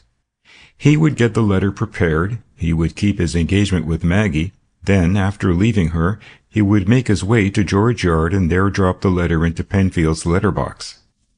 It would be found on the following morning and would appear to have been posted the previous evening and delivered by the first post. He would actually be present in Maggie's flat at the very moment when the letter was apparently being posted in Suffolk. A most excellent scheme. Chuckling with satisfaction, he set himself forthwith to carry it out. The means and appliances were in a cupboard that filled a recess, just a plain wall cupboard, but fitted with a Chubb lock of the highest class. Unlocking this, he cast his eye over the orderly shelves. Here, standing upright in an empty ink bottle, was the thick-barreled fountain pen that had once been Purcell's. Varney took out the pen in its container and stood it on the table. Next, from the back of the cupboard, he reached out an expanding letter file, and opening it, took from the compartment marked P a small bundle of letters docketed Purcell, which he also laid on the table. They were all harmless, unimportant letters, saved for that very reason, and if one should have asked why Varney had kept them, the answer, applicable to most of the other contents of the file, would have been that they had been preserved in obedience to the forger's instinct to keep a few originals in stock on the chance that they might come in handy one day. He drew a chair up to the table and began methodically to look through the letters, underlining with a lead pencil the words that he would probably want to copy. In the third letter that he read, he had an unexpected stroke of luck, for it contained a reference to Mr. Penfield, to whom some enclosed document was to be sent, and it actually gave his full name and address. This was a windfall indeed. As he encircled the address with a pencil mark, Varney smiled complacently and felt that fortune was backing him up handsomely. Having secured the copy for the handwriting, the next thing was to get the postmark drawn and printed. The letters in the file had no envelopes, but he had in his pocket a letter that he had received that morning from an innkeeper at Tenderden, to whom he had written for particulars as to accommodation. It was probably a typical country letter, and its postmark would serve as well as any other. He took it from his pocket and, laying it on a small drawing board, pinned a piece of tracing paper over it and made a very careful tracing of the postmark. Then he drew away the letter and slipped in its place a small piece of lithographic transfer paper with a piece of black lead transfer paper over it, and went over the tracing carefully with a hard pencil. He now had a complete tracing of the postmark on the lithographic paper, including the name Tenderden and the date and time, which he had included to give the dimensions and style of the lettering. But he now patiently erased them, accepting the year date, and replaced them in the same style and size with the inscription, Woodbridge, October 28, 4:30 p.m., drawn firmly with a rather soft pencil. He now fetched his lithographic ink and pens from the cupboard, and with the original before him, inked in the tracing, being careful to imitate all the accidental characters of the actual postmark, such as the unequal thickness of the lines due to the uneven pressure of the marking stamp. When he had finished, he turned the envelope over and repeated the procedure with the London postmark, only here he made an exact facsimile excepting as to the date and time, which he altered to October 29, 11:20 p.m. The next proceeding was to transfer the ink tracings to a lithographic stone. He used a smallish stone, placing the two postmarks a convenient distance apart so that they could be printed separately. When the transfer and the subsequent etching processes were completed and the stone was ready for printing, he inked up and took a trial proof of the two postmarks on a sheet of paper. The result was perfectly convincing, ridiculously so. As he held the paper in his hand and looked at those absurd postmarks, he chuckled aloud. With a little ingenuity, how easy it was to sprinkle salt on the forensic tale of the inscrutable Penfield. He was disposed to linger and picture to himself the probable proceedings of that astute gentleman when he received the letter. But there was a good deal to do yet, and he must not waste time. There was the problem of printing the Woodbridge postmark fairly on the stamp, and then there was the addressing and writing of the letter. The first problem he solved by tracing the outline of an envelope on the sheet that he had printed, with the postmark in the correct place for the stamp, cutting this piece out and using it to make register marks on the stone. Then he affixed the stamp exactly to the correct spot on the envelope, inked up the stone, laid the envelope against the register marks, and passed the stone under the roller. When he picked up the envelope, the stamp bore the Woodbridge postmark with just that slight inaccuracy of imposition that made it perfectly convincing. The London postmark presented no difficulty, as it did not matter to half an inch where it was placed. Another inking up and another turn of the crank handle and the envelope was ready for the penmanship. Although Varney was so expert a copyist, he decided to take no unnecessary risks. Accordingly, he made a careful tracing of Penfield's name and address from the original letter and transferred this in black lead to the envelope. Then, with Purcell's pen charged with its special black ink, and with the original before him, he inked in the tracing with a free and steady hand, and quickly enough to avoid any telltale wavering or tremor of the line. It was certainly a masterful performance, and when it was done, it would have puzzled a much greater expert than Penfield to distinguish between the copy and the original. Varney regarded it with deep satisfaction. He was about to put it aside to dry, before he should rub out the tracing marks, when it occurred to him that Purcell would almost certainly have marked it confidential or personal. It was in fact rather desirable that this missive should be opened by Penfield himself. The fewer hands it passed through the better, and then of course it was not worthwhile to let any of the clerks into the secret of Purcell's disappearance. Accordingly, with the original letter still before him, he wrote at the top of the envelope, in bold and rather large characters, the word personal. That ought to make it safe. He put the envelope aside and began to think out the text of the letter that he was going to write. As he did so, his eye rested gloatingly on the work that he had done, and done to such a perfect finish. It was really a masterpiece of deception. Even a post-office sorter would have been taken in by it. He took it up and again regarded it admiringly. Then he began to consider whether confidential would not have been better than personal. It was certainly most desirable that this letter should not be opened even by the chief clerk, for it would let the cat out of the bag rather completely. He held the envelope irresolutely for a full minute, turning the question over. Finally, he picked up the pen and, laying the envelope before him, turned the full stop into an N, and followed this with the word confidential. There was not as much space as he would have liked, and in his anxiety to preserve the character of the handwriting while compressing the letters, the tail of the final I strayed on to the edge of the stamp, which to his critical eye looked a little untidy, but that was of no consequence. In fact, it was rather an additional realistic touch. He now set to work upon the letter itself. It was to be but a short letter, and it took him only a few minutes to draft out the matter in pencil. Then, spreading Purcell's letter before him, he studied it word by word and letter by letter. When he had got the character of the writing well into his mind, he took a sheet of notepaper, and with a well-sharpened H pencil made a very careful copy of his draft, constantly referring to Purcell's original, and even making tracings of important words and of the signature. Having compared the lightly penciled copy with Purcell's letter and made one or two corrections, he picked up the pen and traced over the pencil writing with the sureness and steadiness that his training as an engraver made possible. The letter being finished with a perfect facsimile of the signature, he made a final comparison of the handwriting with Purcell's, and finding it beyond criticism, read through the letter again, speculating on Mr. Penfield's probable proceedings when he received it. The text of the letter ran thus: Dear Mr. Penfield, I have just seen your advertisement in the Times, and I'm writing to let you know that circumstances render it impossible for me to call on you, and for the same reason I am unable to give you my present address.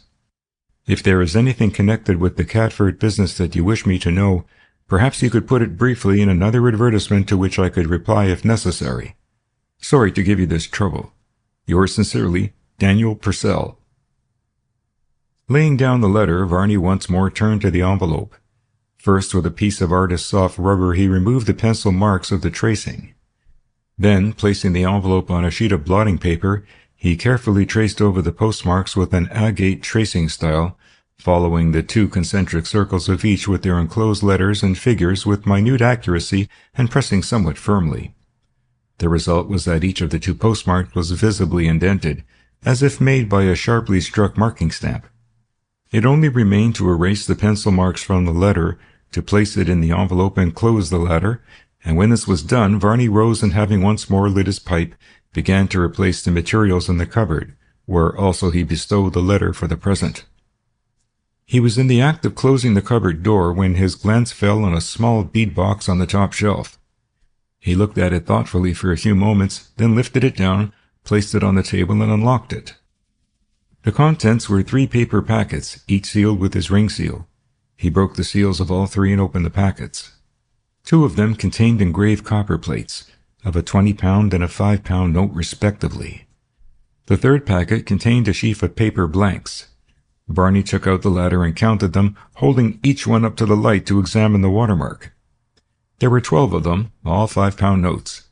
He laid them down and cogitated profoundly, and unconsciously his eyes turned to the etching press at the end of the bench. A few minutes' work, a smear of ink and a turn of the press, would convert those blanks into actual notes, so good that they could be passed with perfect safety. 12 fives, 60 pounds. It was handsome pay for half an hour's work, and 5-pound notes were so easy to get rid of. It was a severe temptation to a comparatively poor man whose ethical standards were none of the highest. Prosperous as he now thought himself, with the growing demand for his etchings, 60 pounds represented the product of nearly 2 months' legitimate work. It was a great temptation. There were the blanks all ready for the magic change. It seemed a pity to waste them. There were only a dozen, and there would be no more. This would really be the end of the lay. After this he could go straight and live a perfectly reputable life. The gambler's lure, the attraction of easy-won wealth, was beginning to take effect. He had actually picked up the 5-pound plate and was moving towards the bench when something in his mind brought him suddenly to a stop. In that moment there had risen before his mental vision the sweet and gracious figure of Margaret Purcell. Instantly his feelings underwent a revulsion. That which but a minute ago had seemed natural and reasonable now looked unspeakably sordid and base. No compulsion now urged him on unwillingly to crime. It would be his own choice, the choice of mere greed. Was it for this that he had set her and himself free? Could he stand in her presence and cherish thoughts of honorable love with this mean crime, committed of his own free will, on his conscience? Assuredly not. The very corpse of Purcell cried out from its dark tomb beneath the wolf on this voluntary resumption of the chains which he had broken at the cost of murder. Once more he turned towards the bench, but now with a different purpose. Hurriedly, as if fearful of another backsliding, he caught up a large graver and drove his point across the plate from corner to corner, ploughing up the copper in a deep score. That finished the matter. Never again could that plate be printed from. But he did not leave it at that. With a shaving scraper he pared off the surface of the plate until the engraving on it was totally obliterated. He fetched the other plate and treated it in a similar manner. Then he flung both plates into a porcelain dish and filled it with strong nitric acid mordant. Finally, as the malodorous red fumes began to rise from the dish, he took up the sheaf of blanks and held them in the flame of the gas stove. When the last blackened fragments had fallen to the earth, he drew a deep breath. Now at last he was free, really free even from the peril of his own weakness. His labors had consumed the best part of the morning, but in any case he was in no mood for his ordinary work. Opening the window a little wider to let the fumes escape, he took his hat from the peg and went forth, turning his steps in the direction of Regent's Park. End of Chapter 6. To the lover of quiet and the admirer of urban comeliness, the ever-increasing noise and turmoil of London and its ever-decreasing architectural interest and charm give daily an added value to the Inns of Court, in whose peaceful precincts quiet and comeliness yet survive. And of the Inns of Court, if we except old buildings, Lincoln's Inn, the Temple with its cloisters, its fountain and its ancient church, makes the strongest appeal to the affections of that almost extinct creature, the Londoner, of which class the last surviving genuine specimens are to be found in its obsolete chambers, living on amidst the amenities of a bygone age. But it was neither the quiet nor the architectural charm of the old domestic buildings that had caused Mr. Superintendent Miller of the Criminal Investigations Department to take the Temple on his way from Scotland Yard to Fleet Street, though it was as short a way as any, nor was it a desire to contemplate the houses attributed to Wren that made him slow down when he reached King's Bench Walk and glance hesitatingly up and down that pleasant thoroughfare, if a thoroughfare it can be called. The fact is that Mr. Miller was engaged in certain investigations, which had led him, as investigations sometimes do, into a blind alley, and it was in his mind to see if the keen vision of Dr. John Thorndyke could detect a way out. But he did not want a formal consultation. Rather, he desired to let the matter arise, as it were, by chance, and he did not quite see how to manage it. Here, as he stood hesitating opposite Thorndyke's chambers, Providence came to his aid, for at this moment a tall figure emerged from the shadow of the covered passage from Mitre Court and came with an easy long-legged swing down to tree-shaded footway. Instantly, the superintendent strode forward to intercept the newcomer, and the two met halfway up the walk. "You were not coming to see me by any chance?" Thorndyke asked, when the preliminary greetings had been exchanged. "No," replied Miller, "though I had half a mind to look in on you just to pass the time of day. I am on my way to Clifford's Inn to look into a rather queer discovery that has been made there." Here the superintendent paused with an attentive eye on Thorndyke's face, though experience should have told him that he might as well study the expression of a wig-maker's block. As Thorndyke showed no sign of rising to the bait, he continued, "A remarkably queer affair. Mysterious, in fact. Our people are rather stuck, so I am going to have a look round the chambers to see if I can pick up any traces." "That is always a useful thing to do," said Thorndyke. "Rooms, like clothes, tend to take certain impressions from those who live in them. Careful inspection, eked out by some imagination, will usually yield something of interest." "Precisely," agreed Miller. "I realized that long ago from watching your own methods. You were always rather fond of poking about in empty houses and abandoned premises. By the way," he added, forced into the open by Thorndyke's impassiveness, "I wonder if you would care to stroll up with me and have a look at these chambers?" "Are the facts of the case available?" asked Thorndyke. "Certainly," replied Miller, "to you, so far as they are known. If you care to walk up with me, I'll tell you about the case as we go along." Thereupon Thorndyke, to whom the insoluble mystery and especially the untenanted chambers were as a hot scent to an eager foxhound, turned and retraced his steps in company with the superintendent. The history of the affair the latter began as this. At number 92 Clifford's Inn, a man named Bromswell had chambers on the second floor. He had been there several years and was an excellent tenant, paying his rent and other liabilities with clockwork regularity on or immediately after quarter day. He had never been known to be even a week in arrear with rent, gas, or anything else. But at midsummer he failed to pay up in his usual prompt manner, and after a fortnight had passed a polite reminder was dropped into his letterbox. But still he made no sign. However, as he was an old tenant and his character was so excellent, nothing was done beyond dropping in another reminder. Once or twice the porter went to the door of the chambers, but he always found the oak shut, and when he hammered on it with a stick he got no answer. Well, the time ran on, and the porter began to think that things looked a bit queer, but still nothing was done. Then one day the postman brought a batch of letters, or rather circulars, to the lodge addressed to Bromswell. He had tried to drop them into Bromswell's letter box, but couldn't get them in as the box was choke full. Now this made it pretty clear that Bromswell had not been in his chambers for some considerable time, unless he was dead and his body shut up in them, So the porter acquainted the treasurer with the state of affairs and consulted him as to what was to be done. There were no means of getting into the chambers without breaking in, for the tenant had at some time fixed a new patent lock on the outer door and the porter had no duplicate key. But the chambers couldn't be left indefinitely, especially as there was possibly a dead man inside, so the treasurer decided to send a man up a ladder to break a window and let himself in. As a matter of fact, the porter went up himself, and as soon as he got into the chambers and had a look round, he began to smell a rat. The appearance of the place, and especially the even coating of dust that covered everything, showed that no one had been in those rooms for 2 or 3 months at least. But what particularly attracted the attention of the porter, who was a retired police sergeant, was a rather queer-looking set of apparatus that suggested to him the outfit of a maker of flash notes. On this he began to make some inquiries, and then it transpired that nobody knew anything about Bromswell. Mr. Duskin, the late porter, must have known him, since he must have let him the chambers, but Duskin left the inn some years ago, and the present porter has never met this tenant.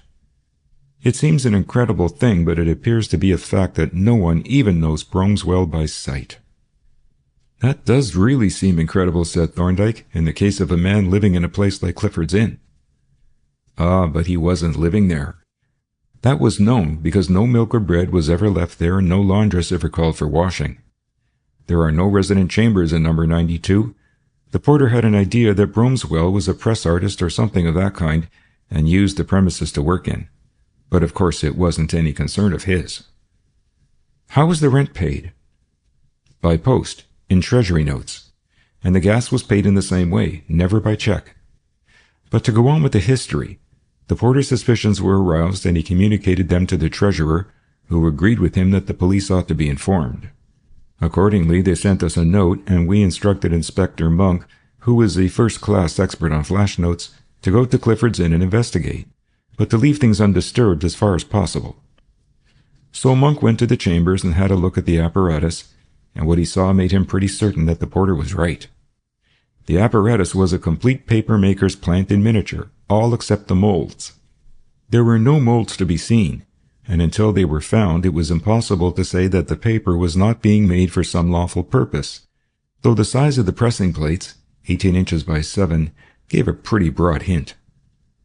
However, there was an iron safe in the room, one of Wilkins' make, and Monk decided that the molds were probably locked up in it. He also guessed what the molds were like. You may have heard of a long series of most excellent forgeries of Bank of England notes. I have, said Thorndyke. They were £5 and £20 notes, mostly passed in France, Belgium, Switzerland, and Holland. That's the lot, said Miller, and first-class forgeries they were, and for a very good reason. They were made with the genuine molds. Some 6 years ago, 2 molds were lost or stolen from the works at Maidstone, where the Bank of England makes its paper. They were the molds for £5 and £20 notes respectively, and each mold would make a sheet that would cut into 2 notes. A long, narrow sheet 16 3/4 inches by 5 5/32 in the case of a £5 note. Well, we have been on the lookout for those forgers for years, but naturally they were difficult to trace, for the forgeries were so good that no one could tell them from the real thing but the experts at the bank. You see, it is the paper that the forger usually comes a cropper over. The engraving is much easier to imitate. But this paper was not only made in the proper molds with all the proper watermarks, but it seemed to be made by a man who knew his job. So you can reckon that Monk was as keen as mustard on getting those molds. And get them he did. On our authority, Wilkins made him a duplicate key. We didn't want to blow the safe open. And sure enough, as soon as he opened the door, there were the 2 molds. So that's that. There is an end of those forgeries, but the question is, who and where the devil is this fellow Bromswell? And there is another question. This only accounts for the paper. The engraving and printing were done somewhere else and by some other artist. We should like to find out who he is. But for the present he is a bird in a bush. Bromswell is our immediate quarry. He seems to be pretty much in the bush too, remarked Thorndyke. Is there no trace of him at all? What about his agreement and his references? Gone, replied Miller. When the inn was sold, most of the old papers were destroyed. They were of no use. It is astonishing, said Thorndyke, that a man should have been in occupation of those chambers for years and remain completely unknown.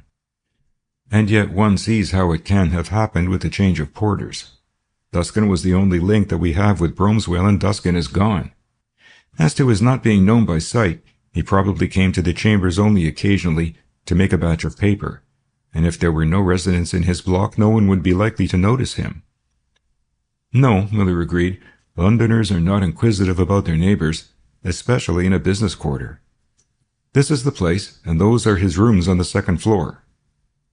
As he paused by an ancient lamppost near the postern gate that opens on Fetter Lane, the superintendent indicated a small dark entry and then nodded at a range of dull windows at the top of the old house. Then he crossed a tiny courtyard, plunged into the dark entry and led the way up the narrow stair, groping with his hand along the unseen handrail and closely followed by Thorndyke. At the first floor they emerged for a moment into modified daylight, and then ascended another flight of dark and narrow stairs, which opened on a grimy landing whose only ornaments were an iron dustbin and a gas meter, and which displayed a single iron-bound door above which appeared in faded white lettering the inscription, Mr. Bromswell. The superintendent unlocked the massive outer door, which opened with a rusty creak, revealing an inner door fitted with a knocker. This Miller pushed open, and the two men entered the outer room of the set of chambers, halting just inside the door to make a general survey of the room, of which the most striking feature was its bareness, and this was really a remarkable feature when the duration of the tenancy was considered. In the course of some years of occupation, the mysterious tenant had accumulated no more furniture than a small kitchen table, a Windsor chair, a canvas-seated camp armchair, a military camp bedstead with a sleeping bag and a couple of rugs and a small iron safe. "It is obvious," said Thorndyke, "that Bromswell never lived here. Apparently he visited the place only at intervals, but when he came he stayed until he had finished what he had come to do. Probably he brought a supply of food and never went out between his arrival and departure." He strolled into the tiny kitchen, where a gas ring, a teapot, a cup and saucer, 1 or 2 plates, a tin of milk powder, 1 of sugar, another of tea, and a biscuit tin containing an unrecognizable mildewy mass, bore out his suggestion. With a glance at the loaded letter-box, he crossed the room and, opening a door, entered what was intended to be the bedroom but had been made into a workshop. And very complete it was, being fitted with a roomy sink and tap, a small boiler, apparently a dentist's vulcanizer, and a mixer or beater worked by a little electric motor, driven by a bichromate battery, there being no electric light in the premises. By the window was a strong bench on which was a powerful office press, a stack of long, narrow copper plates, and a pile of pieces of felt, of similar shape but somewhat larger. Close to the bench was a trough made from a stout wooden box, lined with zinc and mounted on 4 legs, in which was folded newspaper containing a number of neat coils of cow-hair cord, each coil having an eye splice at either end, evidently to fit on the hooks which had been fixed in the walls. Those cords, Miller explained, as Thorndyke took them from the paper to examine them, were used as drying lines to hang the damp sheets of paper on. They were always made of cow hair because that is the only material that doesn't mark the paper. But I expect you know all about that. Is there anything that catches your eye in particular? You seem interested in those cords." "I was looking at these 2, said Thorndyke, holding out 2 cords which he had uncoiled. "This one, you see, was too long. It had been cut the wrong length, or more probably was the remainder of a long piece. But instead of cutting off the excess, our friend has thriftily shortened this rather expensive cord by working a sheepshank on it. Now, it isn't everyone who knows how to make a sheepshank, and the persons who do are not usually paper makers." "That's perfectly true, Doctor," assented Miller. "I'm one of those people who don't know how to make that particular kind of knot. What is the other point?" "This other cord," replied Thorndyke, "which looks new, has an eye splice at one end only, but it is, as you see, about 5 inches longer than the other, just about the amount that would be taken up by working the eye splice. That looks as if Bromswell had worked the splices himself, and if you consider the matter, you will see that it is probably the case. The length of these cords is roughly the width of this room. They have been cut to a particular measure, but the cord was probably bought in a single length, as this extra long piece suggests." "Yes," agreed Miller. "They wouldn't have been sold with the eye splices worked on them, and in fact I don't see what he wanted with the eye splices at all. A simple knotted loop would have answered the purpose quite as well." Exactly, said Thorndyke. They were not necessary. They were a luxury, a refinement. And that emphasizes the point that they suggest, which is that Bromswell is a man who has some technical knowledge of cordage, is probably a sailor, or in some way connected with the sea. As you say, a common knotted loop, such as a bowline knot, would have answered the purpose perfectly. But that is true of most of the cases in which a sailor uses an eye splice. Then why does he take the trouble to work the splice? Principally for the sake of neatness of appearance, because to an expert eye, a tied loop with its projecting end looks slovenly. Now, this man will have had quite a lot of time on his hands. He will have had to wait about 4 hours while the pulp was boiling and while it was being beaten up. A sailor would very naturally spend part of his idle time in tidying up the cordage. The superintendent nodded reflectively. Yes, he said, I think you were right, Doctor, and it is an important point. This fellow was a fairly expert paper maker. He wasn't a mere amateur like most of the note forgers. If he was some kind of sailorman as well, that would make him a lot easier to identify if we should get on his track. But that's just what we can't do. There is nothing to start from. He is a mere name, and pretty certainly a false name at that. As he spoke, Miller looked about him discontentedly, running his eye over the bench and its contents. Suddenly he stepped over to the press and, diving into the shadow space between it and the wall, brought up his hand grasping a silver-mounted briar pipe. Now, Doctor, he said with a grin, handing it to Thorndyke when he had inspected it, here is something in your line. Just run your eye over that pipe and tell me what the man is like. Thorndyke laughed as he took the pipe in his hand.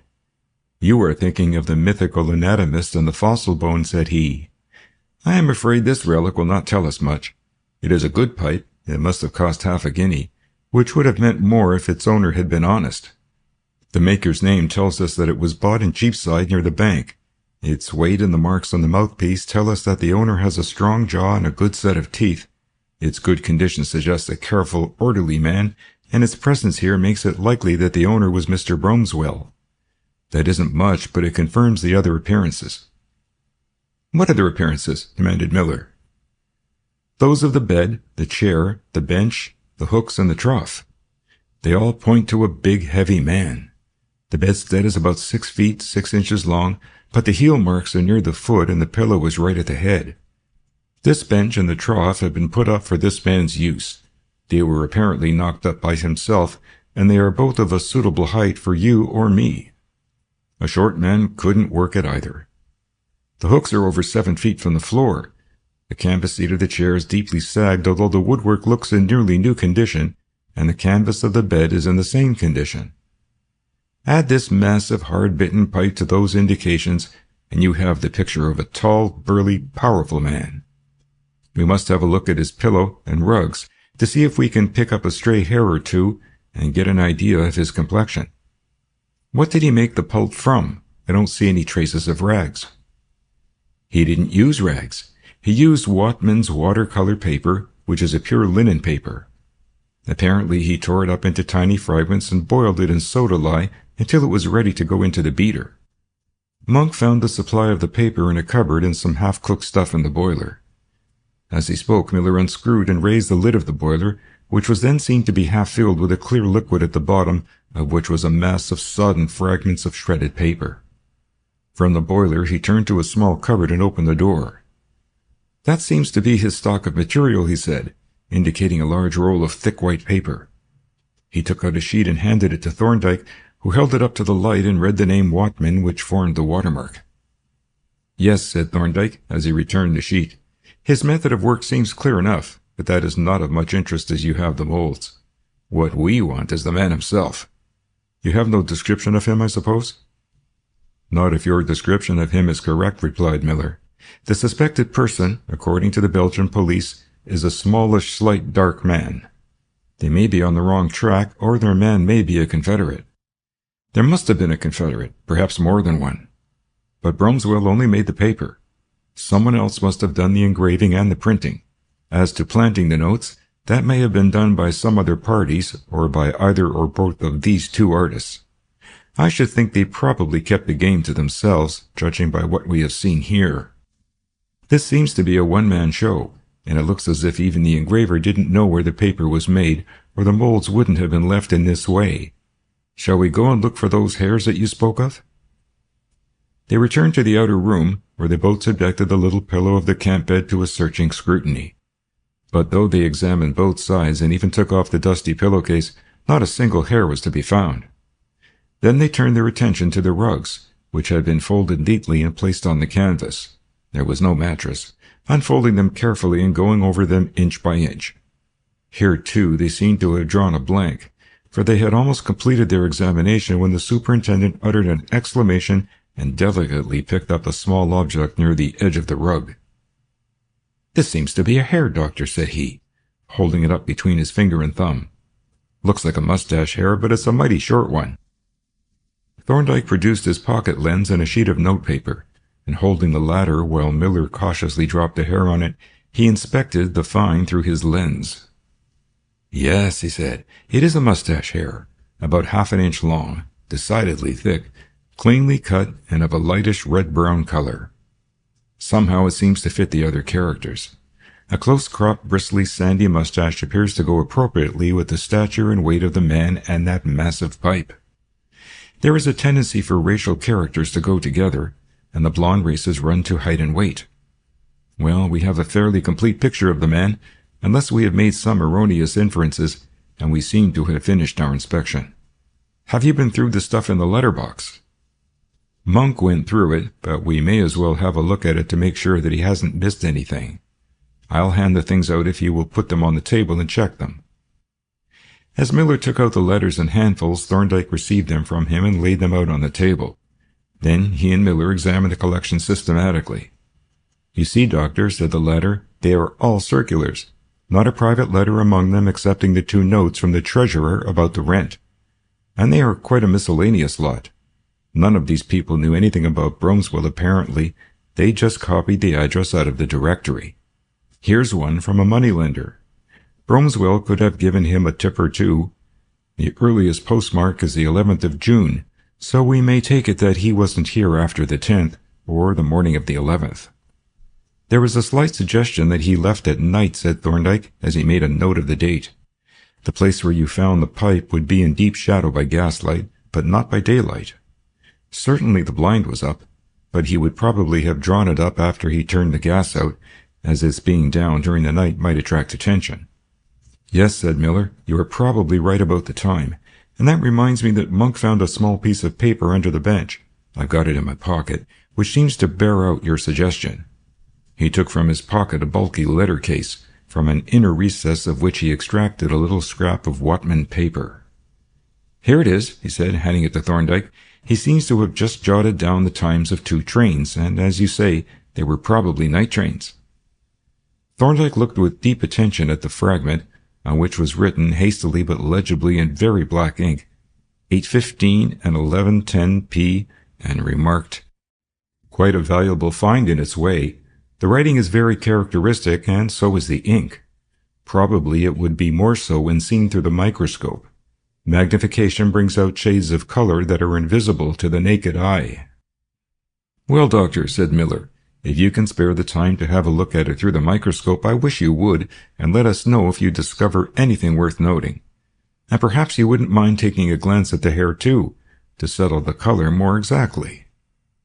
He transferred the latter, which he had carefully folded in paper and put in his pocketbook, to Thorndyke, who deposited it with the scrap of paper in his letter case after penciling on the wrapper a note of the nature and source of the object. "And that," said the superintendent, "seems to be the lot. We haven't done so badly after all. If you are right, as I expect you are, we have got quite a serviceable description of the man Bromswell. But it is a most mysterious affair. I can't imagine what the deuce could have happened. It is pretty clear that he came here about the 10th of June and probably made a batch of paper which we shall hear of later. But what could have happened to the man? Something out of the common, evidently. He would never have stayed away voluntarily with the certainty that the premises would be entered, his precious bowls found, and the whole thing blown upon. If he had intended to clear out, he would certainly have taken the molds with him, or at least destroyed them if he thought that the game was up. What do you think, Doctor?" "It seems to me," replied Thorndyke, "that there are three possibilities. He may be dead, and if so, he probably died suddenly, before he was able to make any arrangements.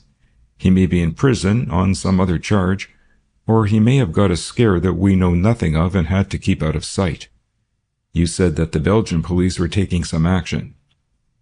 "Yes, they have got an officer over here by agreement with us who is making inquiries about the man who planted the notes in Belgium. But he isn't after Bromswell. He is looking for quite a different man, as I told you, but he doesn't pretend that he could recognize him." "It doesn't follow that Bromswell knows that. If the Confederate had discovered that inquiries are being made, he may have given his friend a hint, and the pair of them may have absconded. But that is mere speculation. As you say, something extraordinary must have happened, and it must have been something sudden and unforeseen. And that is all we can say at present." By the time that this conclusion was reached, they had emerged from Clifford's Inn Passage into Fleet Street, and here they parted, the superintendent setting a course westward, and Thorndyke crossing the road to the gateway of Middle Temple Lane. End of Chapter 7. It was in a deeply meditative frame of mind that Thorndyke pursued his way towards his chambers after parting with the superintendent. For the inspection which he had just made had developed points of interest other than those which he had discussed with the detective officer. To his acute mind, habituated to rapid inference, the case of the mysterious Mr. Bromswell had inevitably presented a parallelism with that of Daniel Purcell. Bromswell had disappeared without leaving a trace. If he had absconded, he had done so without premeditation or preparation, apparently under the compulsion of some unforeseen but imperative necessity. But that was precisely Purcell's case, and the instant the mere comparison was made, other points of agreement began to appear and multiply in the most startling manner. The physical resemblance between Purcell and the hypothetical Bromswell was striking but not conclusive. Both were big, heavy men, but such men are not uncommon, and the resemblance in the matter of the mustache had to be verified or disproved. But the other points of agreement were very impressive alike by their completeness and by their number. Both men were connected with the making of paper, and of the same kind, handmade paper.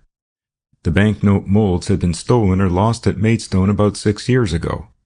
But at that very time Purcell was at Maidstone and was then engaged in the paper industry. Bromswell appeared to have a sailor's knowledge and skill in respect of cordage. But Purcell was a yachtsman and had such knowledge and skill. Then the dates of the two disappearances coincided very strikingly. Bromswell disappeared from London about the 10th of June. Purcell disappeared from Penzance on the 23rd of June. Even in trivial circumstances there was curious agreement. For instance, it was a noticeable coincidence that Bromswell's pipe should have been bought at a shop within a minute's walk of Purcell's office. But there was another coincidence that Thorndyke had noted, even while he was examining the premises at Clifford's Inn. Those premises were concerned exclusively with the making of the paper blanks on which the notes would later be printed. Of the engraving and printing activities there was no trace. Bromswell was a paper maker, pure and simple, but somewhere in the background there must have been a confederate, who was an engraver and a printer, to whom Bromswell supplied the paper blanks, and who engraved the plates and printed the notes. But Purcell had one intimate friend, and that friend was a skillful engraver who was able to print from engraved plates. Moreover, the rather vague description given by the Belgian police of the man who uttered the forged notes, while it obviously could not apply to Purcell, agreed very completely with Purcell's intimate friend. And there was yet another agreement, perhaps more striking than any. If it were assumed that Bromswell and Purcell were one and the same person, the whole of the mystery connected with Mr. Penfield's letter was resolved. Everything became consistent and intelligible up to a certain point. If the mysterious enclosures were a batch of paper blanks with the Bank of England watermark on them, it was easy to understand Mr. Penfield's reticence, for he had made himself an accessory to a felony, to say nothing of the offense that he was committing by having these things in his possession.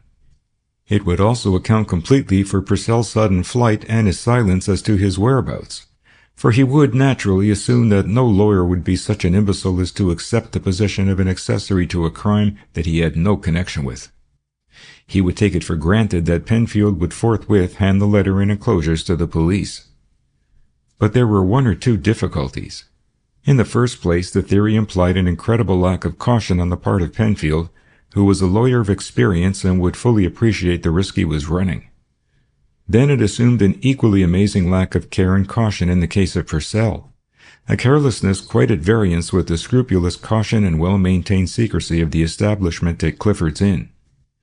But the most serious discrepancy was the presence of the paper blanks in a letter. The letter into which they ought to have been put would be addressed to the Confederate, and that Confederate was assumed to be Varney. But why should they have been sent in a letter to Varney? On the very day on which the letter was posted, Varney and Purcell had been alone together for some hours on the yacht. The blanks could have been handed to Varney then, and naturally would have been. The discrepancy seemed to render the hypothesis untenable, or at any rate to rule out Varney as the possible Confederate. But it was impossible to dismiss the hypothesis as untenable. The agreements with the observed facts were too numerous, and as soon as the inquiry was transferred to a new field, a fresh set of agreements came into view. Very methodically, Thorndyke considered the theory of the identity of Purcell with Bromswell in connection with his interviews with Mr. Penfield and Mr. Levy. Taking the latter first, what had it disclosed? It had shown that Purcell was a common moneylender, not an incriminating fact, for the business of a moneylender is not in itself unlawful. But it is a vocation to which little credit attaches, and its practice is frequently associated with very unethical conduct. It is rather on the outside edge of lawful industry. But what of Levy? Apparently he was not a mere employee. He appeared to be able to get on quite well without Purcell and seemed to have the status of a partner. Was it possible that he was a partner in the other concern too? It was not impossible. A moneylender has excellent opportunities for getting rid of good flash notes. His customers usually want notes in preference to checks, and he could even get batches of notes from the bank and number his forgeries to correspond, thus protecting himself in case of discovery. But even if Levy were a Confederate, he would not exclude Varney, for there was no reason to suppose that he was an engraver, whereas Varney was both an engraver and an old and constant associate of Purcell's. In short, Levy was not very obviously in the picture at all, and for the time being, Thorndyke dismissed him and passed on to the other case. Taking now the interview with Penfield, there were the facts elicited by the examination of the envelope. That envelope had contained a rather bulky mass, apparently of folded paper, about 5 inches long or a little more, and somewhat less than 3 inches wide. Thorndyke rose, and taking from the bookshelves a manuscript book labeled Dimensions, found in the index the entry banknotes and turned to the page indicated. Here the dimensions of a 5-pound note were given as 8 inches and 3/8 long by 5 inches and 5/32 wide. Folded lengthwise into 3, it would thus be 5 inches and 5/32, or say 5 1/8 long by 2 3/4 wide, if folded quite accurately, or a fraction more if folded less exactly. The enclosure in Penfield's envelope was therefore exactly the size of a small batch of notes folded into 3. It did not follow that the enclosures actually were banknotes. They might have been papers of some other kind, but of similar size. But the observed facts were in complete agreement with the supposition that they were banknotes, and taken in conjunction with Penfield's extraordinary secrecy and the wording of his letter to Margaret Purcell, they strongly supported that supposition. Then there was the suggestion that the envelope had been steamed open and reclosed. It was only a suggestion, not a certainty. The appearances might be misleading. But to Thorndyke's expert eye the suggestion had been very strong. The gum had smeared upwards on the inside, which seemed impossible if the envelope had been closed once for all, and the paper showed traces of caulking, as if it had been damped. Mr. Penfield had rejected the suggestion, partly for the excellent reasons that he had given, but also perhaps because Purcell's flight implied that he had discovered the mistake and that therefore the mistake was presumably his own. But there was one important point that Penfield seemed to have overlooked. The letter that he expected to receive would presumably have contained no enclosures. The letter that he did receive contained a bulky enclosure which bulged the envelope. The two letters must therefore have been very different in appearance. Now, ordinarily, when two letters are put each into the envelope of the other, when once the envelopes are closed, the mistake is covered up. There is nothing in their exterior to suggest that any mistake has occurred. But in the present case, the error was blatantly advertised by the appearance of the closed letters. Penfield's envelope, which should have been flat, bulged with its contents. The other envelope, if there was one, as there almost certainly must have been, which should have bulged, was conspicuously flat. Of course, Penfield may have been wrong in assuming that no enclosures were to be sent to him. Both letters may have held enclosures. But taking the evidence as it was presented, it was to the effect that there were enclosures in only one of the letters. And if that were the case, the mistake appeared incredible. It became impossible to understand how Purcell could have handled the two letters and finally put them into the post without seeing that the enclosures were in the wrong envelope. What was the significance of the point? Well, it raised the question whether Purcell could possibly have posted this letter himself, and this question involved a further question whether the envelope had been opened and reclosed. For if it had, the transposition of the contents must have taken place after the letters left Purcell's hands. Against this was the fact of Purcell's flight, which made it practically certain that he had become aware of the transposition. But it was not conclusive, and having noted the objection, Thorndyke proceeded to follow out the alternative theory. Accepting for the moment the hypothesis that the letter had been opened and the transposition made intentionally, certain other questions arose. First, who had the opportunity? Second, what could have been the purpose of the act? And third, who could have had such a purpose? Thorndyke considered these questions in the same methodical fashion, taking them one by one in the order stated. Who had the opportunity? That depended, among other things, on the time at which the letter was posted. Penfield had stated that the letter had been posted at 8:30 p.m. If that were true, it put Varney out of the problem, for he had left Penzance some hours before that time. But it was not true. The time shown by the postmark was not the time at which the letter was posted, but that at which it was sorted at the post office. It might have been posted at a pillar box some hours previously. It was therefore not impossible that it might have been posted by Varney, and if it was physically possible, it at once became the most probable assumption, since there was no reasonable alternative. It was inconceivable that Purcell should have handed the letters to a stranger to post, and if he had, it was inconceivable that that stranger should have opened the letters and transposed their contents. There was indeed the possibility that Purcell had met a confederate at Penzance and had handed him the letters, one of which would be addressed to himself, to post, and that this confederate might have made the transposition. But this was pure speculation without a particle of evidence to support it, whereas Varney, as an intimate friend, even if not a confederate, might conceivably have had the letters handed him to post, though this was profoundly improbable, seeing that Purcell was going ashore and Varney was in charge of the yacht. In effect, there was no positive evidence that anybody had had the opportunity to make the transposition, but if it had not been done by Purcell himself, then Varney appeared to be the only possible agent. From this vague and unsatisfactory conclusion, Thorndyke proceeded to the second question. Assuming the transposition to have been made intentionally, what could have been the purpose of the act? To this question, so far as the immediate purpose was concerned, the answer was obvious enough, since only one was possible.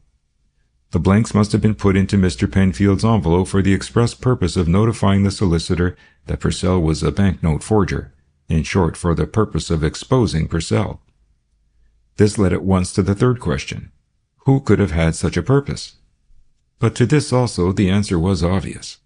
The only person who could have had such a purpose would be a confederate, for no one else would have been in possession of the knowledge that would make such a purpose possible. The transposition could have been made only by someone who knew what the contents of the envelopes were. But why should any confederate have done this? The exposure of Purcell involved at least a risk of the exposure of his confederate, and it could be assumed that if Purcell suspected that he had been betrayed, he would certainly denounce his betrayer. The object, therefore, could not have been to secure the arrest of Purcell, a conclusion that was confirmed by the fact that Purcell had become aware of the transposition, and if he had not done it himself, must apparently have been informed in time to allow of his escaping. But what other object could there be? Was it possible that the confederate wished to get rid of Purcell and make this exposure with the express purpose of compelling him to disappear? That raised the question, when did Purcell become aware that the transposition had been made? and the answer was somewhat perplexing. He could not have become aware of it immediately, or he would have telegraphed to Penfield and stopped the letter. And yet he seemed to have absconded at once before the letter could have been delivered to Penfield. He was due at Ulton the following day, and he never arrived there. He was stated to have gone from Penzance to Falmouth. That might or might not be true, but the voyage to Ipswich was evidently a myth. The answer that he had received from the owners of the Hedwig, enclosing a report from the captain of the ship, showed that the only passengers who embarked at Falmouth were 3 distressed Swedish sailors, who travelled with the ship to Malmo, and that no one went ashore at Ipswich.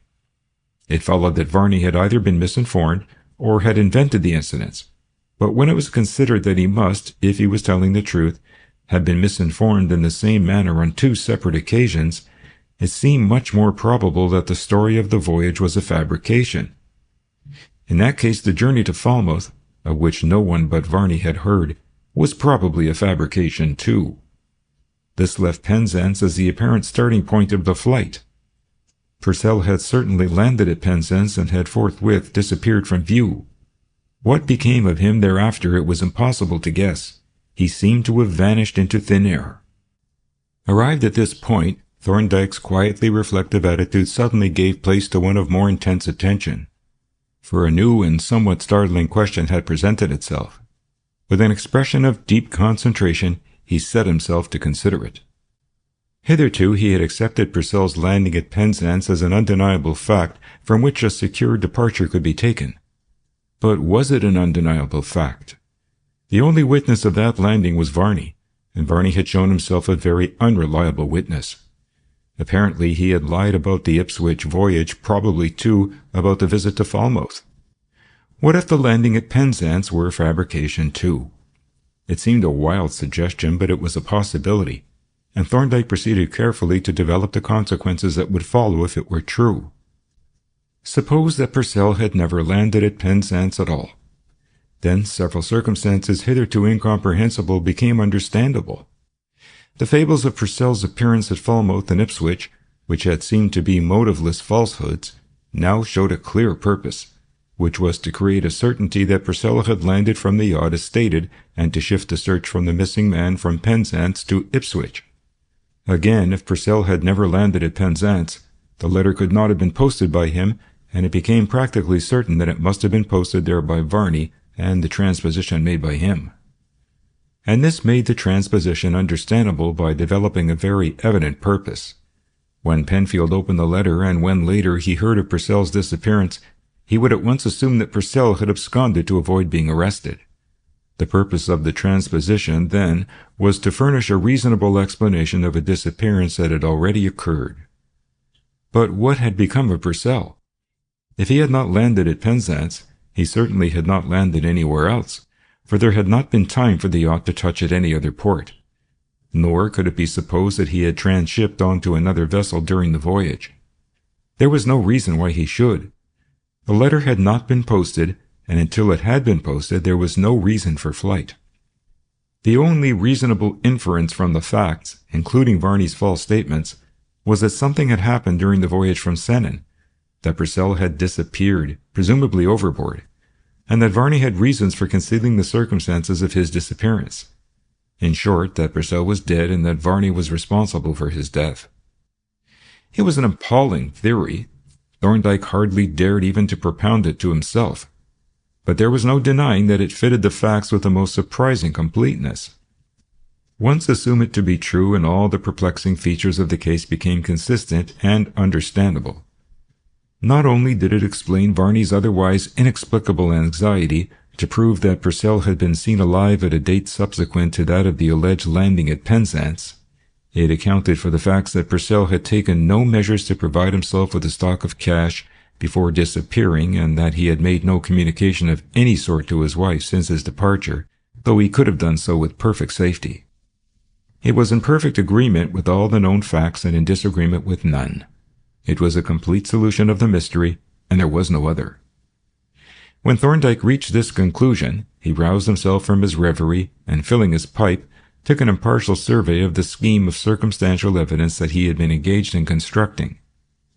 It was all very complete and consistent, There were so far no discrepancies or contradictions. All the evidence pointed in one direction. The assumed actions of Varney were in complete agreement with the circumstances that were known and the others that were inferred, as well as with the assumed motives. But it was largely hypothetical and might turn out to be entirely illusory. If only one of the assumed facts should be proved to be untrue, the whole structure of inference would come tumbling down. He took out of his pocketbook the folded paper containing the single mustache hair that the superintendent had found in the Clifford's Inn rooms. Laying it on a sheet of white paper, he once more examined it, first through his lens, then under the microscope, noting the length, thickness, and color, and mentally visualizing the kind of mustache from which it had come. Here was an indispensable link in the chain of evidence.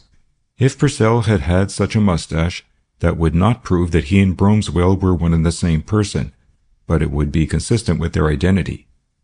But if Purcell had no such mustache, then it was probable, indeed nearly certain, that he and Bromswell were different persons, and if they were, the whole hypothetical scheme that he had been working out collapsed.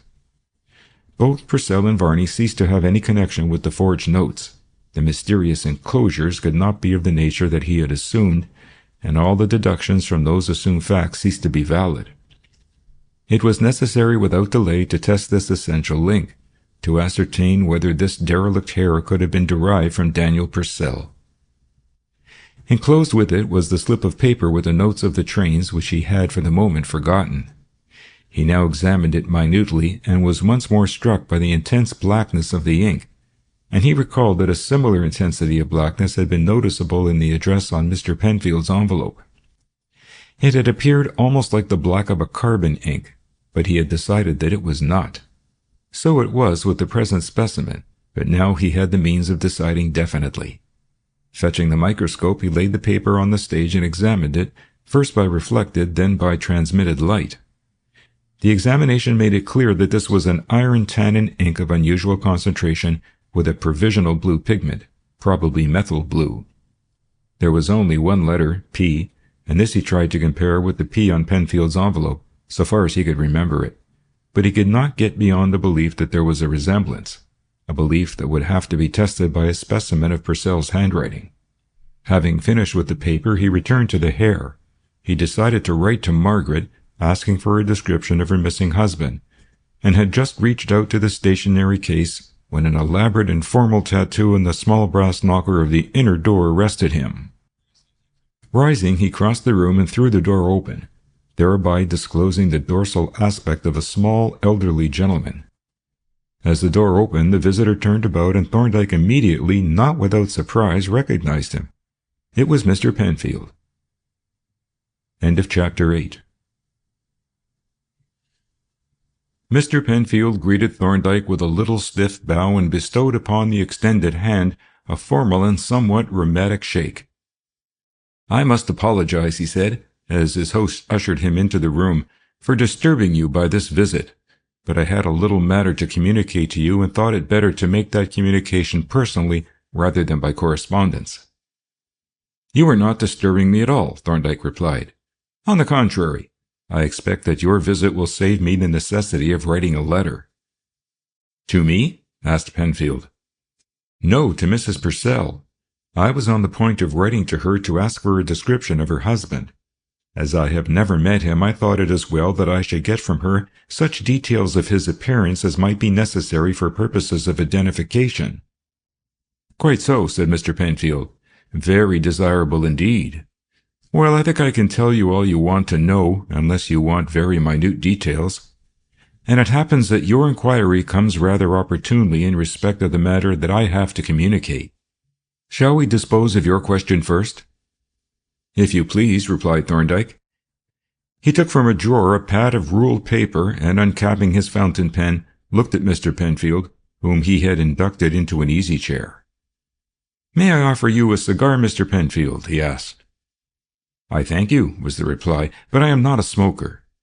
Perhaps—" here he held out his snuff-box tentatively. "No? Well, it is an obsolete vice, but I am a survivor from an obsolete age." He refreshed himself with a substantial pinch and continued, "With regard to Purcell, His person is easy to describe and should be easy to identify. He is a big lump of a man, about 6 feet or a fraction over. Massive, heavy, but not fat, just elephantine. Rather slow in his movements, but strong, active, and not at all clumsy. As to his face, I would call it beefy, a full red face with thick, bright, red, crinkly ears and full lips. Eyes pale blue, hair yellowish or light brown, cropped short. No beard or whiskers, but a little bristly, pale reddish mustache cut short like a sandy toothbrush. Expression surly, manner short, brusque, taciturn, and rather morose.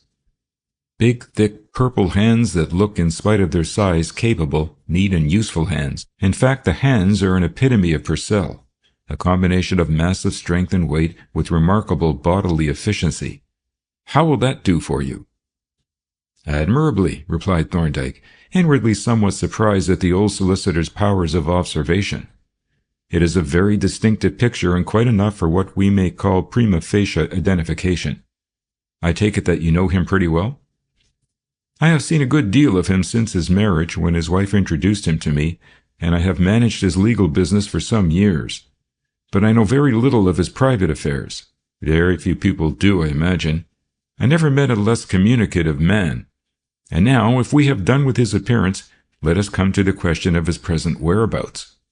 Have you any information on the subject? There is a vague report that he was seen some months ago at Ipswich. It is quite unconfirmed, and I attach no importance to it. It is probably correct, though, said Penfield. I have just had a letter from him, and the postmark shows that it came from that very locality. There is no address on the letter, then? No, and I am invited to reply by advertisement. The occasion of the letter was this.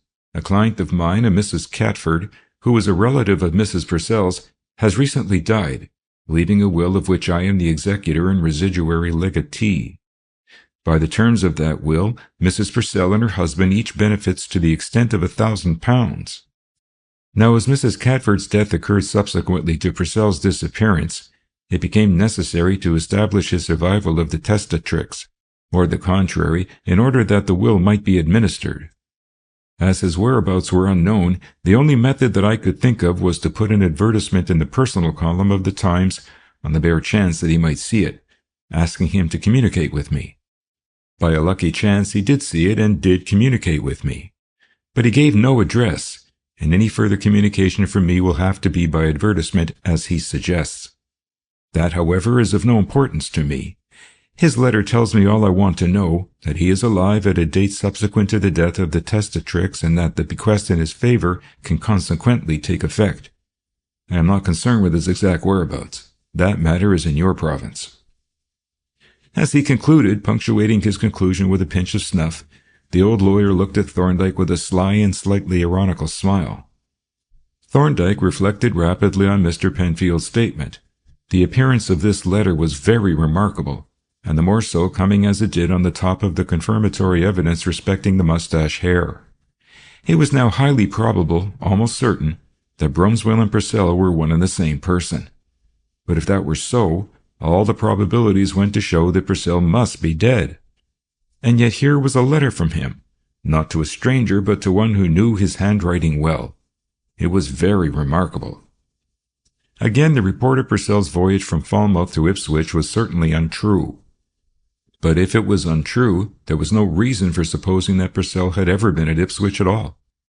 Yet here was a letter sent by Purcell from that very locality. That was very remarkable, too.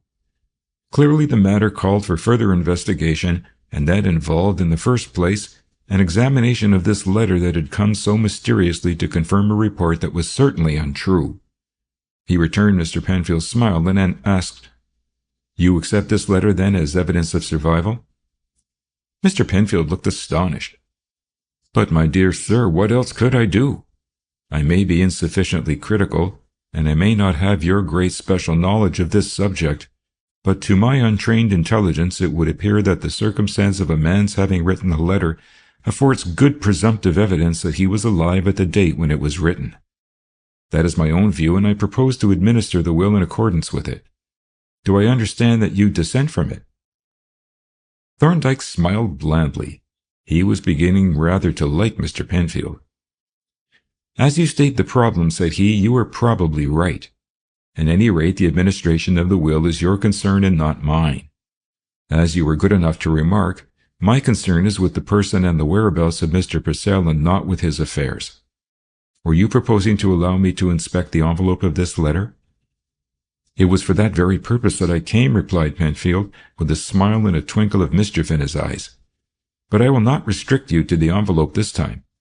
You shall inspect the letter as well, if a mere letter will not be superfluous when the envelope has given up its secrets. He produced the wallet from his pocket and, opening it, took out a letter which he gravely handed to Thorndyke.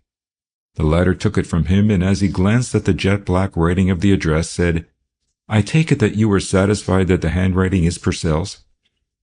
Certainly, was the reply. But who else should it be? The question does not seem to arise. However, I may assure you that it is undoubtedly Purcell's writing, and also Purcell's ink, though that is less conclusive. Still, it is a peculiar ink. I have never seen any quite like it. My impression is that he prepares it himself. As Penfield was speaking, Thorndyke examined the envelope narrowly. Presently he rose, and taking a reading glass from the mantel shelf, went over to the window, where, with the aid of the glass, he scrutinized the envelope inch by inch on both sides. Then, laying down the reading glass, he took from his pocket a powerful doublet lens, through which he examined certain parts of the envelope, particularly the stamp and the London postmark. Finally, he took out the letter, opened the envelope, and carefully examined its interior, and then inspected the letter itself before unfolding it, holding it so that the light fell on it obliquely and scrutinizing each of the four corners in succession. At length he opened the letter, read it through, again examined the corners, and compared some portions of the writing with that on the envelope. These proceedings were closely observed by Mr. Penfield, who watched them with an indulgent smile. He was better able than on the last occasion to appreciate the humor of Thorndyke's methods.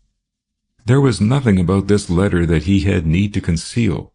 He could afford to let the expert find out what he could this time, and Mr. Penfield, from a large and unfavorable experience of expert witnesses, suspected that the discovery would probably take the form of a mare's nest. Well, he said, as Thorndyke returned to his chair with the letter in his hand, has the oracle spoken? Have we made any startling discoveries? I wouldn't use the word discoveries, replied Thorndyke, which seems to imply facts definitely ascertained. But there are certain appearances which suggest a rather startling inference. Indeed, said Mr. Penfield, taking snuff with great enjoyment. I somehow expected that they would when I decided to show you the letter. What is the inference that is suggested? The inference is, replied Thorndyke, that this letter has never been through the post. Mr. Penfield paused with his hand uplifted, holding a minute pinch of snuff, and regarded Thorndyke in silent astonishment. That, he said at length, is certainly a startling inference. And it would be still more startling if there were any possibility that it could be true. Unfortunately, the letter bears a postmark showing that it was posted at Woodbridge, and another showing that it was sorted at the London office. But no doubt you have observed and allowed for those facts. The appearances, said Thorndyke, suggest that when the postmarks were made, the envelope was empty and probably unaddressed. But, my dear sir, protested Penfield, that is a manifest impossibility. You must see that for yourself. How could such a thing possibly have happened? That is a separate question, replied Thorndyke. I am now dealing only with the appearances. Let me point them out to you. First, you will notice that the words personal and confidential have been written at the top of the envelope. Apparently the word personal was first written alone, and the words and confidential added as an afterthought. That is suggested by the change in the writing and the increasingly condensed form of the letters towards the end due to the want of space. But in spite of the squeezing up of the letters, the tail of the final L has been forced onto the stamp and actually touches the circle of the postmark, and if you examine it through this lens, you can see plainly that the written line is on top of the postmark. Therefore, the postmark was already there when that word was written. He handed the envelope and the lens to Mr. Penfield, who, after some ineffectual struggles, rejected the lens and had recourse to his spectacles. It has somewhat the appearance that you suggest, he said at length, but I have not your expert eye and therefore not your confidence. I should suppose it to be impossible to say with certainty whether one written mark was on top of or underneath another." "Very well," said Thorndyke, "then we will proceed to the next point. You will notice that both of the postmarks are deeply indented, unusually so. As a matter of fact, postmarks are usually not visibly indented at all, and it is a noticeable coincidence that this envelope should bear 2 different postmarks, each unusually indented." "Still," said Penfield, "that might easily have happened. The laws of chance are not applicable to individual cases." "Quite so," Thorndyke agreed. "But now observe another point. These postmarks are so deeply indented that in both cases, the impression is clearly visible on the opposite side of the envelope, especially inside. That is rather remarkable, seeing that if the letter was inside, the impression must have penetrated 4 thicknesses of paper." "Still," said Penfield, "it is not impossible." "Perhaps not," Thorndyke admitted. "But what does seem impossible is that it should have done so without leaving any trace on the letter itself. But that is what happened. If you will examine the letter, you will see that there is not a vestige of an indentation on any part of it, from which you must agree with me that the only reasonable inference is that when the indentations were made, the letter was not in the envelope." Mr. Penfield took the letter and the envelope and compared them carefully. There was no denying the obvious facts. There was the envelope with the deeply indented postmark showing plainly on the reverse sides, and there was the letter with never a sign of any mark at all. It was certainly very odd. Mr. Penfield was a good deal puzzled and slightly annoyed. To his orthodox legal mind, this prying into concrete facts and physical properties was rather distasteful. He was accustomed to sworn testimony, which might be true or might be untrue, but that was the witness's lookout, but which could be accepted as admitted evidence. He could not deny that the facts were apparently as Thorndyke had stated, but that unwilling admission produced no conviction. He was a lawyer, not a scientific observer. "Yes," he agreed reluctantly, "the appearances are as you say, but they must be in some way illusory. Perhaps some difference in the properties of the paper may be the explanation. At any rate, I cannot accept your inference for the simple reason that it predicates an impossibility. It assumes that this man, or some other, posted a blank, empty envelope, got it back, put a letter in it, addressed it, and then delivered it by hand, having traveled up from Woodbridge to do so. That would be an impossibility, unless the person were a post office official, and then what on earth could be the object of such an insane proceeding? Have you asked yourself that question?" As a matter of fact, Thorndyke had, and he had deduced a completely sufficient answer. But he did not feel called upon to explain this. It was not his concern to convince Mr. Penfield. That gentleman's beliefs were a matter of perfect indifference to him. He had considered it fair to draw Mr. Penfield's attention to the observed facts, and even to point out the inferences that they suggested. But if Mr. Penfield chose to shut his eyes to the facts, or to reject the obvious inferences, that was his affair.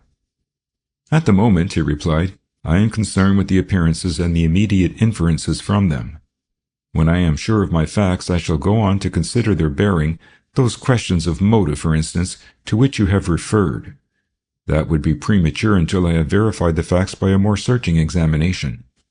Would it be convenient for you to leave this letter with me for a few hours, that I might examine it more completely?" Mr. Penfield would have liked to refuse, but there was no pretext for such refusal. He therefore made a virtue of necessity and replied graciously, "Certainly, certainly, by all means. I will just take a copy, and then you can do as you please with the original, short of destroying it. But pray don't let it lead you astray." "In what respect?" "Well," said Penfield, taking a deprecating pinch of snuff, "it has sometimes seemed to me that the specialist has a tendency, just a tendency, mark you, to mislead himself. He looks for a certain thing which might be there, and, well, he finds it. I cannot but remark your own unexpected success in your search for the unusual, shall we say.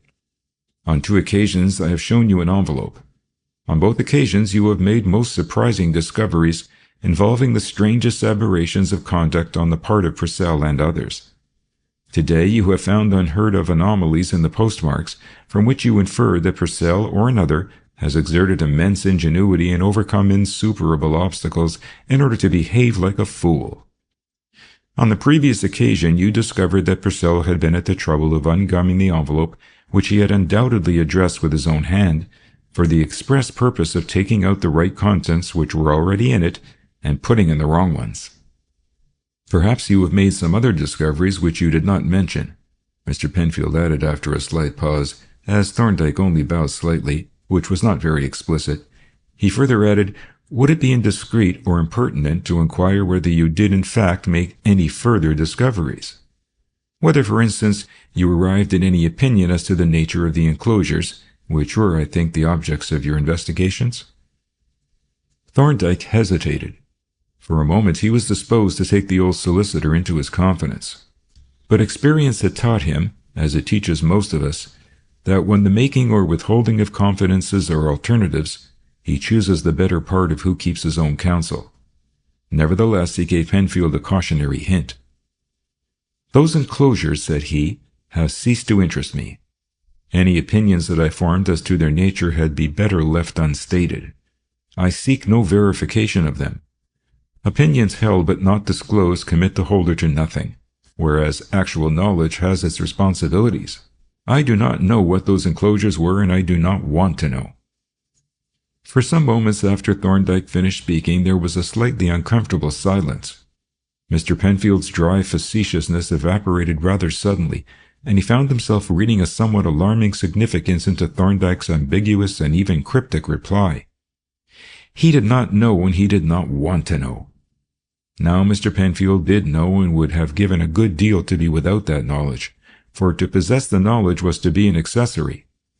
Was that what Thorndyke meant? Mr. Penfield had a dark suspicion that it was. Probably you are right, he said presently. You know what opinions you formed, and I do not. But there is one point that I should like to have made clear. We are both acting in Mrs. Purcell's interest, but her husband is also my client. Is there any conflict in our purposes with regard to him? I think not, replied Thorndyke. At any rate, I will say this much, that I should under no circumstances take any action that might be prejudicial to him without your concurrence, or at least without placing you in possession of all the facts. But I feel confident that no such necessity will arise. We are dealing with separate aspects of the case, but it would be foolish for us to get at cross purposes. Exactly, said Mr. Penfield. That is my own feeling. And with regard to this letter, if it should yield any further suggestions and you should consider them as being of any interest to me, perhaps you would be so good as to inform me of them. I will, certainly, Thorndyke replied. And by the way, what are you going to do? Shall you issue any further advertisement?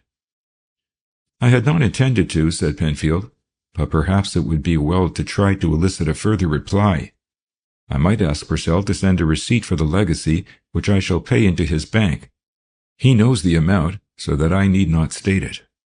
I think that would be advisable, said Thorndyke, but my impression is that there will be no reply. Well, we shall see, said Penfield, rising and drawing on his gloves. If an answer comes, you shall see it, and if there is no answer, I will advise you to that effect. You will agree with me that we keep our own counsel about the matters that we have discussed. And as Thorndyke assented, he added, Of course the actual receipt of the letter is no secret.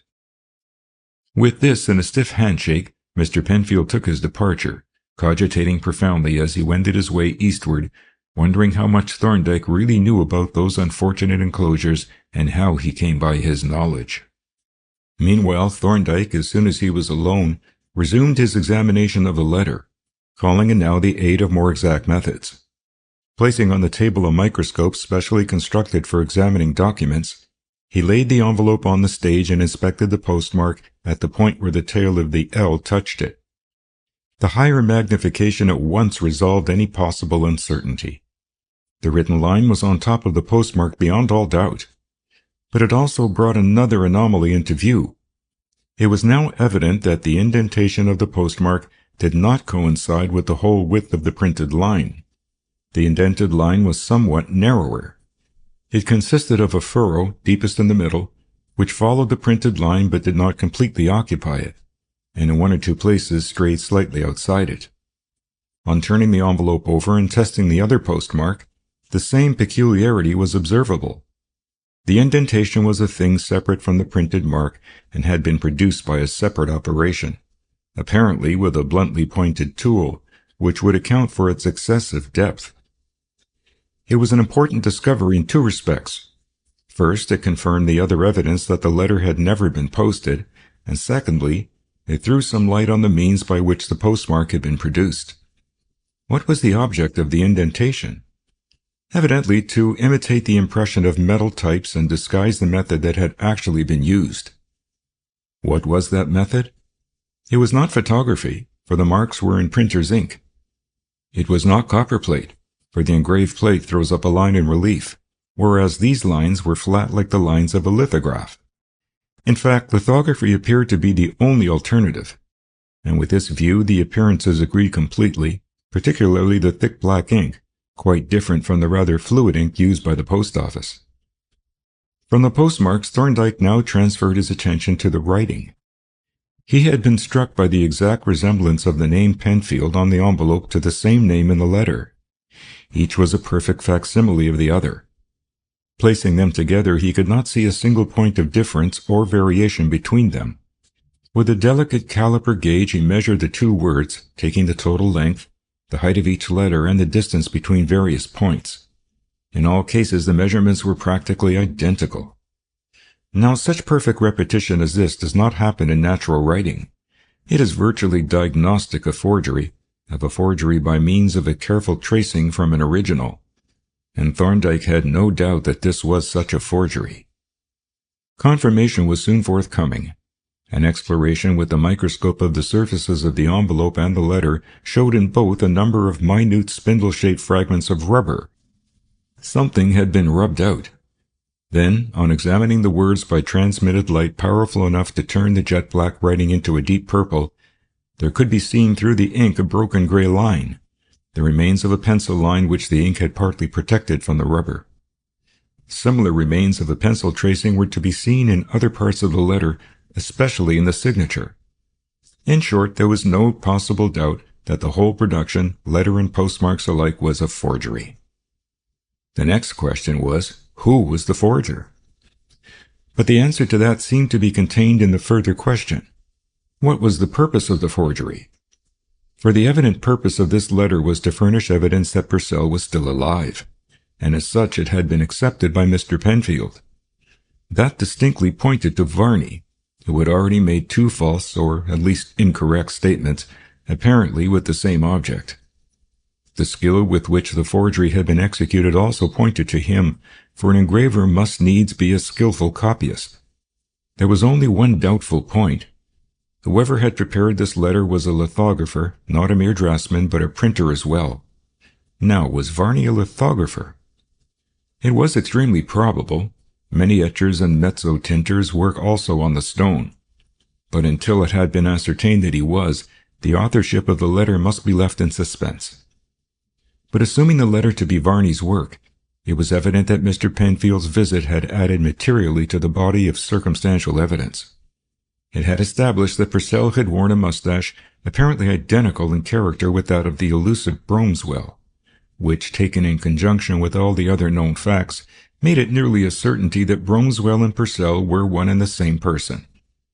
But that assumption had been seen to lead to the inference that Purcell was dead and that Varney was responsible for, or implicated in, the circumstances of his death.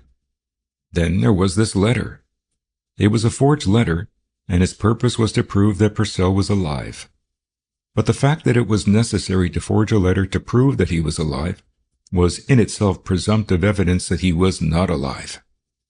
Subject to proof that Varney was a lithographer and therefore capable of producing this forgery, the evidence that Mr. Penfield had brought furnished striking confirmation of the hypothesis that Thorndyke had formed as to what had become of Daniel Purcell. End of Chapter 9. "We shall only be three at dinner after all," said Margaret. "Mr. Rodney will be detained somewhere, but he is coming in for a chat later in the evening." Varney received the news without emotion. He could do without Rodney. He would not have been desolated if the other guest had been a defaulter too. At any rate, He hoped that he would not be needlessly punctual and thus shorten unduly the tete-a-tete with Margaret which he, Varney, had secured by exercising the privilege of an old friend to arrive considerably before his time. "You have only met Dr. Thorndyke once before, I think?" said Margaret. "Yes, at Sennin, the day that queer letter came from Mr. Penfield, and I didn't see much of him then. I remember that I was a little mystified about him, couldn't quite make out whether he was a lawyer, a doctor, or a man of science. As a matter of fact, he is all three. He is what is called a medical jurist, a sort of lawyer who deals with legal cases that involve medical questions. I understand that he is a great authority on medical evidence." "What legal cases do involve medical questions?" "I don't know much about it," replied Margaret, "but I believe they include questions of survivorship and cases of presumption of death." "Presumption of death," repeated Varney. "What on earth does that mean?" "I am not very clear about it myself," she replied, "but from what I am told, I gather that it is a sort of legal proceeding that takes place when a person disappears permanently and there is uncertainty as to whether he or she is dead or alive. An application is made to the court for permission to presume that the person is dead, and if the court gives the permission, the person is then legally presumed to be dead, and his will can be administered and his affairs wound up. That is an instance of the kind of case that Dr. Thorndyke undertakes. He must have had quite a lot of experience of persons who had disappeared, and for that reason Mr. Rodney advised me to consult him about Dan." "Do you mean with a view to presuming his death?" asked Varney, inwardly anathematizing Dan for thus making his inevitable appearance in the conversation, but keenly interested nevertheless. "No," replied Margaret. "I consulted him quite soon after Dan went away. What I asked him to do was to find out, if possible, what had become of him, and if he could discover his whereabouts, to get in touch with him." "Well," said Varney, "he doesn't seem to have had much luck up to the present. He hasn't been able to trace Dan, has he?" "No," she replied, "at least I suppose not. But we know where the lost sheep is now. Had you heard about the letter?" "The letter?" "Yes, from Dan. He wrote to Mr. Penfield a few days ago." "Did he, though?" said Varney with well-simulated surprise. "From somewhere abroad, I suppose?" "No, the postmark was Woodbridge. There was no address," and here Margaret briefly explained the circumstances. "It sounds rather as if he were afloat," said Varney. "That is an ideal coast for lurking about in a smallish yacht. There is endless cover in the rivers and the creeks off the Colne, the Roach, the Crouch, and the Blackwater. But it looks as if he had made more preparations for the flitting than we thought at the time. He hasn't written to you?"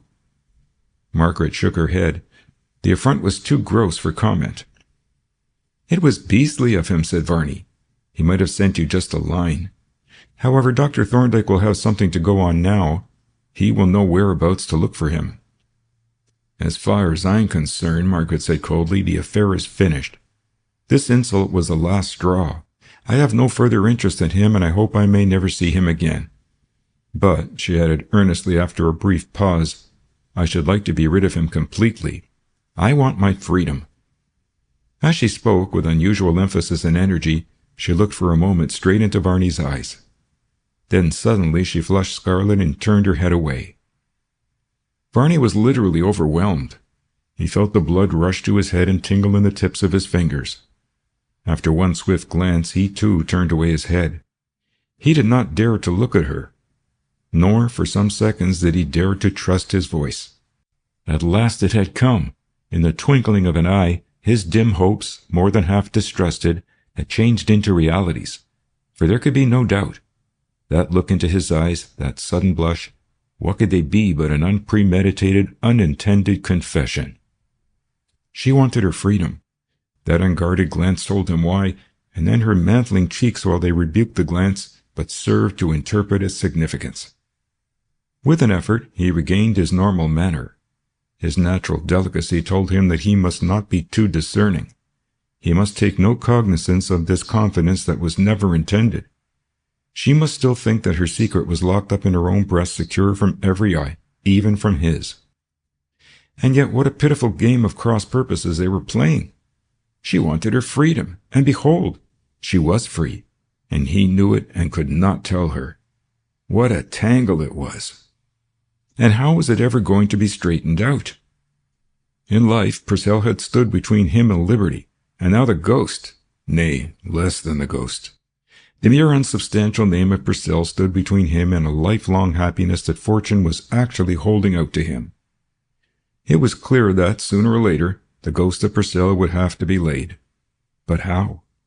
And here it began to dawn upon him that the ingenious letter, on which he had been congratulating himself, had been a tactical mistake. He had not known about Dr. Thorndyke, and he had never heard before of the possibility of presuming a person's death.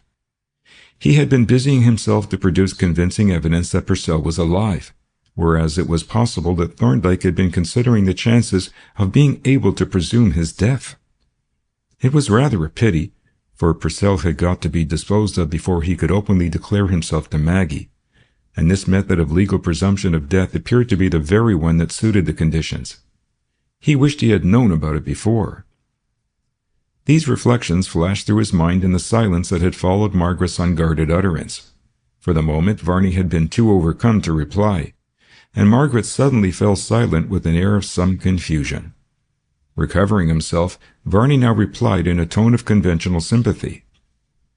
"Of course you do. The bargain is off on the one side, and it is not reasonable that it should hold on the other. You don't want to be shackled forever to a man who has gone out of your life. But I don't quite see what is to be done." "Neither do I," said Margaret. "Perhaps the lawyers will be able to make some suggestion, and I think I hear one of them arriving." A moment or two later the door opened and the housemaid announced Dr. Thorndyke.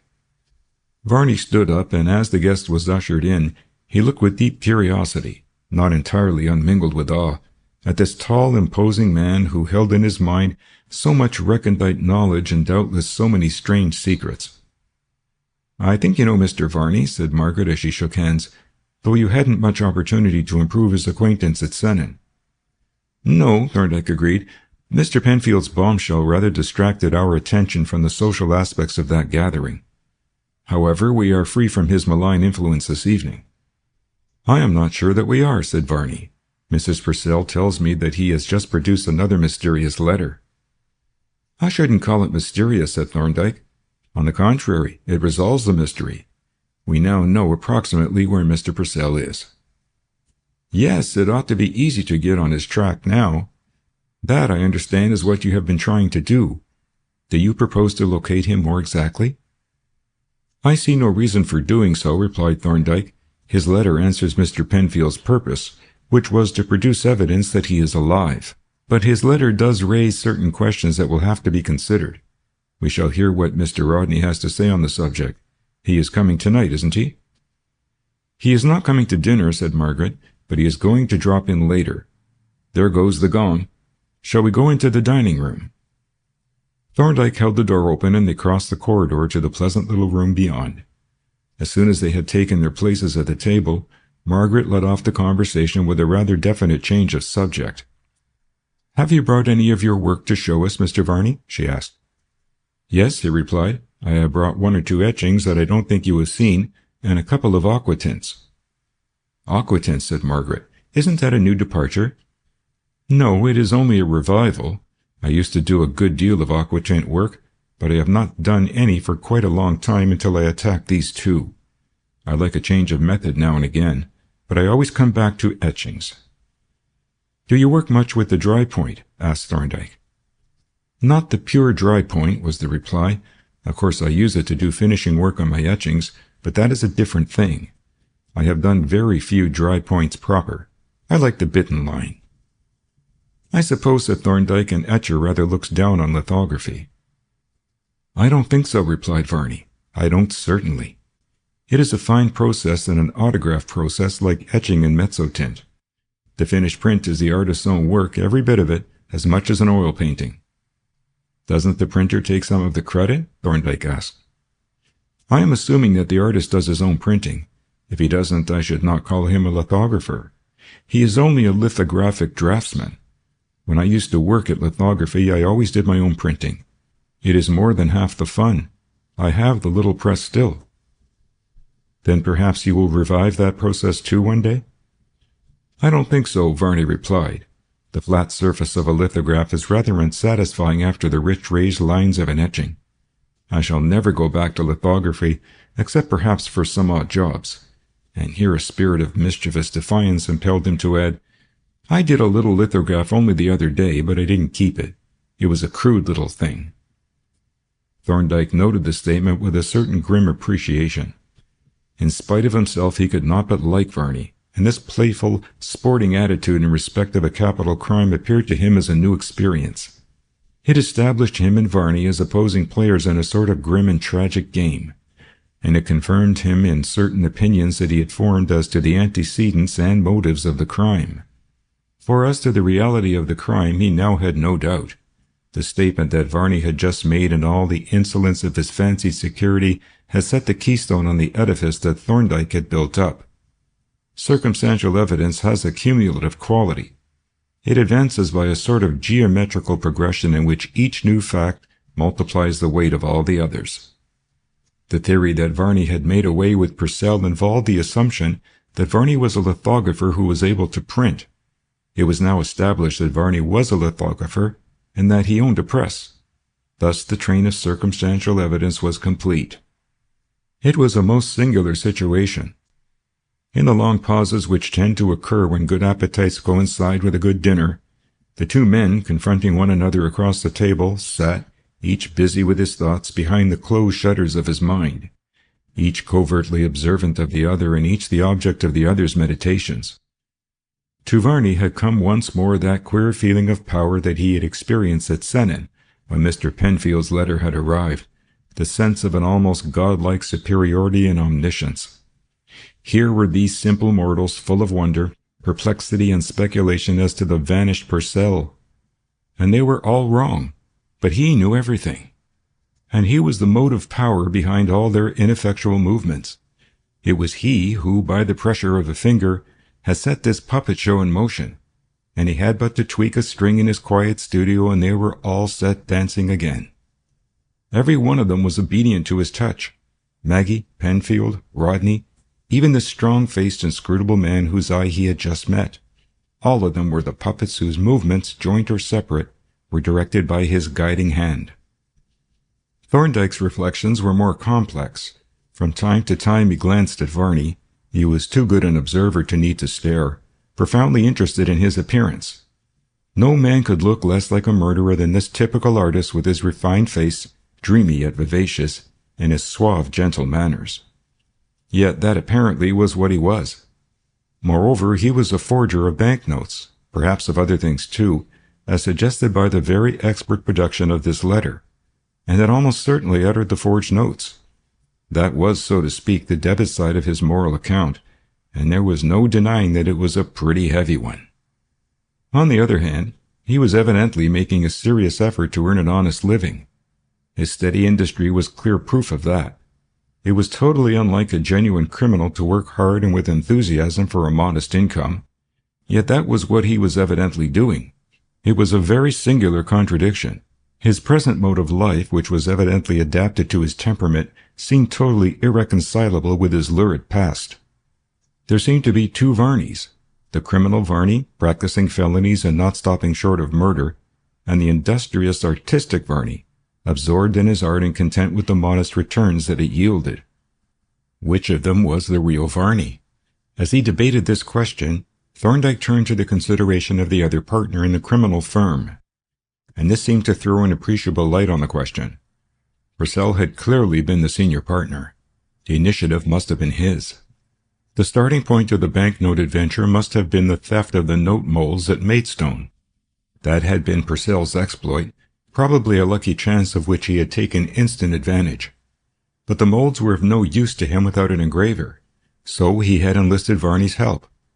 Now, to what extent had that help been willingly given?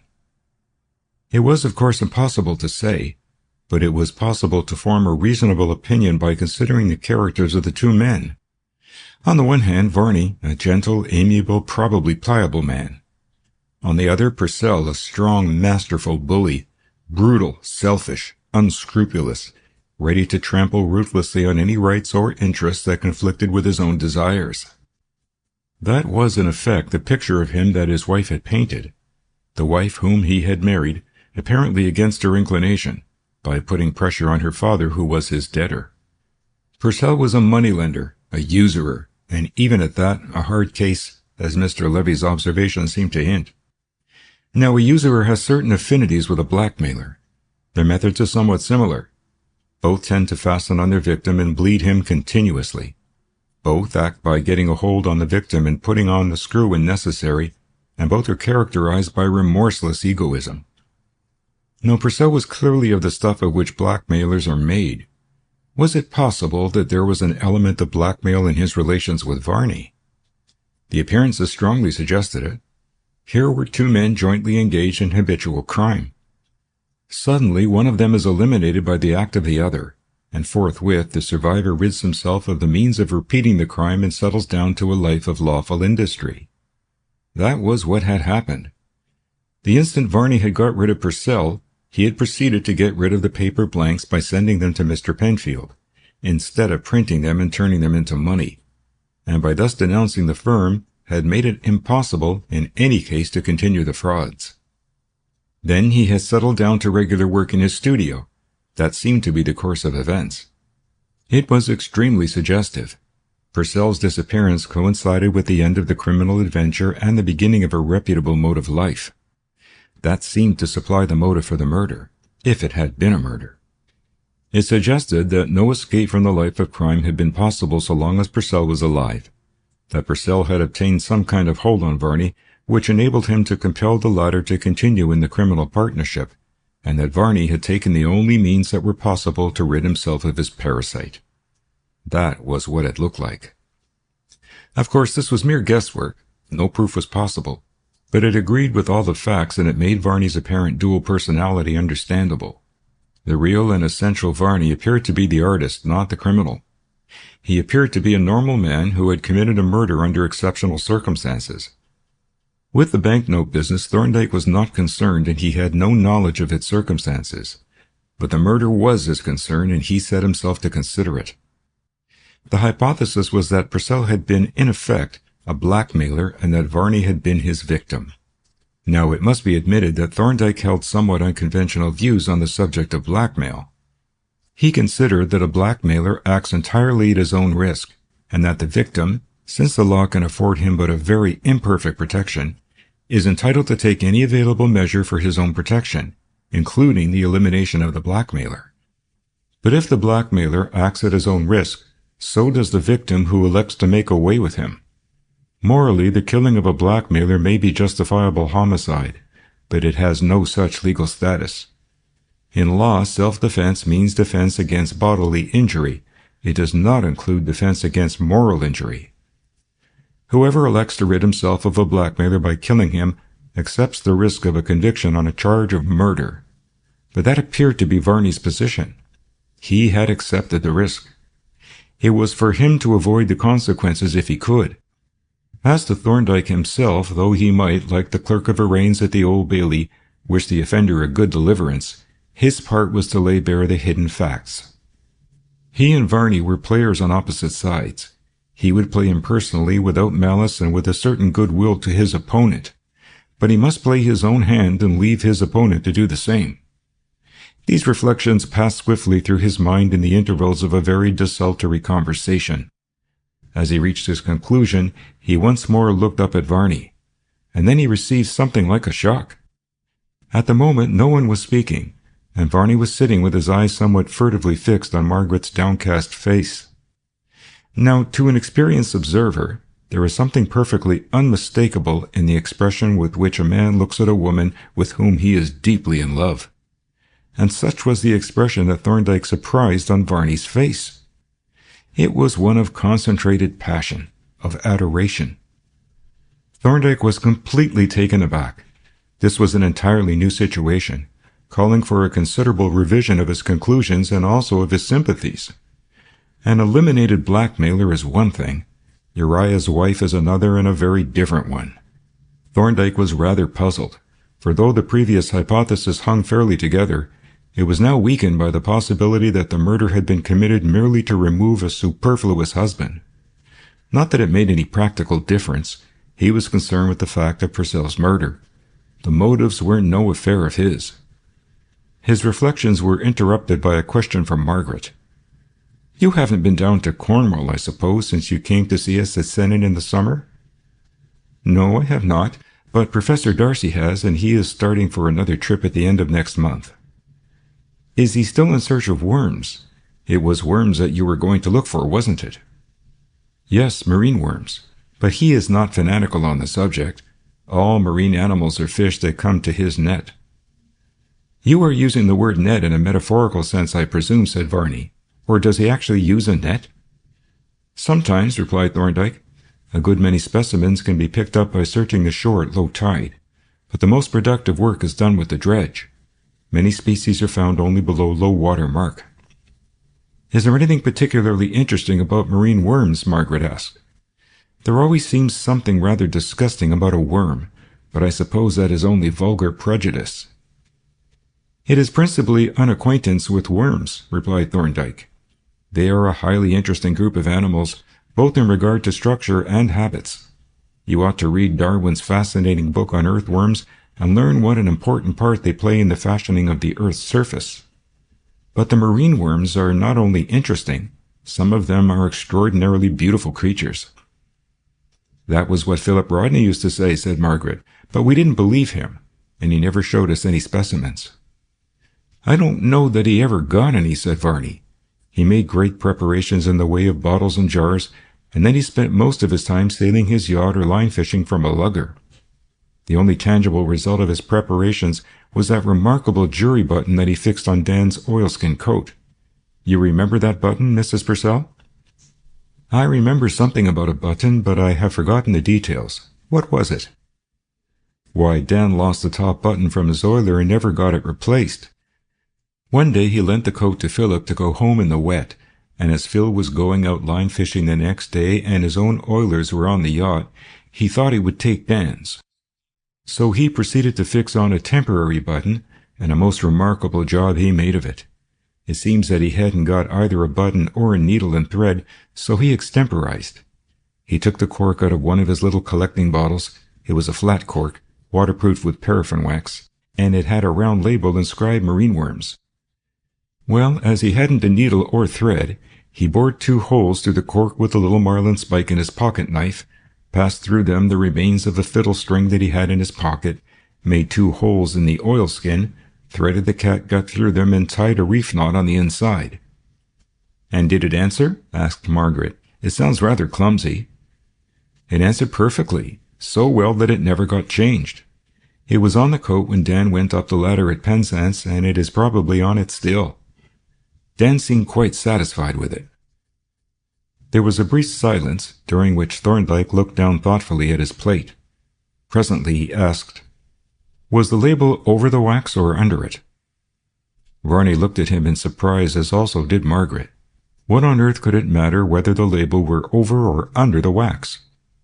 "The label was under the wax," the former replied. "I remember Philip mentioning the fact that the label was waterproof as well as the cork. He made quite a point of it, though I didn't see why. Do you?" "If he regarded the label as a decorative adjunct," replied Thorndyke, "he would naturally make a point of the impossibility of its getting washed off, which was the object of the waxing." "I suppose he would," Varney agreed in an absent tone and still looking curiously at Thorndyke. He had a feeling that the latter's mildly facetious reply was not quite in key with the very definite question. Why had that question been asked? Had Thorndyke anything in his mind? Probably not. What could he have? At any rate, it was of no consequence to him, Varney. In which he was perhaps mistaken. Thorndyke had been deeply interested in the history of the button. Here was one of those queer, incalculable trivialities which so often crop up in the course of a criminal trial. By this time, no doubt, that quaint button was detached and drifting about in the sea, or lying unnoticed on some lonely beach among the high-water jetsam. The mere cork would be hardly recognizable, but if the label had been protected by the wax, it would be identifiable with absolute certainty. And if it ever should be identified, its testimony would go to prove the improbability that Daniel Purcell ever went ashore at Penzance. End of chapter 10. The adjournment to the drawing room was the signal for Varney to fetch his portfolio and exhibit his little collection, which he did with a frank interest and pleasure in his works that was yet entirely free from any appearance of vanity. Thorndyke examined the proofs with a curiosity that was not wholly artistic. Varney interested him profoundly. There was about him a certain reminiscence of Benvenuto Cellini, a combination of the thoroughgoing rascal with the sincere and enthusiastic artist. But Thorndyke could not make up his mind how close the parallel was. From Cellini's grossness, Varney appeared to be free, but how about the other vices? Had Varney been forced into wrongdoing by the pressure of circumstances on a weak will? Or was he a criminal by choice and temperament? That was what Thorndyke could not decide. An artist's work may show only one side of his character, but it shows that truthfully and unmistakably. A glance through Varney's works made it clear that he was an artist of no mean talent. There was not only skill, which Thorndyke had looked for, but a vein of poetry which he noted with appreciation and almost with regret. "You don't seem to value your aquatints," he said, "but I find them very charming." This seascape with the fleet of luggers half hidden in the mist and the lighthouse peeping over the top of the fog bank is really wonderful. You couldn't have done that with the Point. No, Varney agreed. Every process has its powers and its limitations. The lighthouse, I suppose, is no lighthouse in particular? Well, no, but I had the wolf in mind when I planned this plate. As a matter of fact, I saw a scene very like this when I was sailing round with Purcell to Penzance the day he vanished. The lighthouse looked awfully ghostly with its head out of the fog and its body invisible. "Wasn't that the time you had to climb up the mast?" asked Margaret. "Yes, when the jib halyard parted and the jib went overboard. It was rather a thrilling experience, for the yacht was out of control for the moment and the Wolf Rock was close under our lee. Dan angled for sail while I went aloft." Thorndyke looked thoughtfully at the little picture, and Varney watched him with outward unconcern, but with secret amusement and a sort of elfish mischief. And again he was conscious of a sense of power, of omniscience.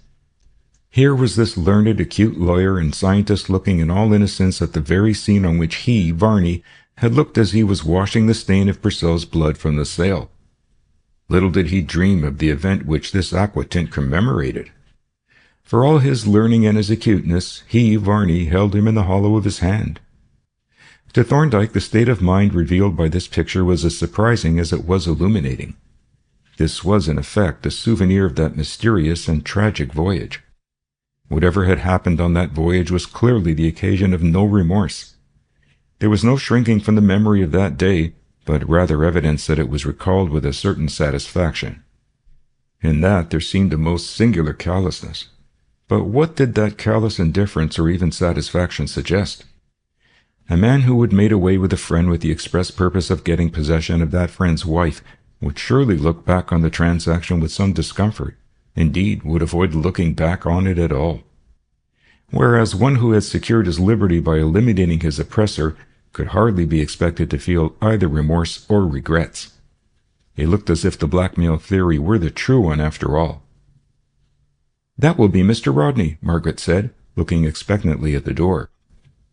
"I didn't hear the bell," said Varney. Neither had Thorndyke heard it, but he had not been listening, whereas Margaret apparently had, which perhaps accounted for the slightly preoccupied yet attentive air that he had noticed once or twice when he had looked at her. A few moments later, John Rodney entered the room unannounced, and Margaret went forward quickly to welcome him. And for the second time that evening, Thorndyke found himself looking, all unsuspected, into the secret chamber of a human heart. As Margaret had advanced towards the door, he and Varney stood up. They were thus both behind her when Rodney entered the room. But on the wall by the door was a small mirror, and in this Thorndyke had caught an instantaneous glimpse of her face as she met Rodney.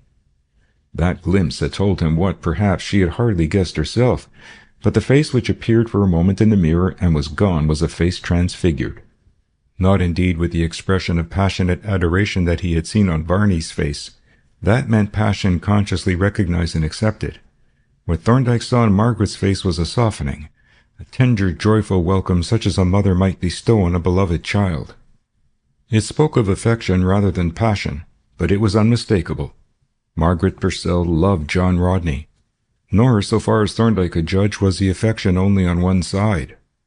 Rodney, facing the room, naturally made no demonstration, but still his greeting had in it something beyond mere cordiality. It was an extraordinarily complex situation, and there was in it a bitter irony such as de Maupassant would have loved. Thorndyke glanced at Varney, from whom Margaret's face had been hidden, with a new interest.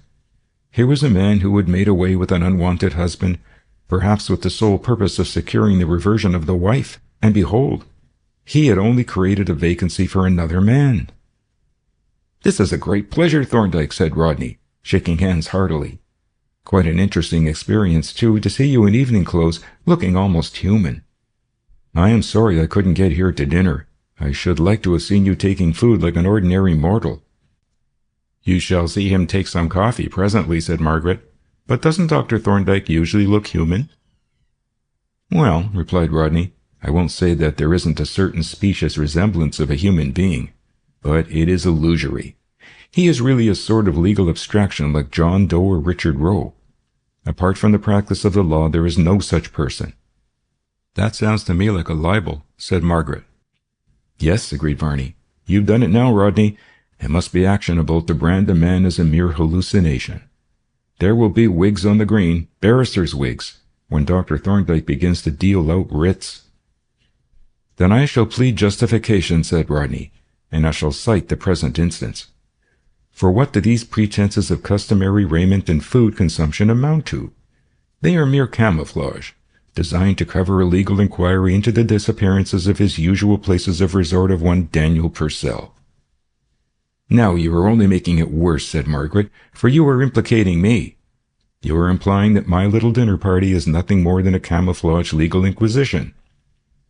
"And you are implicating me too," interposed Varney, "as an accessory before, during, and after the fact. You had better be careful, Rodney. It will be a joint action, and Dr. Thorndyke will produce scientific witnesses who will prove anything he tells them to." "I call this intimidation," said Rodney. "The circumstances seem to call for the aid of tobacco. I see that permission has been given to smoke." "And perhaps a cup of coffee might help," said Margaret, as the maid entered with the tray. "Yes, that will clear my brain for the consideration of my defense. But still I must maintain that this is essentially a legal inquisition. We have assembled primarily to consider the position which is created by this letter that Penfield has received." "Nothing of the kind," said Margaret.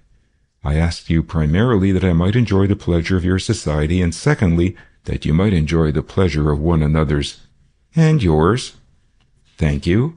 But as to the letter, I don't see that there is anything to discuss. We now know where Dan is, but that doesn't seem to alter the situation." "I don't agree with you in either respect," said Rodney.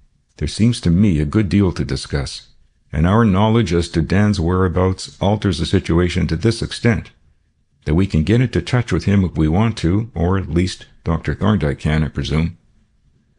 "I am not so sure of that," said Thorndyke. "But we could consider the possibility if the necessity should arise. Had you anything in your mind that would suggest such a necessity?" "What I have in my mind," replied Rodney, "is this. Purcell has left his wife for reasons known only to himself. He has never sent a word of excuse, apology, or regret. Until this letter arrived, it was possible to suppose that he might be dead, or have lost his memory, or in some other way be incapable of communicating with his friends.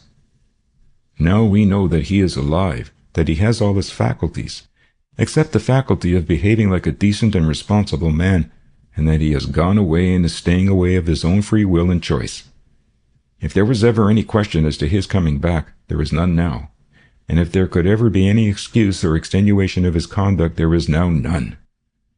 We see that, although he has never sent a message of any kind to his wife, yet when the question of a sum of money arises, he writes to his solicitor with the greatest promptitude. That letter is a gross and callous insult to his wife." Thorndyke nodded. "That seems to be a fair statement of the position," said he, "and I gather that you consider it possible to take some action?" "My position is this," said Rodney. "Purcell has deserted his wife. He has shaken off all his responsibilities as a husband. But he has left her with all the responsibilities and disabilities of a wife. He has taken to himself the privileges of a bachelor, but she remains a married woman. That is an intolerable position, My contention is that, since he is gone for good, the tow rope ought to be cut. He should be set adrift finally and completely, and she should be liberated." "I agree with you entirely and emphatically," said Thorndyke. "A woman whose husband has left her should, if she wishes it, revert to the status of a spinster." "And she does wish it," interposed Margaret. "Naturally," said Thorndyke. "The difficulty is in respect of ways and means. Have you considered the question of procedure, Rodney?" "It seems to me," was the reply, "that the ways and means are provided by the letter itself. I suggest that the terms of that letter and the circumstances in which it was written afford evidence of desertion, or at least good grounds for action." "You may be right," said Thorndyke, "but I doubt if it would be accepted as evidence of an intention not to return. It seems to me that a court would require something more definite. I suppose an action for restitution, as a preliminary, would not be practicable?" Rodney shook his head emphatically, and Margaret pronounced a most decided refusal. "I don't want restitution," she exclaimed, "and I would not agree to it. I would not receive him back on any terms." "He wouldn't be likely to come back," said Thorndyke, "and if he did not, his failure to comply with the order of the court would furnish definite grounds for further action." "But he might come back, at least temporarily," objected Margaret, "if only by way of retaliation." "Yes," agreed Rodney, "it is perfectly possible. In fact, it is rather the sort of thing that Purcell would do. Come back, make himself unpleasant, and then go off again. No, I am afraid that cat won't jump." "Then," said Thorndyke, "we are in difficulties. We want the marriage dissolved, but we haven't as much evidence as the court would require." "Probably more evidence could be obtained," suggested Rodney, "and of a different kind. Didn't Penfield say something about an associate or companion? Well, that is where our knowledge of Purcell's whereabouts should help us. If it were possible to locate him exactly and keep him under observation, evidence of the existence of that companion might be forthcoming, and then the case would be all plain sailing." Thorndyke had been expecting the suggestion and considering how he should deal with it. He could not undertake to search the eastern counties for a man who was not there, nor could he give his reason for not undertaking that search. Until his case against Varney was complete, he would make no confidences to anybody. And as he reflected, he watched Varney, who had been a keenly interested listener to the discussion, wondering what he was thinking about it all, and noting idly how neatly and quickly he rolled his cigarettes, and how little he was inconvenienced by his contracted finger, the third finger of his left hand. "I think, Rodney," he said, "that you overestimate the ease with which we could locate Purcell. The eastern counties offer a large area in which to search for a man, who may not be there after all. The postmark on the letter tells us nothing of his permanent abiding place if he has one. Varney suggests that he may be afloat, and if he is, he will be very mobile and difficult to trace, and it would be possible for him to change his appearance, by growing a beard, for instance, sufficiently to make a circulated description useless." Rodney listened to these objections with hardly veiled impatience. He had supposed that Thorndyke's special practice involved the capacity to trace missing persons, yet as soon as a case calling for this special knowledge arose, he raised difficulties. That was always the way with these confounded experts. Now to him, though to be sure it was out of his line, the thing presented no difficulties at all. To no man does a difficult thing look so easy as to one who is totally unable to do it. Meanwhile, Thorndyke continued to observe Varney, who was evidently reflecting profoundly on the impasse that had arisen. He, of course, could see the futility of Rodney's scheme. He, moreover, since he was in love with Margaret, would be at least as keen on the dissolution of this marriage as Rodney. Thorndyke, watching his eager face, began to hope that he might make some useful suggestion. Nor was he disappointed. Suddenly Varney looked up, and addressing himself to Rodney, said, "I've got an idea. You may think it bosh, but it is really worth considering. It is this. There is no doubt that Dan has cleared out for good, and it is rather probable that he has made some domestic arrangements of a temporary kind. You know what I mean. And he might be willing to have the chance of making them permanent, because he is not free in that respect any more than his wife is. Now, what I propose is that we put in an advertisement asking him to write to his wife, or to Penfield, stating what his intentions are. It is quite possible that he might, in his own interests, send a letter that would enable you to get a divorce without any other evidence." It is really worth trying." Rodney laughed scornfully. "You've missed your vocation, Varney," said he. "You oughtn't to be tinkering about with etchings. You ought to be in the law. But I'm afraid the mackerel wouldn't rise to your sprat." Thorndyke could have laughed aloud, but he did not. On the contrary, he made a show of giving earnest consideration to Varney's suggestion and finally said, "I am not sure that I agree with you, Rodney. It doesn't seem such a bad plan." In this he spoke quite sincerely, but then he knew, which Rodney did not, that if the advertisement were issued, there would certainly be a reply from Purcell, and moreover, that the reply would be of precisely the kind that would be most suitable for their purpose. "Well," said Rodney, "it seems to me rather a wildcat scheme. You are proposing to ask Purcell to give himself away completely. If you knew him as well as I do, you would know that no man could be less likely to comply. Purcell is one of the most secretive men I have ever known, and you can see for yourself that he has been pretty secret over this business." "Still," Thorndyke persisted, "it is possible, as Varney suggests, that it might suit him to have the tow rope cut, as you express it. What do you think, Mrs. Purcell?" "I am afraid I agree with Mr. Rodney. Dan is as secret as an oyster, and he hasn't shown himself at all well disposed. He wouldn't make a statement for my benefit. As to the question of another woman, I have no doubt that there is one, but my feeling is that Dan would prefer to have a pretext for not marrying her." "That is exactly my view," said Rodney. "Purcell is the sort of man who will get as much as he can and give as little in exchange." "I don't deny that," said Varney, "but I still think that it would be worth trying. If nothing came of it, we should be no worse off." "Exactly," agreed Thorndyke. "It is quite a simple proceeding. It commits us to nothing, and it is very little trouble. And if by any chance it succeeded, see how it would simplify matters. In place of a crowd of witnesses collected at immense trouble and cost, you would have a letter which could be put in evidence and which would settle the whole case in a few minutes." Rodney shrugged his shoulders and secretly marveled how Thorndyke had got his great reputation. "There is no answering a determined optimist," said he. "Of course Purcell may rise to your bait. He may even volunteer to go into the witness box and make a full confession and offer to pay our costs. But I don't think he will." "Neither do I," said Thorndyke. "But it is bad practice to reject a plan because you think it probably will not succeed, when it is possible and easy to give it a trial. Have you any objection to our carrying out Mr. Varney's suggestion?" "I have no objection to your carrying it out," replied Rodney, "and I don't suppose Mrs. Purcell has, but I don't feel inclined to act on it myself." Thorndyke looked interrogatively at Margaret. "What do you say, Mrs. Purcell?" he asked. "I am entirely in your hands," she replied. "It is very good of you to take so much trouble, but I fear you will have your trouble for nothing." "We shan't lose much on the transaction even then," Thorndyke rejoined. "So we will leave it that I insert the advertisement in the most alluring terms that I can devise. If anything comes of it, you will hear before I shall." This brought the discussion to an end. If Rodney had any further ideas on the subject, he reserved them for the benefit of Margaret or Mr. Penfield, having reached the conclusion that Thorndyke was a pure specialist, and probably overrated at that, whose opinions and judgment on general law were not worth having.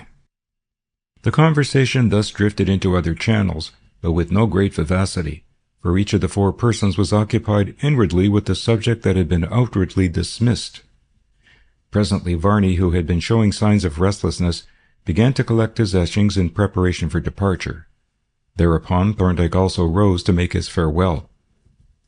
"I have had a most enjoyable evening, Mrs. Purcell," he said as he shook his hostess's hand, and he spoke quite sincerely. He had had an extremely enjoyable evening, and he hoped that the entertainment was even now not quite at an end. "May we hope that our plottings and schemings may not be entirely unfruitful?" "You can hope as much as you like," said Rodney, "if hopefulness is your specialty, but if anything comes of this plan of Varney's, I shall be the most surprised man in London." "And I hope you will give the author of the plan all the credit he deserves," said Thorndyke.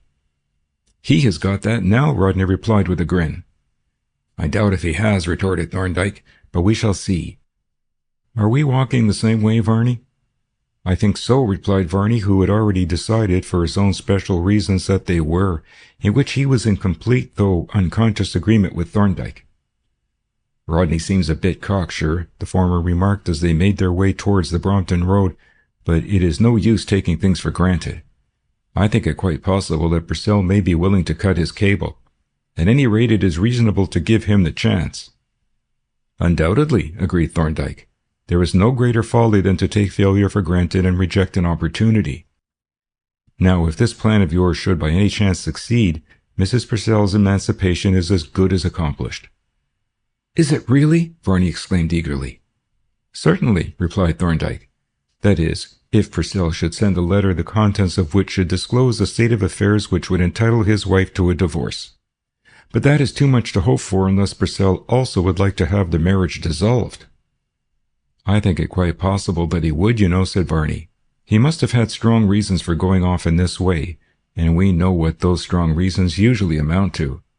But would a simple letter without any witnesses be sufficient to satisfy the court?" "Undoubtedly," replied Thorndyke. "A properly attested letter is good evidence enough. It is just a question of what it contains. Let us suppose that we have a suitable letter. Then our procedure is perfectly simple. We produce it in court, and it is read and put in evidence. We say to the judge, 'Here is a letter from the respondent to the petitioner,' or her solicitor, as the case may be. It is in answer to an advertisement also read and put in evidence. The handwriting has been examined by the petitioner, by her solicitor, and by the respondent's banker, and each of them swears that the writing and the signature are those of the respondent.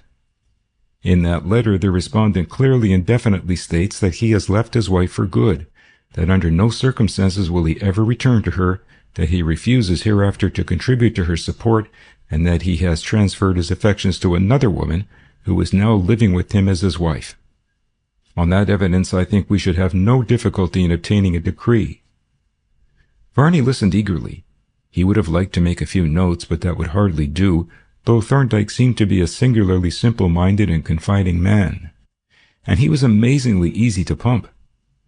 "I don't suppose Purcell would give himself away to that extent," he remarked, "unless he was really keen on a divorce." "It is extremely unlikely in any case," Thorndyke agreed.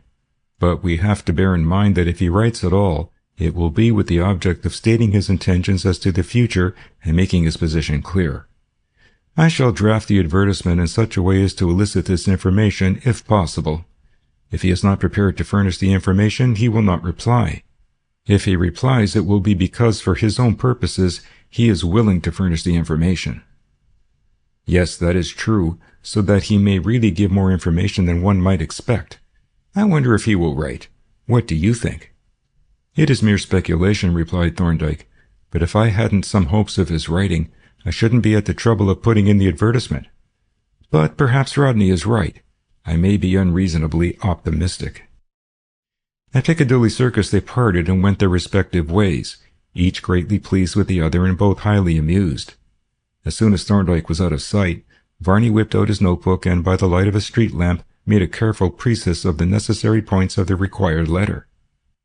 That letter also occupied Thorndyke's mind, and he only hoped that the corresponding agent of Daniel Purcell, deceased, would not allow his enthusiasm to carry him to the extent of producing a letter the contents of which would stamp the case as one of rank collusion. For in this letter Thorndyke saw a way, and the only way, out for Margaret Purcell. He knew, or at least was fully convinced, that her husband was dead. But he had no evidence that he could take into court, nor did he expect that he ever would have. It would be years before it would be possible to apply to presume Purcell's death, and throughout those years Margaret's life would be spoiled. This letter was a fiction. The erring husband was a fiction. But it would be better that Margaret should be liberated by a fiction than that she should drag out a ruined life shackled to a husband who was himself a fiction. End of chapter 11. For the second time in connection with the death of Daniel Purcell, Mr. Varney found it necessary to give an attentive eye to the movements of the postman. He had ascertained from the post office the times at which letters were delivered in the neighborhood of Margaret's flat, and now, in the gloom of a December evening, he lurked in the vicinity until he saw the postman approaching down the street and delivering letters at the other flats on his way.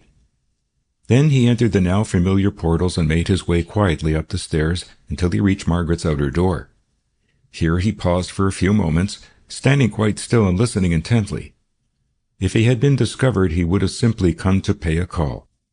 But he was not, and the silence from within suggested that there was nobody in the hall.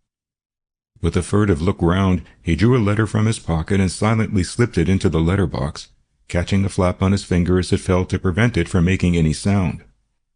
Then he turned and softly stole down the stairs, and as he reached the ground floor, the postman walked into the entry. It was not without reluctance that he came away, for she was behind that door almost certainly, she, his darling, for whom freedom from the imaginary shackles that she wore, he was carrying out this particular deception. But his own guilty conscience made it seem to him that he had better not be present when the fabricated letter arrived. So he tore himself from the beloved precincts and went his way, thinking his thoughts and dreaming his dreams. Varney's surmise was correct. Margaret was within. But it was perhaps as well that he had refrained from paying a call, for she was not alone, and his visit would not have been entirely welcome. About half an hour before his arrival, Jack Rodney had ascended those stairs and had been admitted in time to join Margaret at a somewhat belated tea. "My excuse for coming to see you," said Rodney, "is in my pocket. The front page of the Times." "I don't know what you mean by an excuse," Margaret replied. "You know perfectly well that I am always delighted to see you. But perhaps you mean an excuse to yourself for wasting your time in gossiping with me." "Indeed I don't," said he. "I count no time so profitably employed as that which I spend here." "I don't quite see what profit you get," she rejoined, "unless it is the moral benefit of doing a kindness to a lonely woman." "I should like to take that view if I honestly could. But the fact is that I come here for the very great pleasure of seeing you and talking to you, and the profit that I get is that very great pleasure. I only wish the proprieties allowed me to come oftener." "So do I," she said frankly, "but you know that too. And now tell what there is in the front page of the Times that gave you this sorely needed excuse." Rodney laughed in a boisterous schoolboy fashion as he drew from his pocket a folded leaf of the newspaper. "It's the great advertisement," said he. "The Thorndyke-Varney or Varney-Thorndyke advertisement. It came out yesterday morning. Compose yourself to listen and I'll read it out to you." He opened the paper out, refolded it into a convenient size, and with a portentous preliminary read aloud in a solemn sing-song. "Purcell D. is earnestly requested to communicate to M. or her solicitor his intentions with regard to the future.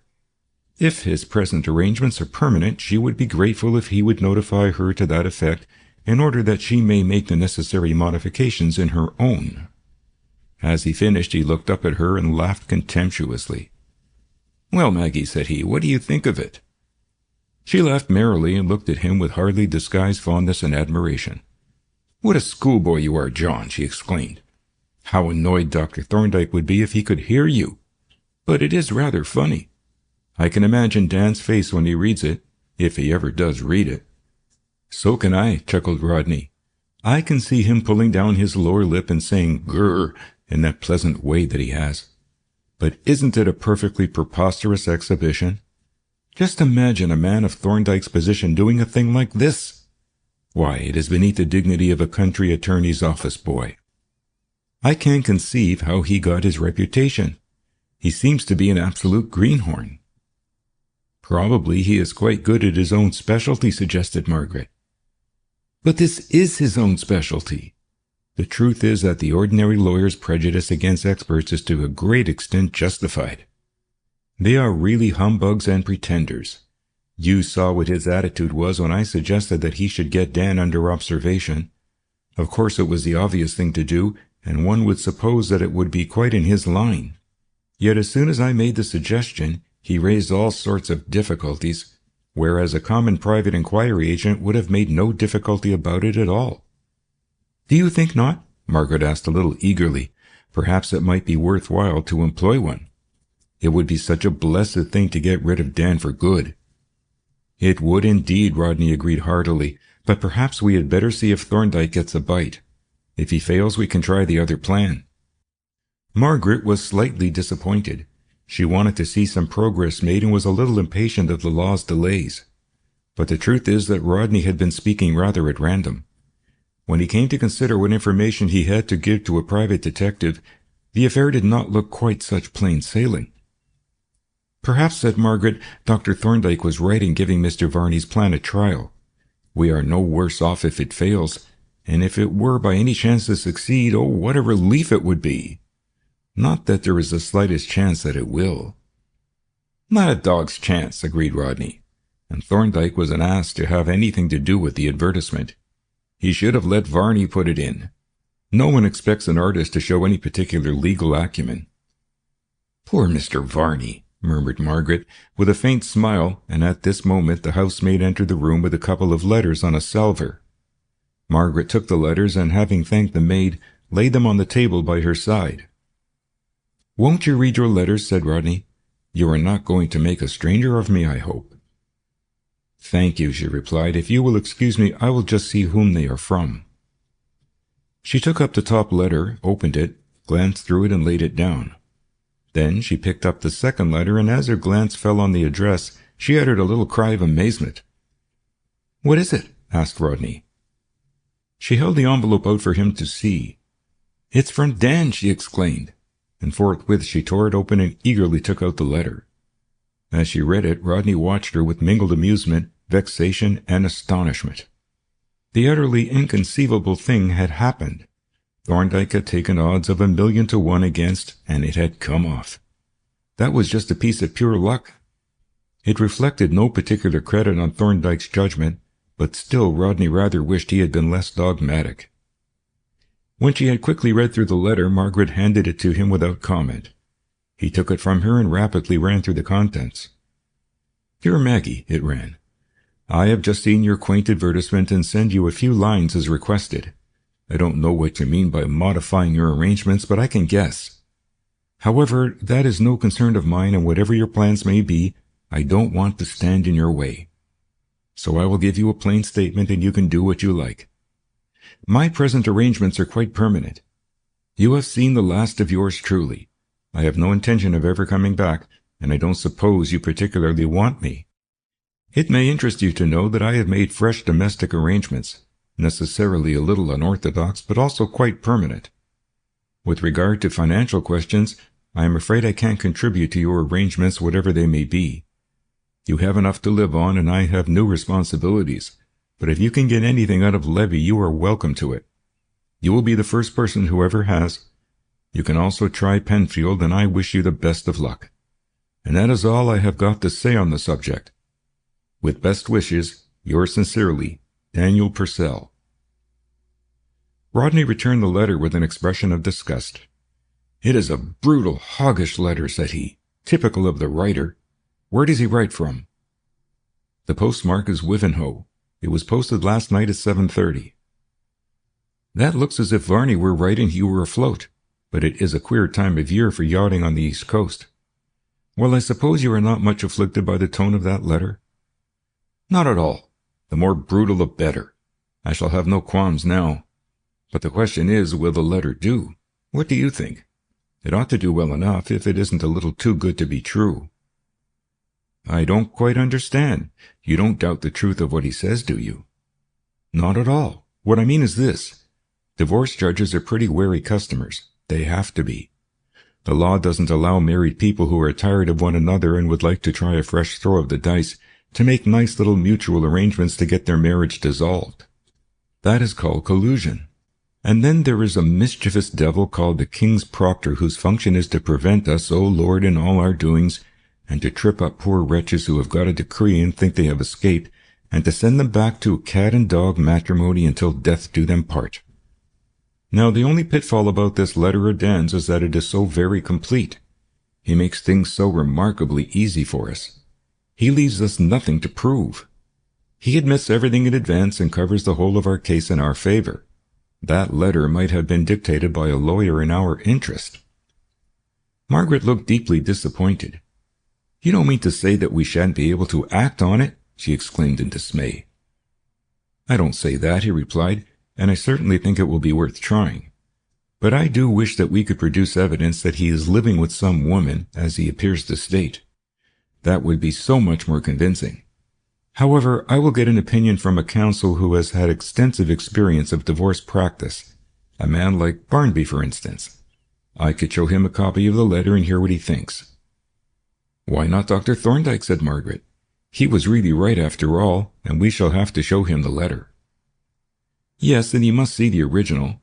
But as to taking his opinion, well, we shall have to do that as a matter of courtesy, but I don't set much value in his judgment.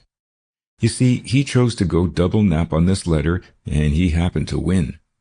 Events proved that he was right to take the chance, but it was primitive strategy. It doesn't impress me. Margaret made no immediate rejoinder. She was not a lawyer, and to her the fact that the plan had succeeded was evidence that it was a good plan. Accordingly, her waning faith in Thorndyke was strongly revived. I can't help hoping, she said presently, that this letter will secure a decision in our favor. It really ought to. You see, there was no question of arrangement or collusion on my side. Our relations were perfectly normal and pleasant up to the moment of Dan's disappearance. There were no quarrels, no differences, nothing to hint at any desire for a change in our relations. And I have waited 6 months for him to come back, and have taken no action until he made it clear that he is gone for good. Don't you think that I have a fair chance of getting my freedom? Perhaps you are right, Maggie, he replied. I may be looking out for snags that aren't there. Of course, you could call me and Philip and Varney to prove that all was normal up to the last, and Penfield and Thorndyke to give evidence of your efforts to trace Dan. Yes, perhaps it is a better case than I thought. But all the same, I will show the letter to Barnaby when Thorndyke has seen it and get his opinion without prejudice. He paused and reflected profoundly for a while. Suddenly he looked up at Margaret, and in his eyes there was a new light. Supposing, Maggie, he said in a low, earnest voice, you were to get this marriage dissolved. Then you would be free to marry. You know that years ago when you were free, I loved you. You know that because I told you, and I thought, and I still think, you cared for me then. The fates were against us at that time, but in the years that have passed there has been no change in me. You are the only woman I have ever wanted. Of course I have kept my feelings to myself. That had to be. But if we can win back your freedom, I shall ask you to be my wife, unless you forbid me. What shall you say to me, Maggie? Maggie sat with downcast eyes as Rodney was speaking. For a few moments she had appeared pale and agitated, but she was now quite composed, and nothing but a heightened color hinted at any confusion. At the final question she raised her head and looked Rodney frankly in the face. At present, John, she said quietly, I am the wife of Daniel Purcell, and as such have no right to contemplate any other marriage. But I will be honest with you. There is no reason why I should not be. You are quite right, John. I loved you in those days that you speak of, and if I never told you, you know why. You know how I came to marry Dan. It seemed to me then that I had no choice. Perhaps I was wrong, but I did what I thought was my duty to my father. In the years that have passed since then, the long grey years, I have kept my covenant with Dan loyally in every respect. If I have ever looked back with regret, it has been in secret. But through those years you have been a faithful friend to me, and of all my friends the best beloved. And so you are now. That is all I can say, John. It is enough, Maggie, he said, and I thank you from my heart for saying so much. Whatever your answer might have been, I would have done everything in my power to set you free. But now I shall venture to have a hope that I hold a stake in your freedom. She made no answer to this, and for some time both sat silently engrossed with their own thoughts, and each thinking much the same thoughts as the other. The silence was at length broken by Rodney. It was an awful blow to me when I came home from my travels and found you married. Of course I guessed what had happened, though I never actually knew. I assumed that Dan had put the screw in your father in some way. Yes, he had lent my father money and the bills could not be met. What a juggernaut the fellow is, exclaimed Rodney. An absolutely ruthless egoist. By the way, was he in the habit of lending money? I notice that he refers in this letter to a person named Levy. Who is Levy, and what does Dan do for a livelihood? He is out of the paper trade, isn't he? I think so. The truth is I have never known what his occupation is. I have suspected that he is principally a moneylender. As to Mr. Levy, I have always thought he was a clerk or manager, but it rather looks as if he were a partner. We must find out, said Rodney.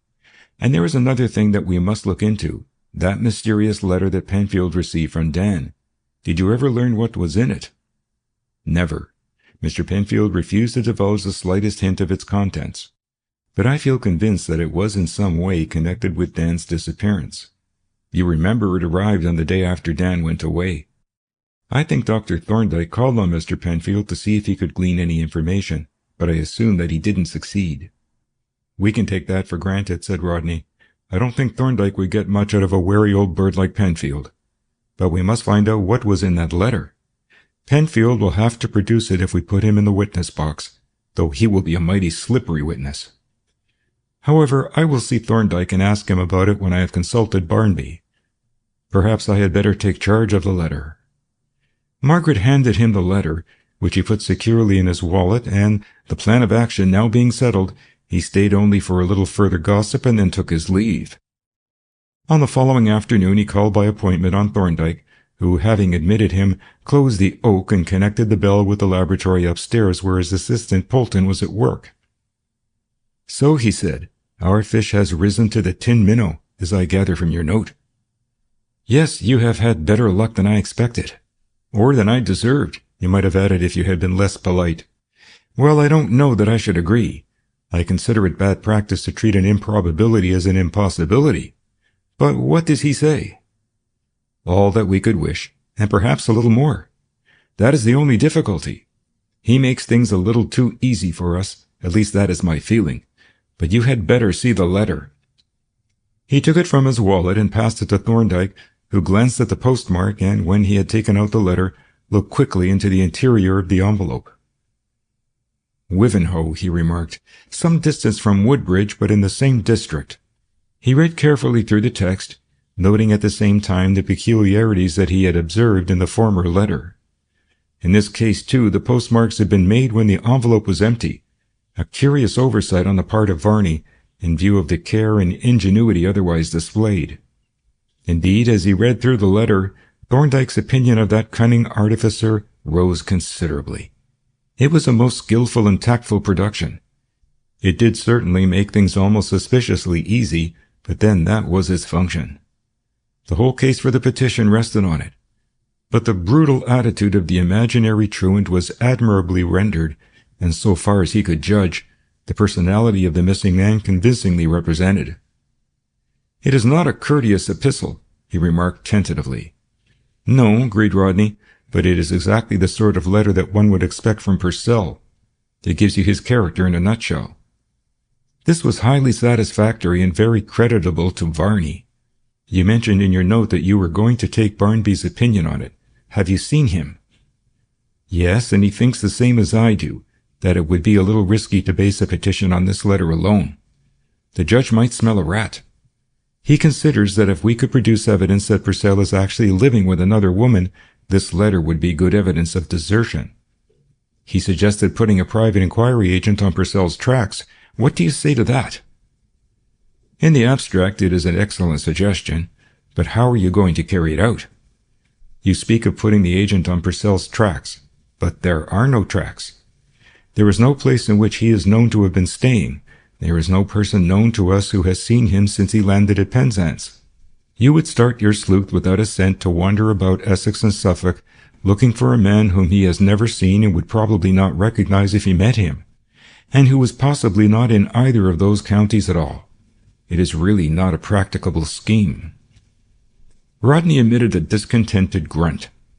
Doesn't sound very encouraging, certainly, he admitted, but how did the police manage in a case of the kind? By having not one agent, but 1,000, and all in communication through a central office. And even the police fail if they haven't enough data. But with regard to Barnby, of course his opinion has great weight. He knows the difficulties of these cases, and his outlook will probably be the judge's outlook. But did you make clear to him the peculiarities of this case? The character of the petitioner, her excellent relations with her husband, the sudden unforeseen manner of the disappearance, and the total absence of any grounds of a suspicion of collusion? Did you present these points to him? No, I didn't. We merely discussed the letter. Well, see him again and put the whole case to him. My feeling is that a petition would probably succeed. I hope you are right, said Rodney, more encouraged than he would have liked to admit. I'll see Barnby again. Oh, and there is another point. That letter that Purcell sent to Penfield by mistake in June. It probably throws some light on the disappearance and might be important as evidence on our side. I suppose Penfield did not tell you what was in it, or show it to you? No, he would say nothing about it, but he allowed me at my request to examine the envelope. Rodney grinned. He might also have shown you the postman who delivered the letter. But if he won't tell us anything, we might put him in the witness box and make him disgorge his secret. Yes, and you may have to if the court demands to have the letter produced. But I strongly advise you to avoid doing so if you can. I have the impression that the production of that letter would be very much the reverse of helpful, might in fact be fatal to the success of the case, and would in addition be very disagreeable to Mrs. Purcell. Rodney looked at him in astonishment. Then you know what was in the letter, said he. No, but I have formed certain opinions which I have no doubt are correct, but which I do not feel at liberty to communicate. I advise you to leave Mr. Penfield alone. Remember that he is a lawyer, that he is Mrs. Purcell's friend, that he does know what is in the letter, and that he thinks it best to keep his knowledge to himself. But he will have to be approached on the question as to whether he is willing to act for Mrs. Purcell against her husband. If you undertake that office, you can raise the question of the letter with him, but I would urge you most strongly not to force his hand. Rodney listened to this advice with a slightly puzzled expression. Like Mr. Penfield, he viewed Thorndyke with mixed feelings, now thinking of him as an amateur, a doctor who dabbled ineffectively in law, and now considering the possibility that he might command some means of acquiring knowledge that were not available to the orthodox legal practitioner. Here was a case in point. He had examined the envelope of that mysterious letter at his own request, and evidently for a specific purpose. And from that inspection he had in some unaccountable way formed a very definite opinion as to what the envelope had contained. That was very curious. Of course he might be wrong, but he seemed to be pretty confident. Then there was the present transaction. Rodney himself had rejected Varney's suggestion with scorn, but Thorndyke had adopted it quite hopefully, and the plan had succeeded in the face of all probabilities. Could it be that Thorndyke had some unknown means of gauging those probabilities? It looked rather like it. You are only guessing at the nature of that letter, he said tentatively, and you may have guessed wrong. That is quite possible, Thorndyke agreed, but Penfield isn't guessing. Put the case to him, hear what he says, and follow his advice. And if you see Varney again, it would be better to say nothing about that letter. Penfield will advise you to keep it out of the case if you can, and that is my advice too. When Rodney took his departure, which he did a few minutes later, he carried with him a growing suspicion that he had underestimated Thorndyke, that the latter perhaps played a deeper game than at first sight appeared, and that he played with pieces unknown to traditional legal practice. For some time after his visitor had left, Thorndyke remained wrapped in profound thought. In his heart he was sensible of a deep distaste for this case that he was promoting. If it were to succeed, it could only be by misleading the court. It is true that the parties were acting in good faith, that the falsities which they would present were falsities that they believed to be true. But the whole case was based on a fiction, and Thorndyke detested fictions. Nor was he satisfied with his own position in an ethical sense. He knew that the case was fictitious, that the respondent was a dead man, and that the documents to be produced in evidence were forgeries. He was in fact an accessory to those forgeries. He did not like it at all. And he was not so optimistic as to the success of the petition as he had led Rodney to believe, though he was not very uneasy on that score. What troubled him was that this was, in effect, a bogus case and that he was lending it his support. But what was the alternative? His thoughts turned to Margaret, sweet-faced, sweet-natured, gracious-mannered, the perfect type of an English gentlewoman, and he thought of the fine, handsome, high-minded gentleman who had just gone away. Those two loved one another, loved as only persons of character can love. Their marriage, if it could be achieved, would secure to them a lifelong happiness, insofar as such happiness is attainable by mortals. But between them and their happiness stood the fiction of Daniel Purcell. In order that they might marry, Purcell must either be proved to be dead or assumed to be alive. Could he be proved to be dead? If he could, that were the better way, because it would demonstrate the truth. But was it possible? In a scientific sense, it probably was. Science can accept a conclusion with reservations. But the law has to say yes or no without any reservations at all. This was not a case of death merely presumed. It was a death alleged to have occurred at a specific time and place and in a specific manner. And inseparably bound up with it was a charge of murder. If Purcell was dead, Varney had murdered him, and the murder was the issue that would be tried. But no jury would entertain for a moment the guilt of the accused on such evidence as Thorndyke could offer. And an acquittal would amount to a legal decision that Purcell was not dead. On that decision, Margaret's marriage to Rodney would be impossible. Thus Thorndyke's reflections led him back, as they always did, to the conclusion that Purcell's death was incapable of legal proof, and must ever remain so, unless by some miracle new and conclusive evidence should come to light. But to wait for a miracle to happen was an unsatisfactory policy.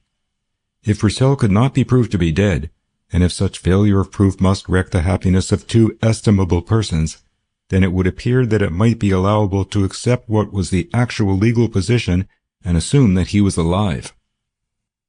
So once again, Thorndyke decided that he had no choice but to continue to share with Varney the secret of Purcell's death and to hold his peace. And if this must be, the petition must take its course, aided and abetted if necessary by him. After all, nobody would be injured and nothing done which was contrary either to public policy or private morals. There were only two alternatives as matters stood. The fiction of Purcell as a living man would either keep Margaret and Rodney apart, as it was now doing, or would be employed with other fictions to enable them to be united. And it was better that they should be united. End of chapter 12. Romance lurks in unsuspected places. As we go our daily round, we are apt to look distastefully upon the scenes made dull by familiarity, and to seek distraction by letting our thoughts ramble far away into time and space, to ages and regions in which life seems more full of color. In fancy, perchance, we thread the ghostly aisles of some tropical forest, or linger on the white beach of some lonely coral island, where the coconut palms, shivering in the sea breeze, patter a refrain to the song of the surf. Or we wander by moonlight through the narrow streets of some southern city and hear the thrum of the guitar rise to the shrouded balcony, and behold, all the time romance is at our very doors. It was on a bright afternoon early in March that Thorndyke sat with Philip Rodney by his side on one of the lower benches of the lecture theatre of the Royal College of Surgeons. Not a likely place, this, to encounter romance. Yet there it was, and tragedy too, lying unnoticed at present on the green baize cover of the lecturer's table, its very existence unsuspected. Meanwhile, Thorndyke and Philip conversed in quiet undertones, for it still wanted some minutes to the hour at which the lecture would commence. "I suppose," said Philip, "you have had no report from that private detective fellow? I forget his name." "Bagwell. No, excepting the usual weekly note stating that he is still unable to pick up any trace of Purcell." "Ah," commented Philip, "that doesn't sound encouraging. Must be costing a lot of money, too. I fancy my brother and Maggie Purcell are both beginning to wish they had taken your advice and relied on the letter by itself." But Jack was overborne by Barnby's insistence on corroborative evidence, and Maggie let him decide. And now they are sorry they listened to Barnby. They hadn't bargained for all this delay. Barnby was quite right as to the value of the additional evidence, said Thorndyke. What he didn't grasp was the very great difficulty of getting it. But I think I hear the bigwigs approaching. As he spoke, the usher threw open the lecturer's door. The audience stood up, the president entered, preceded by the mace-bearer and followed by the officers and the lecturer, and took his seat. The audience sat down and the lecture began without further formalities. The theatre was nearly full. It usually was when Professor Darcy lectured, for that genial savant had the magnetic gift of infusing his own enthusiasm into the lecture, and so into his audience, even when, as on this occasion, his subject lay on the outside edge of medical science.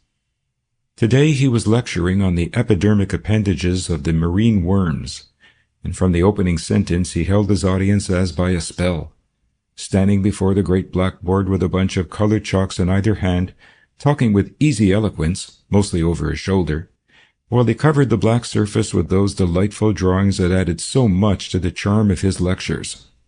Philip watched his flying fingers with fascination, and struggled frantically to copy the diagrams into a large notebook with the aid of a handful of colored pencils, while Thorndyke, not much addicted to note-taking, listened and watched with concentrated attention, mentally docketing and pigeonholing any new or significant fact in what was to him a fairly familiar subject.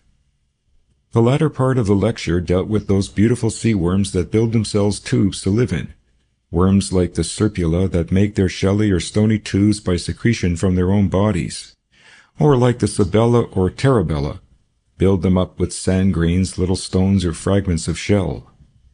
Each in turn appeared in lively portraiture on the blackboard, and the trays on the table were full of specimens which were exhibited by the lecturer and which the audience were invited to inspect more closely after the lecture. Accordingly, when the last words of the peroration had been pronounced, the occupants of the benches trooped down into the arena to look at the exhibits and seek further details from the genial professor. Thorndyke and Philip held back for a while on the outskirts of the crowd, but the professor had seen them on their bench and now approached, greeting them with a hearty handshake and a facetious question. "What are you doing here, Thorndyke? Is it possible that there are medico-legal possibilities even in a marine worm?" "Oh, come, Darcy," protested Thorndyke. "Don't make me such a hidebound specialist. May I have no rational interests in life? Must I live forever in the witness box like a marine worm in its tube?" "I suspect you don't get very far out of your tube," said the professor with a chuckle and a sly glance at Philip. "I got far enough out last summer," retorted Thorndyke, "to come and aid and abet you in your worm hunting. Have you forgotten Cornwall?" "No, to be sure," was the reply. "But that was only a momentary lapse, and I expect you had ulterior motives. However, the association of Cornwall, worm hunting and medical jurisprudence, reminds me that I have something in your line. A friend of mine who was wintering in Cornwall picked it up on the beach at Mort Ho and sent it to me. Now where is it? It is on this table somewhere. It is a ridiculous thing, a small flat cork, evidently from a zoologist's collecting bottle, for it has a label stuck on it with the inscription "Marine Worms."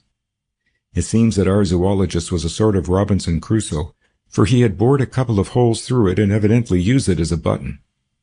But the most ludicrous thing about it is that a terabella has built its tube on it, as if the worm had been prowling about, looking for lodgings, and had read the label and forthwith engaged the apartments. Ah, here it is. He pounced on a little cardboard box and, opening it, took out the cork button and laid it in Thorndyke's palm. As the professor was describing the object, Philip looked at him with a distinctly startled expression, and uttered a smothered exclamation. He was about to speak, but suddenly checked himself and looked at Thorndyke, who flashed at him a quick glance of understanding. "Isn't that a quaint coincidence?" chuckled the professor. "I mean that the worm should have taken up his abode and actually built his tube on the label." "Very quaint," replied Thorndyke, still looking with deep interest at the object that lay in his hand. "You realize," Philip said in a low voice as the professor turned away to answer a question, "that this button came from Purcell's oilskin coat?" "Yes, I remember the incident. I realized what it was as soon as Darcy described the button." He glanced curiously at Philip, wondering whether he too realized exactly what this queer piece of jetsam was. For to Thorndyke its message had been conveyed even before the professor had finished speaking. In that moment it had been borne to him that the unlooked-for miracle had happened and that Margaret Purcell's petition need never be filed. "Well, Thorndyke," said the professor, "my friend's treasure trove seems to interest you. I thought it would as an instance of the possibilities of coincidence. Quite a useful lesson to a lawyer, by the way." "Exactly," said Thorndyke. "In fact, I was going to ask you to allow me to borrow it to examine at my leisure." The professor was delighted. "There now," he chuckled with a mischievous twinkle at Philip. "What did I tell you? He hasn't come here for the comparative anatomy at all. He has just come to grub for legal data. And now you see the medico-legal worm has arrived and is instantly collared by the medical jurist. Take him by all means, Thorndyke. You needn't borrow him. I present him as a gift to your Black Museum. You needn't return him." Thorndyke thanked the professor, and having packed the specimen with infinite tenderness in its cotton wool, bestowed the box in his waistcoat pocket. A few minutes later, he and Philip took their leave of the professor and departed, making their way through Lincoln's Inn to Chancery Lane. "That button gave me quite a shock for a moment," said Philip, appearing out of the sea on the Cornish coast, for of course it was on Purcell's coat when he went ashore. At least I suppose it was. I understood Varney to say so. "He did," said Thorndyke. "He mentioned the incident at dinner one evening, and then he said definitely that the cork button was on the coat when Purcell went up the ladder." "Yes, and it seemed rather mysterious at first, as Purcell went right away from Cornwall. But there is probably quite a simple explanation. Purcell went to the east coast by sea, and it is most likely that when he got on board the steamer, he obtained a proper button from the steward, cut off the jury button and chucked it overboard. But it is a queer chance that it should have come back to us in this way." Thorndyke nodded. "A very queer chance," he agreed. As he spoke, he looked at Philip with a somewhat puzzled expression. He was, in fact, rather surprised. Philip Rodney was a doctor, a man of science, and an unquestionably intelligent person. He knew all the circumstances that were known, and he had seen and examined the button, and yet he had failed to observe the one vitally important fact that stared him in the face. "What made you want to borrow the button?" Philip asked presently. "Was it that you wanted to keep it as a relic of the Purcell case?" "I want to examine the worm tube," replied Thorndyke.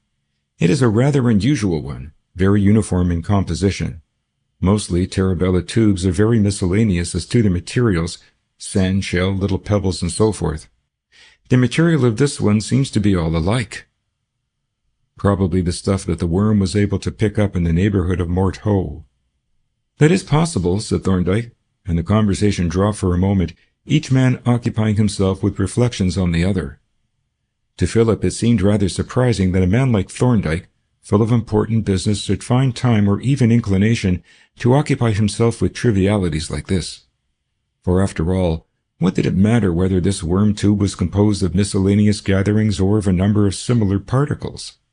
No scientific interest attached to the question. It seemed rather a silly quest. And yet Thorndyke had thought it worthwhile to borrow the specimen for this very purpose. Thorndyke, for his part, was more than ever astonished at the mental obtuseness of this usually acute and intelligent man. Not only had he failed in the first place to observe a most striking and significant fact, he could not see that fact even when his nose was rubbed hard on it. As they passed through old buildings and approached the main gateway, Philip slowed down.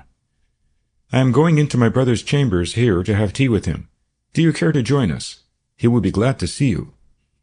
Thorndyke, however, was in no mood for tea and gossip. He had got a first-class clue, a piece of really conclusive evidence. How conclusive it was and how far its conclusiveness went, he could not tell at present, and he was eager to get to work on the assay of this specimen in an evidential sense, to see exactly what the amount and kind of evidence that the sea had cast up on the shore of Mort Ho. He therefore excused himself, and having bidden Philip adieu, he strode out into Chancery Lane and bore south towards the Temple. On entering his chambers, he discovered his assistant, Polton, in the act of transferring boiling water from a copper kettle to a small silver teapot, whereby he was able to infer that his approach had been observed by the said Polton from his lookout in the laboratory above.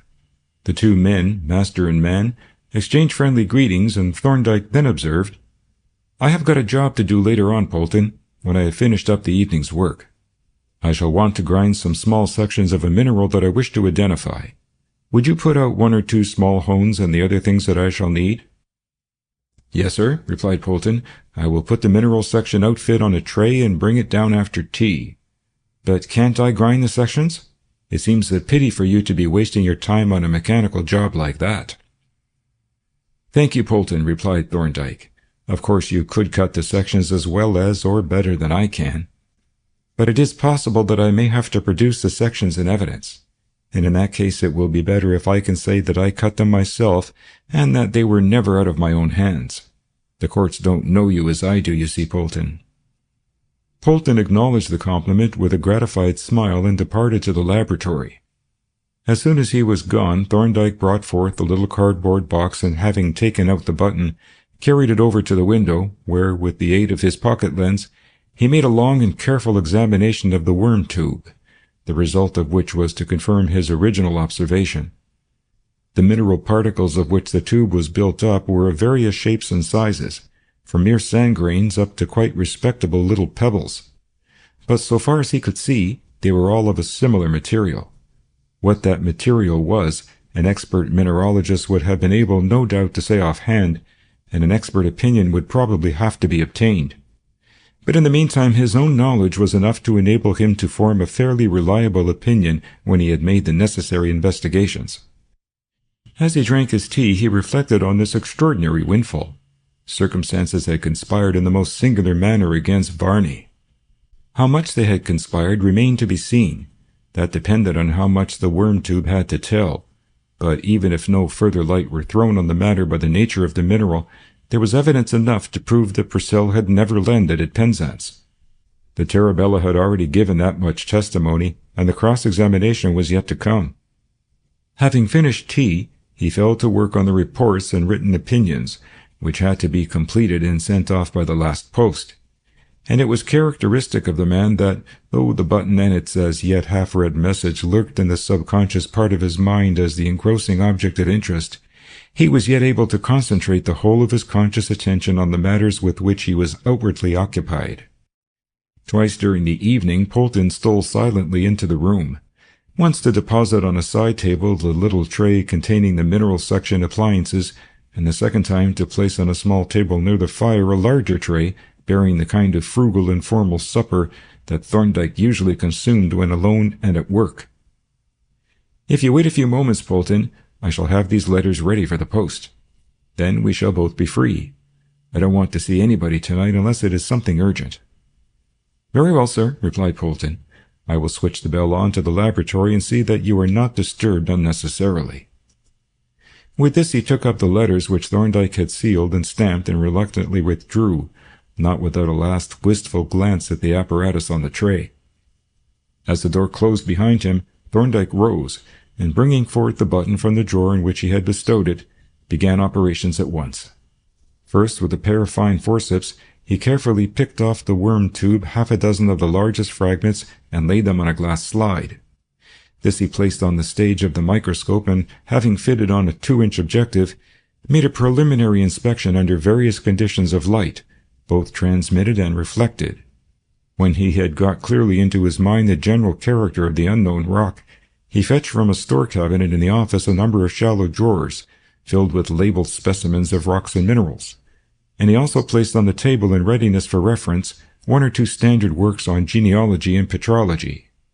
But before examining either the books or the specimens in the drawers, he opened out a geological chart of the British Isles and closely scrutinized the comparatively small area with which the button was concerned, the Land's End and the north and south coasts of Cornwall.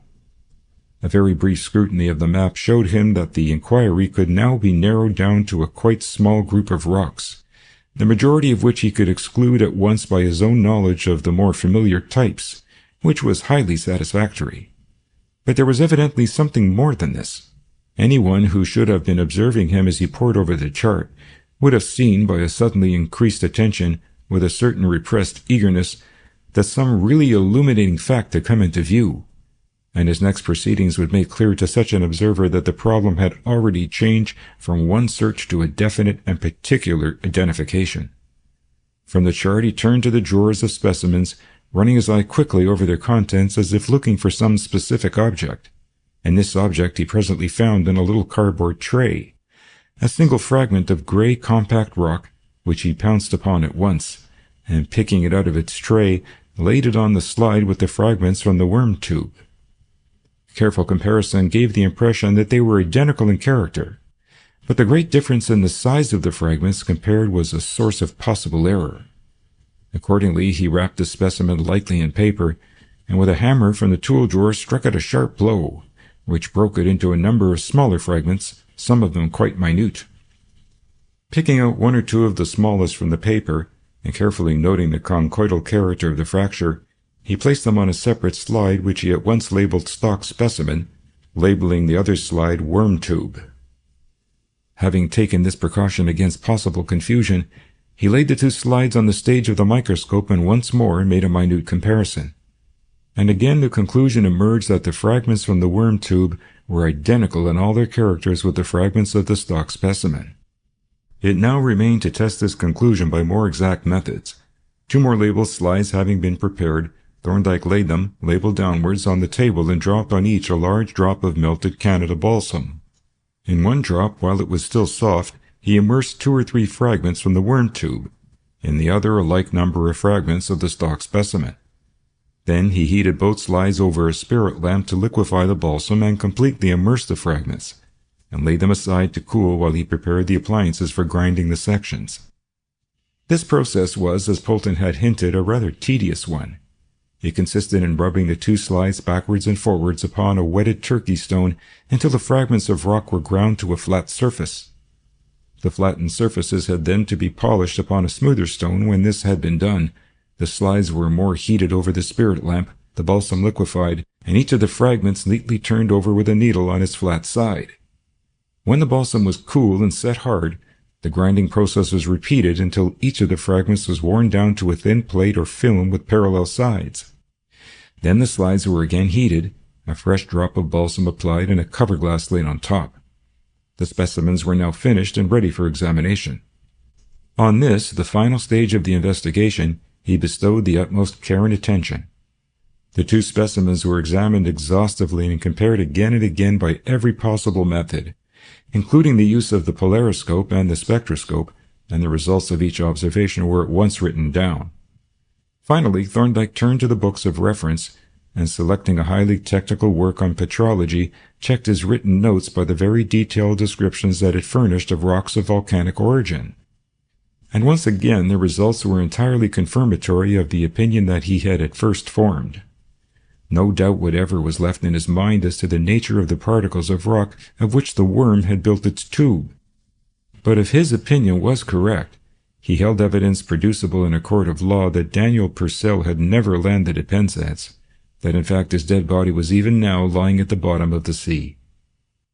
As he consumed his frugal supper, Thorndyke turned over the situation in his mind. He had no doubts at all. But it would be necessary to get his identification of the rock confirmed by a recognized authority, who could be called as a witness and whose statement would be accepted by the court as establishing the facts. There was no difficulty about that. He had a friend who was connected with the Geological Museum and who was recognized throughout the world as a first-class authority on everything related to the physical and chemical proprieties of rocks and minerals. He would take the specimens tomorrow to this expert and ask him to examine them, and when the authoritative opinion had been pronounced, he would consider what procedure he should adopt. Already there was growing up in his mind a doubt as to the expediency of taking action on purely scientific evidence, and in answer to that doubt a new scheme began to suggest itself. But for the moment he put it aside. The important thing was to get the expert identification of the rock, and so put his evidence on the basis of established fact. The conversion of scientific into legal evidence was a separate matter that could be dealt with later. And having reached this conclusion, he took a sheet of notepaper from the rack and wrote a short letter to his friend at the museum, making an appointment for the following afternoon. A few minutes later, he dropped it into the box of the Fleet Street post office, and for the time being dismissed the case from his mind. End of chapter 13. Thorndyke's visit to the Geological Museum was not a protracted affair, for his friend Mr. Burston made short work of the investigation. "You say you have examined the specimens yourself," said he. "Well, I expect you know what they are. Just come to me for an official confirmation, However, don't tell me what your conclusion was. I may as well start with an open mind. Write it down on this slip of paper and lay it on the table face downwards. And now let us have the specimens." Thorndyke produced from his pocket a cigar case from which he extracted a pillbox and the labeled microscope slide. "There are 2 little water-worn fragments in the pillbox," he explained, "and 3 similar ones which I have ground into sections. I am sorry the specimens are so small, but they are the largest I had." Mr. Burston took the pillbox, and tipping the 2 tiny pebbles into the palm of his hand, inspected them through a Coddington lens. "Yes," said he. "I don't think it will be very difficult to decide what this is. I think I could tell you offhand, but I won't. I'll put it through the regular tests and make quite sure of it, and meanwhile you had better have a browse around the museum. He bustled off to some inner sanctum of the curator's domain, and Thorndyke adopted his advice by straying out into the galleries. But he had little opportunity to study the contents of the cases, for in a few minutes Mr. Burston returned with a slip of paper in his hand. "Now," he said facetiously as they re-entered the room, "you see there's no deception." He laid a slip of paper on the table beside Thorndyke's and invited the latter to turn up the cards. Thorndyke accordingly turned over the 2 slips of paper. Each bore the single word, phonolite. "I knew you had spotted it," said Burston. "However, you have now got corroborative evidence, and I suppose you are happy. I only hope I haven't helped to send some poor devil to chokey or worse. Goodbye. Glad you brought the things to me." He restored the pillbox and slide, and having shaken hands heartily, returned to his lair, while Thorndyke went forth into Jermyn Street and took his way thoughtfully eastward. In a scientific sense, the Purcell case was now complete, but the more he thought about it, the more did he feel the necessity for bringing the scheme of evidence into closer conformity with traditional legal practice. Even to a judge, a purely theoretical train of evidence might seem inconclusive. To a jury who had been well pounded by a persuasive counsel, it would probably appear quite unconvincing. It would be necessary to obtain corroboration along different lines and in a new direction, and the direction in which it would be well to explore in the first place was the ancient precinct of Lincoln's Inn, where at 62 Old Buildings, Mr. John Rodney had his professional chambers. Now, at the very moment when Thorndyke was proceeding with swift strides from the neighbourhood of Jermyn Street towards Lincoln's Inn on business of the most critical importance to Mr. Varney, it was decreed by the irony of fate that the latter gentleman should be engaged in bringing his affairs to a crisis of another kind. For some time past he had been watching with growing impatience the dilatory proceedings of the lawyers in regard to Margaret's petition. Especially had he chafed at the farce of the private detective, searching as he knew for a man whose body was lying on the bed of the sea hundreds of miles away from the area of the search. He was deeply disappointed, too, for when his advertisement scheme had been adopted by Thorndyke, he had supposed that all was plain sailing. He had but to send the necessary letter and the dissolution of the marriage could be proceeded with at once. That was how it had appeared to him. And as soon as the marriage was dissolved, he would make his declaration, and in due course his heart's desire would be accomplished. Very differently had things turned out. Months had passed and not a sign of progress had been made. The ridiculous search for the missing man, ridiculous to him only, however, dragged on interminably and made him gnash his teeth in secret. His omniscience was now a sheer aggravation, for it condemned him to look on at the futile activities that Barnby had suggested and Rodney had initiated, recognizing all their futility but unable to utter a protest. To a man of his temperament it was maddening. But there was another source of trouble. His confidence in Margaret's feelings towards him had been somewhat shaken of late. It had seemed to him there had been a change in her bearing towards him, a slight change, subtle and indefinable, but a change. She seemed as friendly, as cordial as ever. She welcomed his visits and appeared always glad to see him, and yet there was a something guarded, so he felt, as if she were consciously restraining any further increase of intimacy. The thought of it troubled him profoundly. Of course, it might be nothing more than a little extra carefulness due to her equivocal position. She had need to keep clear of anything in the slightest degree compromising, that he realized clearly.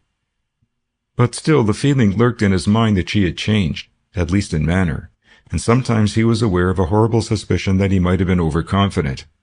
More than once he had been on the point of saying something indiscreet, and as time went on he felt ever growing a yearning to have his doubts set at rest. On this present occasion he was taking tea with Margaret by invitation, with the ostensible object of showing her a set of etchings of some of the picturesque corners of Maidstone. He always enjoyed showing her his works because he could see that she enjoyed looking at them, and these etchings of her native town would, he knew, have a double appeal. "What a lovely old place it is!" she exclaimed as she sipped her tea with her eyes fixed on the etchings that Varney had placed before her on a music stand. "Why is it, Mr. Varney, that an etching or a drawing of any kind is so much more like the place than a photograph? It can't be a question of accuracy, for the photograph is at least as accurate as a drawing and contains a great deal more detail." "Yes," agreed Varney, and that is probably the explanation. An artist puts down what he sees and what anyone else would see and recognize. A photograph puts down what is there, regardless of how the scene would look to a spectator. Consequently, it is full of irrelevant detail, which gets in the way of the real effect as the eye would see it, and it may show appearances that the eye never sees at all, as in the case of Muybridge's instantaneous photographs of galloping horses. A photograph of a Dutch clock might catch the pendulum in the middle of its swing, and then the clock would appear to have stopped. But an artist would always draw it at the end of its swing where it pauses for an instant, and that is where the eye sees it when the clock is going. Yes, of course, said Margaret, and now I understand why your etchings of the old streets and lanes show just the streets and lanes that I remember, whereas the photographs that I have all look more or less strange and unfamiliar. I suppose they are full of details that I never noticed, but your etchings pick out and emphasize the things that I used to look at with pleasure and which live in my memory. It is a long time since I have been to Maidstone. I should like to see it again. Indeed, I am not sure that if I were free to choose, I shouldn't like to live there again. It is a dear old town.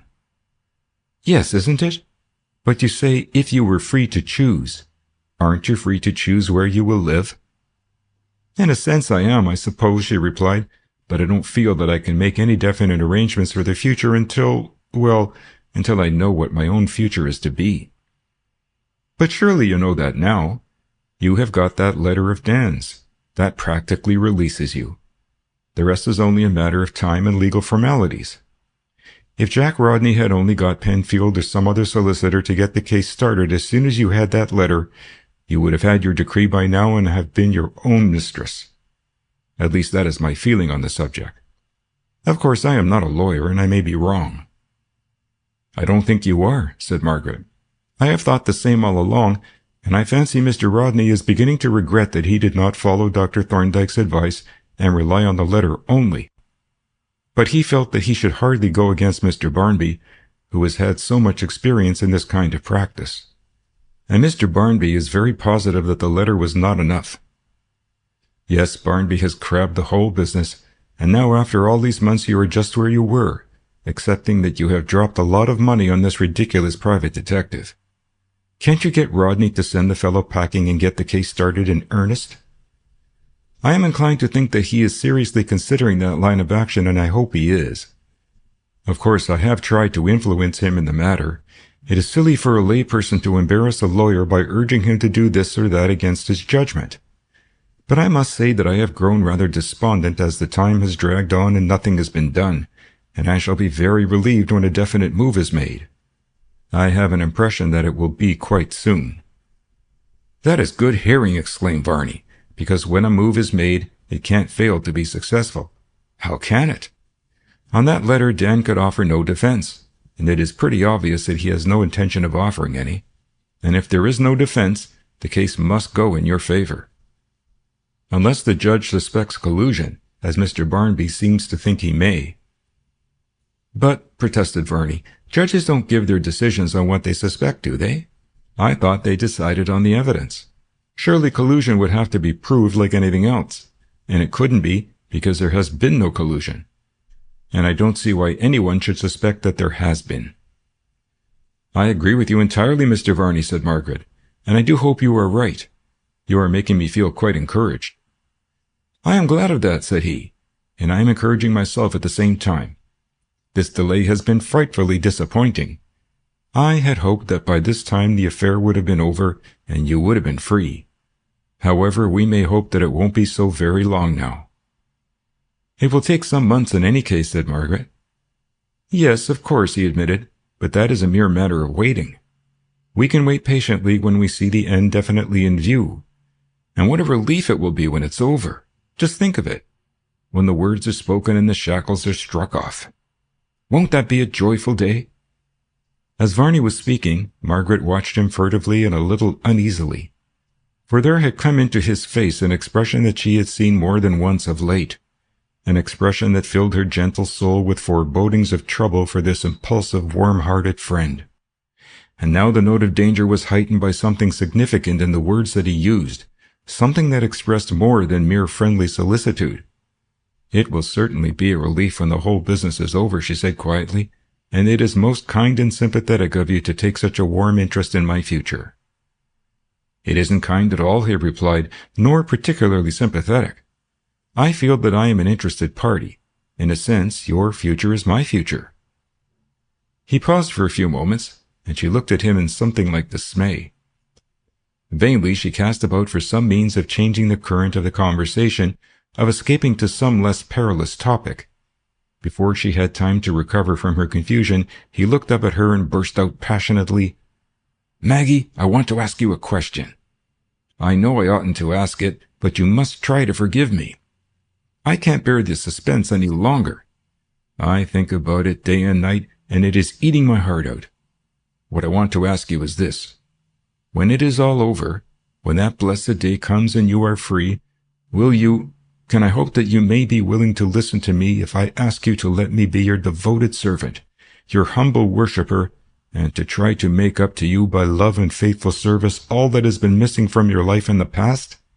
For years, for many years, Maggie, I have been your friend, a friend far more loving and devoted than you have ever guessed, for in those days I hardly dared to dream even of intimate friendship.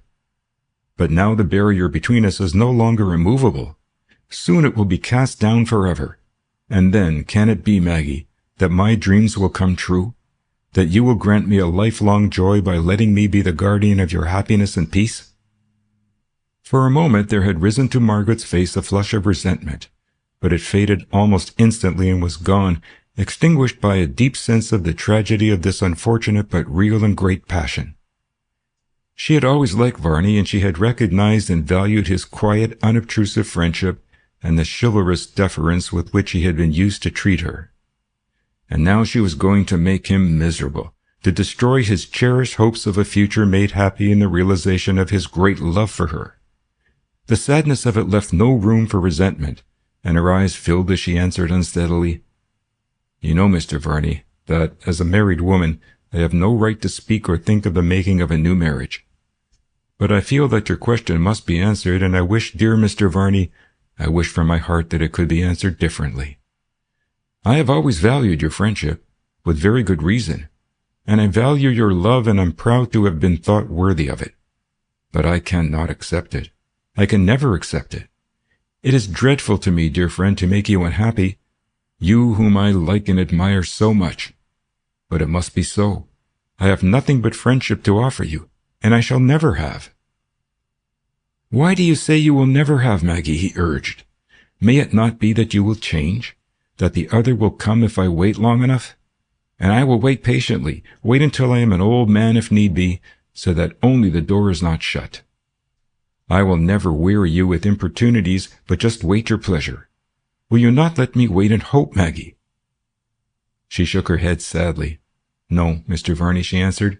"Believe me, it can never be. There is nothing to wait for. There will be no change. The future is certain so far as that. I am so sorry, dear generous friend. It grieves me to the heart to make you unhappy. But what I have said is final. I can never say anything different." Varney looked at her in incredulous despair. He could not believe in this sudden collapse of all his hopes, for his doubts of her had been vague misgivings born of impatience and unrest. But suddenly a new thought flashed into his mind. "How do you know that?" he asked. "Why are you so certain? Is there anything now that you know of that must keep us apart forever? You know what I mean, Maggie. Is there anything?" She was silent for a few moments. Naturally, she was reluctant to disclose to another the secret that she had held so long locked in her own heart, and that even now she dared but to whisper to herself. But she felt that to this man, whose love she must reject and whose happiness she must shatter, she owed a sacred duty. He must not be allowed to wreck his life if a knowledge of the truth would save him. "I will tell you, Mr. Varney," she said. "You know how I came to marry Dan?" "I think so," he replied. "He never told me, but I guessed." "Well, if I had not married Dan, I should have married John Rodney. There was no engagement and nothing was said, but we were deeply attached to one another and we both understood. Then circumstances compelled me to marry Dan. Mr. Rodney knew what those circumstances were. He cherished no resentment against me. He did not even blame me. He has remained my friend ever since, and he has formed no other attachment. I know that he has never forgotten what might have been, and neither have I. Need I say any more?" Varney shook his head. "No," he replied gruffly. "I understand." For some moments there was a deep silence in the room. Margaret glanced timidly at her companion, shocked at the sudden change in his appearance. In a moment all the enthusiasm, the eager vivacity had died out of his face, leaving it aged, drawn, and haggard. He had understood, and his heart was filled with black despair. At a word, all his glorious dream castles had come crashing down, leaving the world that had been so sunny a waste of dust and ashes. So he sat for a while silent, motionless, stunned by the suddenness of the calamity. At length he rose and began in a dull, automatic way to collect his etchings and bestow them in his portfolio. When he had secured them and tied the ribbons of the portfolio, he turned to Margaret and standing before her looked earnestly in her face. "Goodbye, Maggie," he said in a strange, muffled voice. "I expect I shan't see you again for some time." She stood up and with a little smothered sob held out her hand. He took it in both of his and, stooping, kissed it reverently. "Goodbye again," he said, still holding her hand. "Don't be unhappy about me. It couldn't be helped. I shall often think of you and how sweet you have been to me today, and I shall hope to hear soon that you have got your freedom. And I do hope to God that Rodney will make you happy. I think he will. He is a good fellow, an honest man, and a gentleman. He is worthy of you, and I wish you both long years of happiness." He kissed her hand once more, and then, releasing it, made his way gropingly out into the hall and to the door. She followed him with the tears streaming down her face and watched him, as she had watched him once before descending the stairs. At the landing he turned and waved his hand, and even as she returned his greeting he was gone. She went back to the drawing-room still weeping silently, very sad at heart at this half-foreseen tragedy. For the time being, she could see, Varney was a broken man. He had come full of hope and he had gone away in despair, and something seemed to hint, it may have been the valedictory tone of his last words, that she had looked on him for the last time, that the final wave of his hand was a last farewell. Meanwhile, Varney, possessed by a wild unrest, hurried through the streets, yearning like a wounded animal for the solitude of his lair. He wanted to shut himself in his studio and be alone with his misery. Presently he hailed a taxicab and from its window gazed out impatiently to measure its progress. Soon it drew up at the familiar entry, and when he had paid the driver he darted in and shut the door, but hardly had he attained the sanctuary that he had longed for, then the same unrest began to engender a longing to escape. Up and down the studio he paced, letting the unbidden thoughts surge chaotically through his mind, mingling the troubled past with the future of his dreams, the sunny future that might have been, and this with the empty reality that lay before him. On the wall he had pinned an early proof of the aquatint that Thorndyke had liked and that he himself rather liked. He had done it partly from bravado and partly as a memorial of the event that had set both him and Maggie free. Presently he halted before it and let it set the tune to his meditations. There was the lighthouse looking over the fog bank just as it had looked on him when he was washing the bloodstain from the deck. By that time Purcell was overboard, at the bottom of the sea. His oppressor was gone. His life was now his own, and her life was her own. He looked at the memorial picture, and in a moment it seemed to him to have become futile. The murder itself was futile, so far as he was concerned, though it had set Maggie free. To what purpose had he killed Purcell? It had been to ensure a future for himself, and behold, there was to be no future for him at all. Thus, in the bitterness of his disappointment, he saw everything out of proportion and in false perspective. He forgot that it was not to win Margaret, but to escape from the clutches of his parasite, that he had pulled the trigger on that sunny day in June. He forgot that he had achieved the very object that was in his mind when he had fired the shot, freedom to live a reputable life safe from the menace of the law. His passion for Margaret had become so absorbing that it had obscured all the other purposes of his life, and now that it was gone, it seemed to him that nothing was left.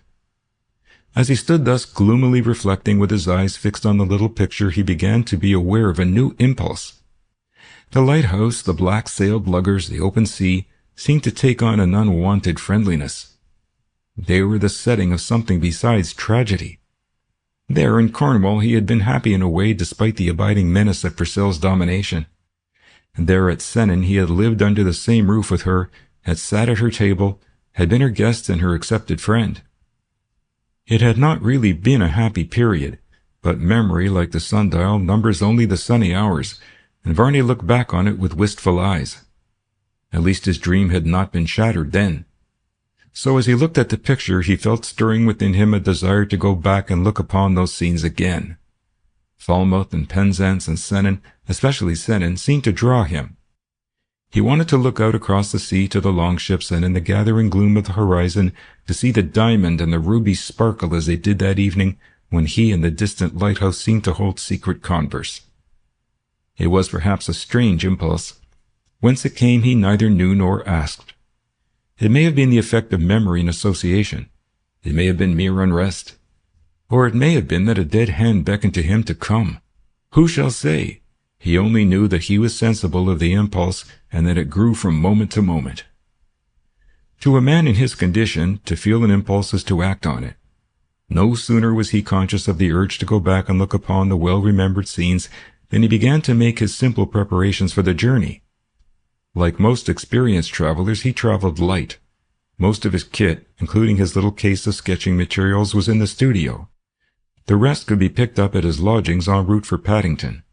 Within 10 minutes of his having formed the resolve to go, he stood on the threshold locking the studio door from without with the extra key that he used when he was absent for more than a day. At the outer gate he paused to pocket the key and stood for a few moments with his portmanteau in his hand, looking back at the studio with a curiously reflective air. Then at last he turned and went on his way. But if he could have looked, as the clairvoyant claims to look, through the bricks and mortar of London, he might at this very time have seen Dr. John Thorndyke striding up Chancery Lane from Fleet Street, might have followed him to the great gateway of Lincoln's Inn, on the masonry whereof tradition has it that Ben Jonson worked as a bricklayer, and seen him pass through into the little square beyond, and finally plunge into the dark and narrow entry of one of the ancient red brick houses that have looked down upon the square for some 3 or 4 centuries, an entry on the jamb of which was painted the name of Mr. John Rodney. But Varney was not a clairvoyant, and neither was Thorndyke, and so it befell that each of them went his way unconscious of the movements of the other. End of chapter 14. As Thorndyke turned the corner at the head of the stairs, he encountered Philip Rodney with a kettle in his hand, which he had apparently been filling at some hidden source of water. "This is a bit of luck," said Philip, holding out his disengaged hand, "for me at least, not perhaps for you. I have only just arrived and Jack hasn't come over from the courts yet. I hope this isn't a business call." "In a sense it is," replied Thorndyke, "as I am seeking information. But I think you can probably tell me all I want to know." "That's all right," said Philip. "I'll just plant Polly on the gas stove, and while she is boiling we can smoke a preparatory pipe, and you can get on with the examination in chief. Go in and take the presidential chair." Thorndyke entered the pleasant, homely room, half office, half sitting room, and seating himself in the big armchair began to fill his pipe. In a few moments Philip entered and sat down on a chair which commanded a view of the tiny kitchen and of Polly seated on a gas ring. "Now," said he, "fire away. What do you want to know?" "I want," replied Thorndyke, "to ask you 1 or 2 questions about your yacht." "The deuce you do!" exclaimed Philip. "Are you thinking of going in for a yacht yourself?" "Not at present," was the reply. "My questions have reference to that last trip that Purcell made in her, and the first one is, when you took over the yacht after that trip, did you find her in every respect as she was before? Was there anything missing that you could not account for, or any change in her condition, or anything about her that was not quite as you expected it to be?" Philip looked at his visitor with undissembled surprise. "Now I wonder what makes you ask that. Have you any reason to expect that I should have found any change in her condition?" "If you don't mind," said Thorndyke, "we will leave that question unanswered for the moment. I would rather not say just now what my object is in seeking this information. We can go into that later. Meanwhile, do you mind just answering my questions as if you were in the witness box?" A shade of annoyance crossed Philip's face. He could not imagine what possible concern Thorndyke could have with his yacht, and he was inclined to resent the rather cryptic attitude of his questioner. Nevertheless, he answered readily, "Of course I don't mind. But in fact, there is nothing to tell. I don't remember noticing anything unusual about the yacht, and there was nothing missing so far as I know." "No rope or cordage of any kind, for instance?" "No, at least nothing to speak of. A new ball of spun yarn had been broached. I noticed that, and I meant to ask Varney what he used it for. But there wasn't a great deal of it gone, and I know of nothing else. Oh, wait! If I am in the witness box, I must tell the whole truth, be it never so trivial. There was a mark or stain or dirty smear of some kind on the jib. Is that any good to you?" "Are you sure it wasn't there before that day?" "Quite. I sailed the yacht myself the day before, and I will swear that the jib was spotlessly clean then. So the mark must have been made by Purcell or Varney, because I noticed it the very next day." "What was the mark like?"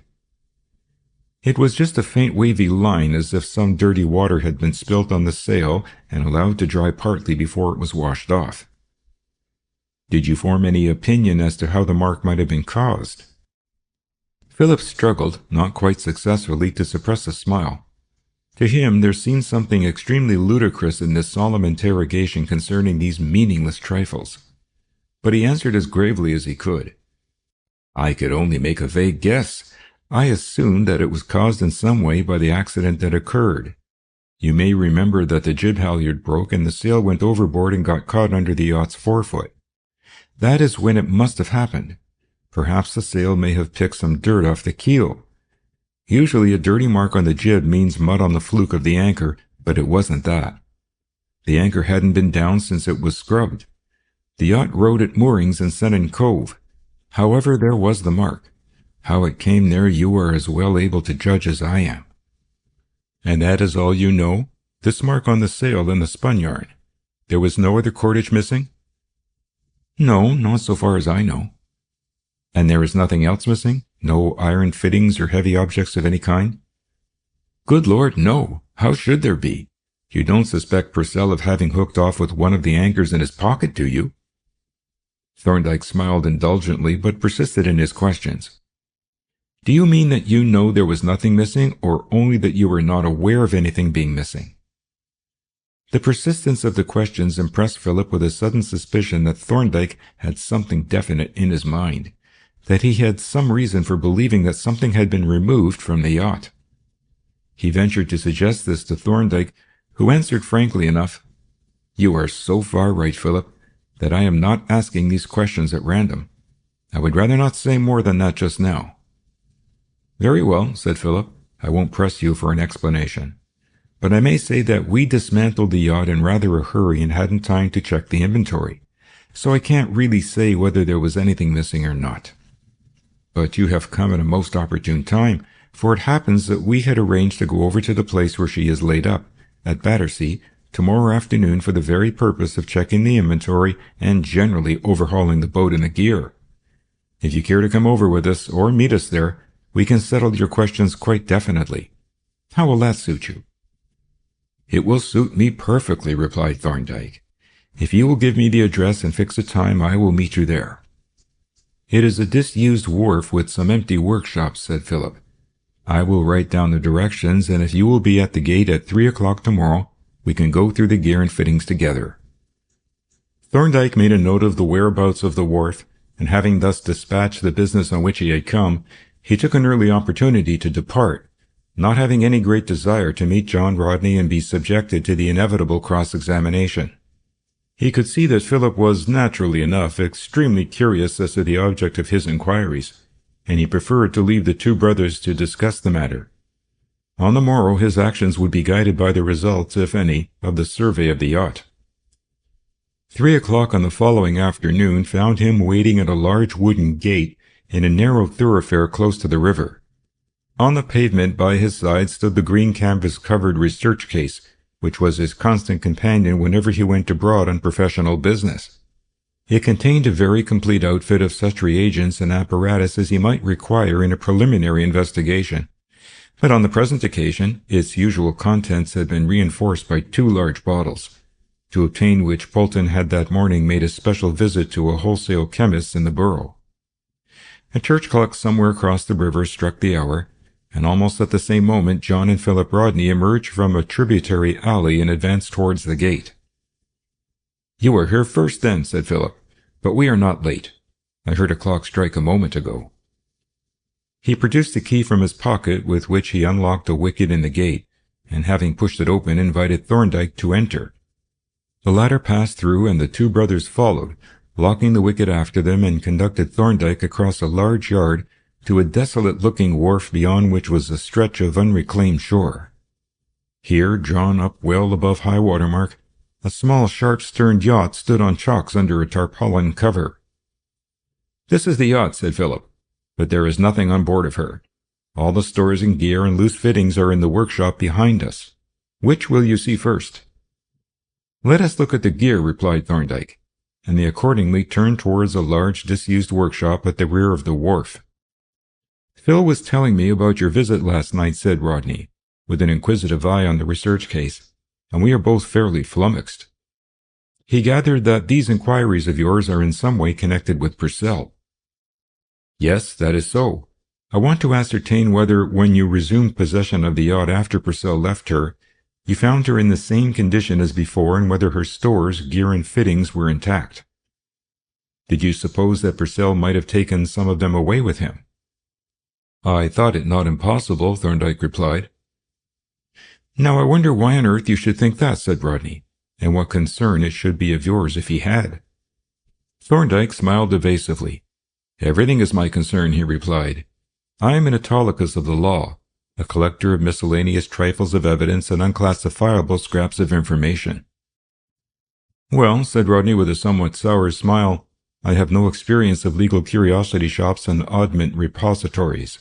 But I don't know what you mean by evidence. Evidence of what?" "Of whatever it may chance to prove," Thorndyke replied blandly.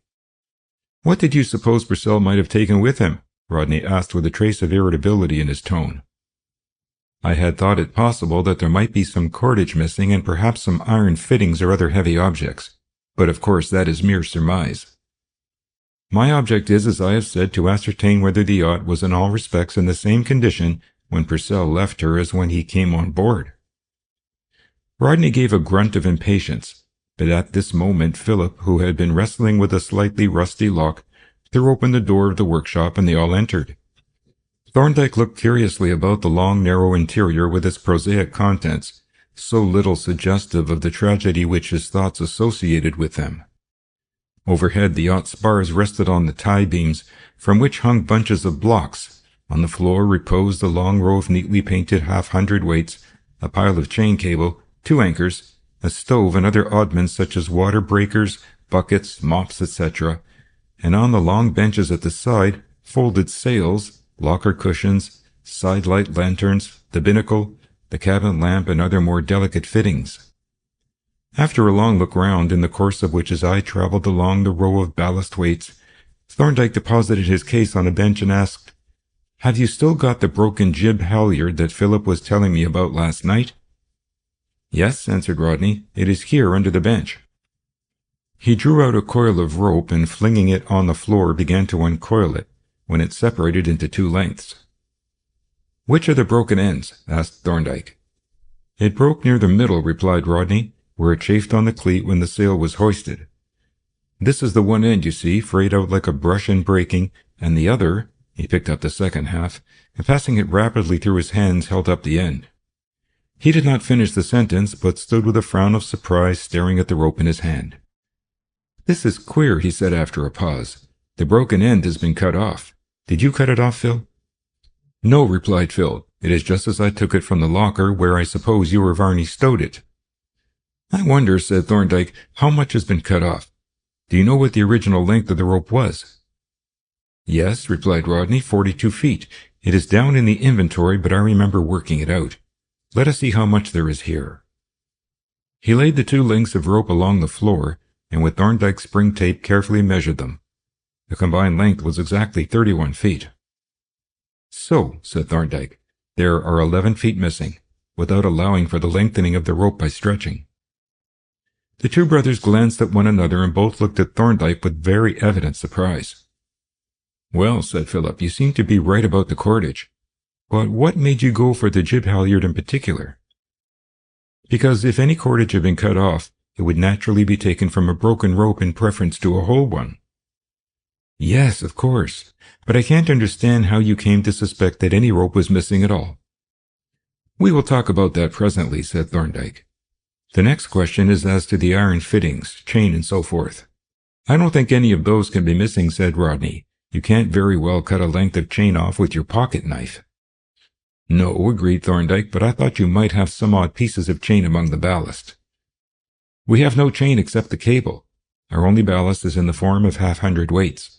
They are handier to stow than odd stuff." "How many half-hundredweights have you?" 24, replied Rodney. "There are only 23 in that row," said Thorndyke. "I counted them as we came in and noted the odd number." The two brothers simultaneously checked Thorndyke's statement and confirmed it. Then they glanced about the floor of the workshop, under the benches and by the walls, but the missing weight was nowhere to be seen, nor was there any place in which an object of this size could have got hidden. "It is very extraordinary," said Philip. "There is certainly one weight missing, and no one has handled them but Jack and I. We hired a barrow and brought up all the gear ourselves." "There is just a chance," said Thorndyke, "that one of them may have been overlooked and left in the yacht's hold." "It is very unlikely," replied Philip, "seeing that we took out the floorboard so that you can see the whole of the bilges from end to end. But I will run down and make sure." He ran out literally, and crossing the wharf disappeared over the edge.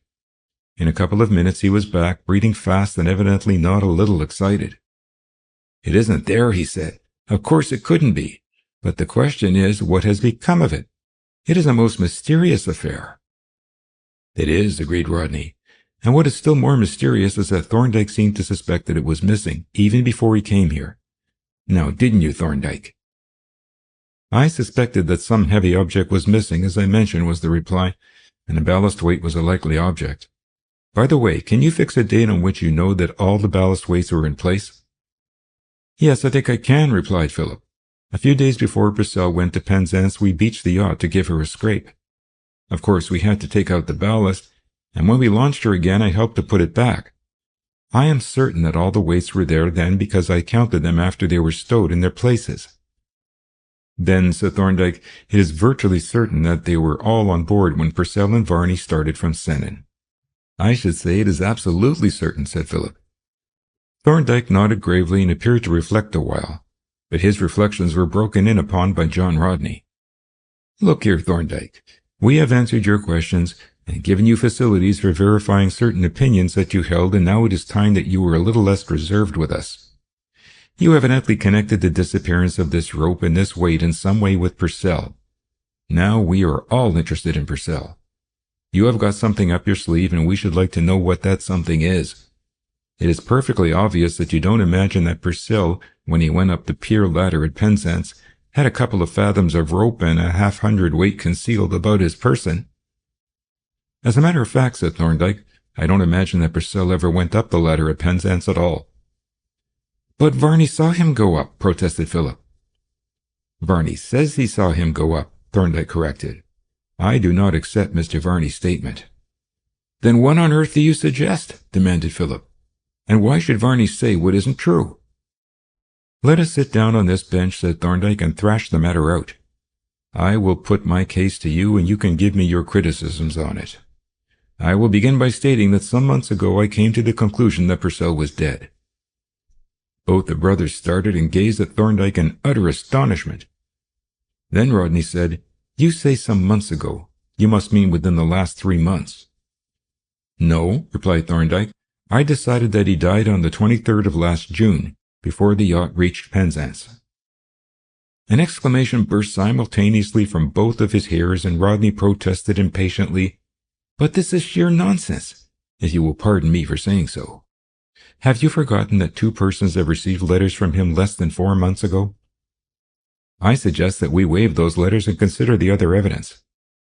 "But you can't waive them," exclaimed Rodney. "They are material evidence of the most conclusive kind." I may say that I have ascertained that both these letters were forgeries. The evidence can be produced if necessary, as both the letters are in existence, but I don't propose to produce it now. I ask you to accept my statement for the time being and to leave the letters out of the discussion." "It is leaving out a good deal," said Rodney. "I find it very difficult to believe that they were forgeries or to imagine who on earth could have forged them.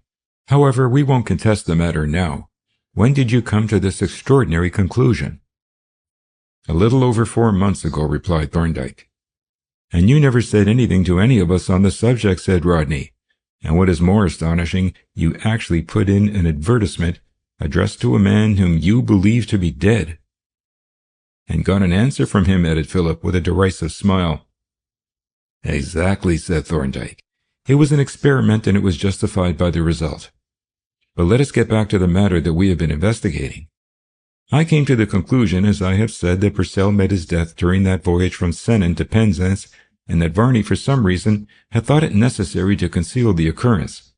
But I decided that the evidence in my possession would not be convincing in a court of law." "I have no doubt that you were perfectly right in that," Rodney remarked dryly. "I further considered it very unlikely that any fresh evidence would ever be forthcoming, and that, since the death could not be proved, it was for many reasons undesirable that the question should ever be raised. Accordingly, I never communicated my belief to anybody." "Then," said Rodney, "are we to understand that some new evidence has come to light after all?" "Yes, it came to light the other day at the College of Surgeons. I dare say Philip told you about it." "He told me that, by an extraordinary coincidence, that quaint button of Purcell's had turned up and that some sort of sea worm had built a tube on it. But if that is what you mean, I don't see the bearing of it as evidence." "Neither do I," said Philip. "You remember that Varney distinctly stated that when Purcell went up the ladder at Penzance he was wearing his oilskin coat, and that the button was then on it?" "Yes, but I don't see anything in that. Purcell went ashore, it is true, and he went away from Cornwall. But he seems to have gone by sea, and as I suggested the other day, he probably got a fresh button when he went on board the steamer and chucked this cork one overboard." "I remember your making that suggestion," said Thorndyke, "and very much astonished I was to hear you make it. I may say that I have ascertained that Purcell was never on board that steamer." "Well, he might have thrown it into the sea somewhere else. There is no particular mystery about it having got into the sea. But what was there about my suggestion that astonished you so much?" "It was," replied Thorndyke, "that you completely overlooked a most impressive fact that was staring you in the face and shouting aloud for recognition." "Indeed," said Philip. "What fact was it that I overlooked?" "Just consider," replied Thorndyke, "what it was that Professor Darcy showed us. It was a cork button with a Tarabella tube on it. Now, an ordinary cork, if immersed long enough, will soak up water until it's waterlogged and then sink to the bottom. But this one was impregnated with paraffin wax. It could not get waterlogged and it could not sink. It would float forever." "Well?" queried Philip. "But it had sunk. It had been lying at the bottom of the sea for months, long enough for a Tarabella to build a tube on it. Then at last it had broken loose, risen to the surface, and drifted ashore." "You are taking the worm tube as evidence," said John Rodney, "that the button had sunk to the bottom. Is it impossible, I am no naturalist, but is it impossible that the worm could have built its tube while the button was floating about in the sea?" "It is quite impossible," replied Thorndyke. "In the case of this particular worm, since the tube is built up of particles of rock gathered by the worm from the sea bottom. You will bear me out in that, Philip?" "Oh, certainly," replied Philip. "There is no doubt that the button has been at the bottom for a good many months. The question is how the deuce it could have got there, and what was holding it down." "You are not overlooking the fact that it is a button," said Thorndyke. "I mean that it was attached to a garment." Both men looked at Thorndyke a little uncomfortably. Then Rodney replied, "Your suggestion obviously is that the button was attached to a garment, and that the garment contained a body. I am disposed to concede the garment, since I can think of no other means by which the button could have been held down, but I see no reason for assuming the body. I admit that I do not quite understand how Purcell's oilskin coat could have got to the bottom of the sea, but still less can I imagine how Purcell's body could have got to the bottom of the sea. What do you say, Phil?" "I agree with you," answered Philip. "Something must have held the button down. and I can think of nothing but the coat to which it was attached. But as to the body, it seems a gratuitous assumption, to say nothing of the various reasons for believing that Purcell is still alive. There is nothing wildly improbable in the supposition that the coat might have blown overboard and been sunk by something heavy in the pocket. As a matter of fact, it would have sunk by itself as soon as it got thoroughly soaked. You must admit, Thorndyke, that that is so. But Thorndyke shook his head. We are not dealing with general probabilities, said he. We are dealing with a specific case. An empty oilskin coat, even if sunk by some object in the pocket, would have been comparatively light, and like all moderately light bodies, would have drifted about the sea bottom impelled by currents and tide streams. But that is not the condition in the present case. There is evidence that this button was moored immovably to some very heavy object. What evidence is there of that? Demanded Rodney. There is the conclusive fact that it has been all these months lying continuously in one place. Indeed, said Rodney with hardly concealed skepticism. That seems a bold thing to say. But if you know that it has been lying all the time in one place, perhaps you can point out the spot where it has been lying. As a matter of fact, I can, said Thorndyke. That button, Rodney, has been lying all these months on the sea bottom at the base of the Wolf Rock. The two brothers started very perceptibly. They stared at Thorndyke, then looked at one another, and then Rodney challenged the statement. You make this assertion very confidently, he said. Can you produce any evidence to support it? I can produce perfectly convincing and conclusive evidence, replied Thorndyke. A very singular conjunction of circumstances enables us to fix with absolute certainty the place where the button has been lying. Do you happen to be acquainted with the peculiar resonant volcanic rock known as phonolite or clinkstone? Rodney shook his head a little impatiently. No, he answered, I have never heard of it before. It is not a very rare rock, said Thorndyke, but in the neighborhood of the British Isles it occurs in only two places. One is inland in the north and may be disregarded. The other is the Wolf Rock. Neither of his hearers made any comment on this statement, though it was evident that both were deeply impressed, and he continued, This Wolf Rock is a very remarkable structure. It is what is called a volcanic neck, that is, it is a mass of altered lava that once filled the funnel of a volcano. The volcano has disappeared, but this cast of the funnel remains standing up from the bottom of the sea like a great column. It is a single mass of phonolite, and thus entirely different in composition from the seabed around or anywhere near these islands. But of course immediately at its base the sea bottom must be covered with decomposed fragments which have fallen from its sides, and it is with these fragments that our Tarabella has built its tube. You remember, Philip, my pointing out to you as we walked home from the college that the worm tube appeared to be built of fragments that were all alike. Now that was a very striking and significant fact. It furnished prima facie evidence that the button had been moored in one place, and that it had therefore been attached to some very heavy object. That night I made an exhaustive examination of the material of the tube, and then the further fact emerged that the material was phonolite. This, as I have said, fixed the locality with exactness and certainty. And I may add that, in the view of the importance of the matter in an evidential sense, I submitted the fragments yesterday to one of the greatest living authorities on petrology, who recognized them at once as phonolite. For some time after Thorndyke had finished speaking, the two brothers sat wrapped in silent reflection. Both were deeply impressed, but each in a markedly different way. To John Rodney, the lawyer, accustomed to sworn testimony and documentary evidence, this scientific demonstration appeared amazingly ingenious, but somewhat fantastic and unconvincing. In the case of Philip, the doctor, it was quite otherwise. Accustomed to acting on inferences from facts of his own observing, he gave full weight to each item of evidence, and his thoughts were already stretching out to the as yet unstated corollaries. John Rodney was the first to speak.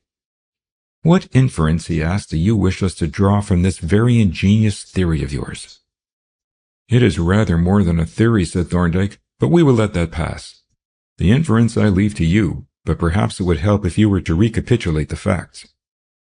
Perhaps it would, said Rodney.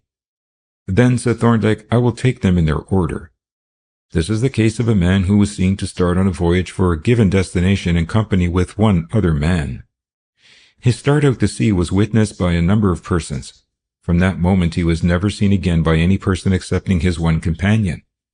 He is said to have reached his destination, but his arrival there rests upon the unsupported verbal testimony of one person, the said companion.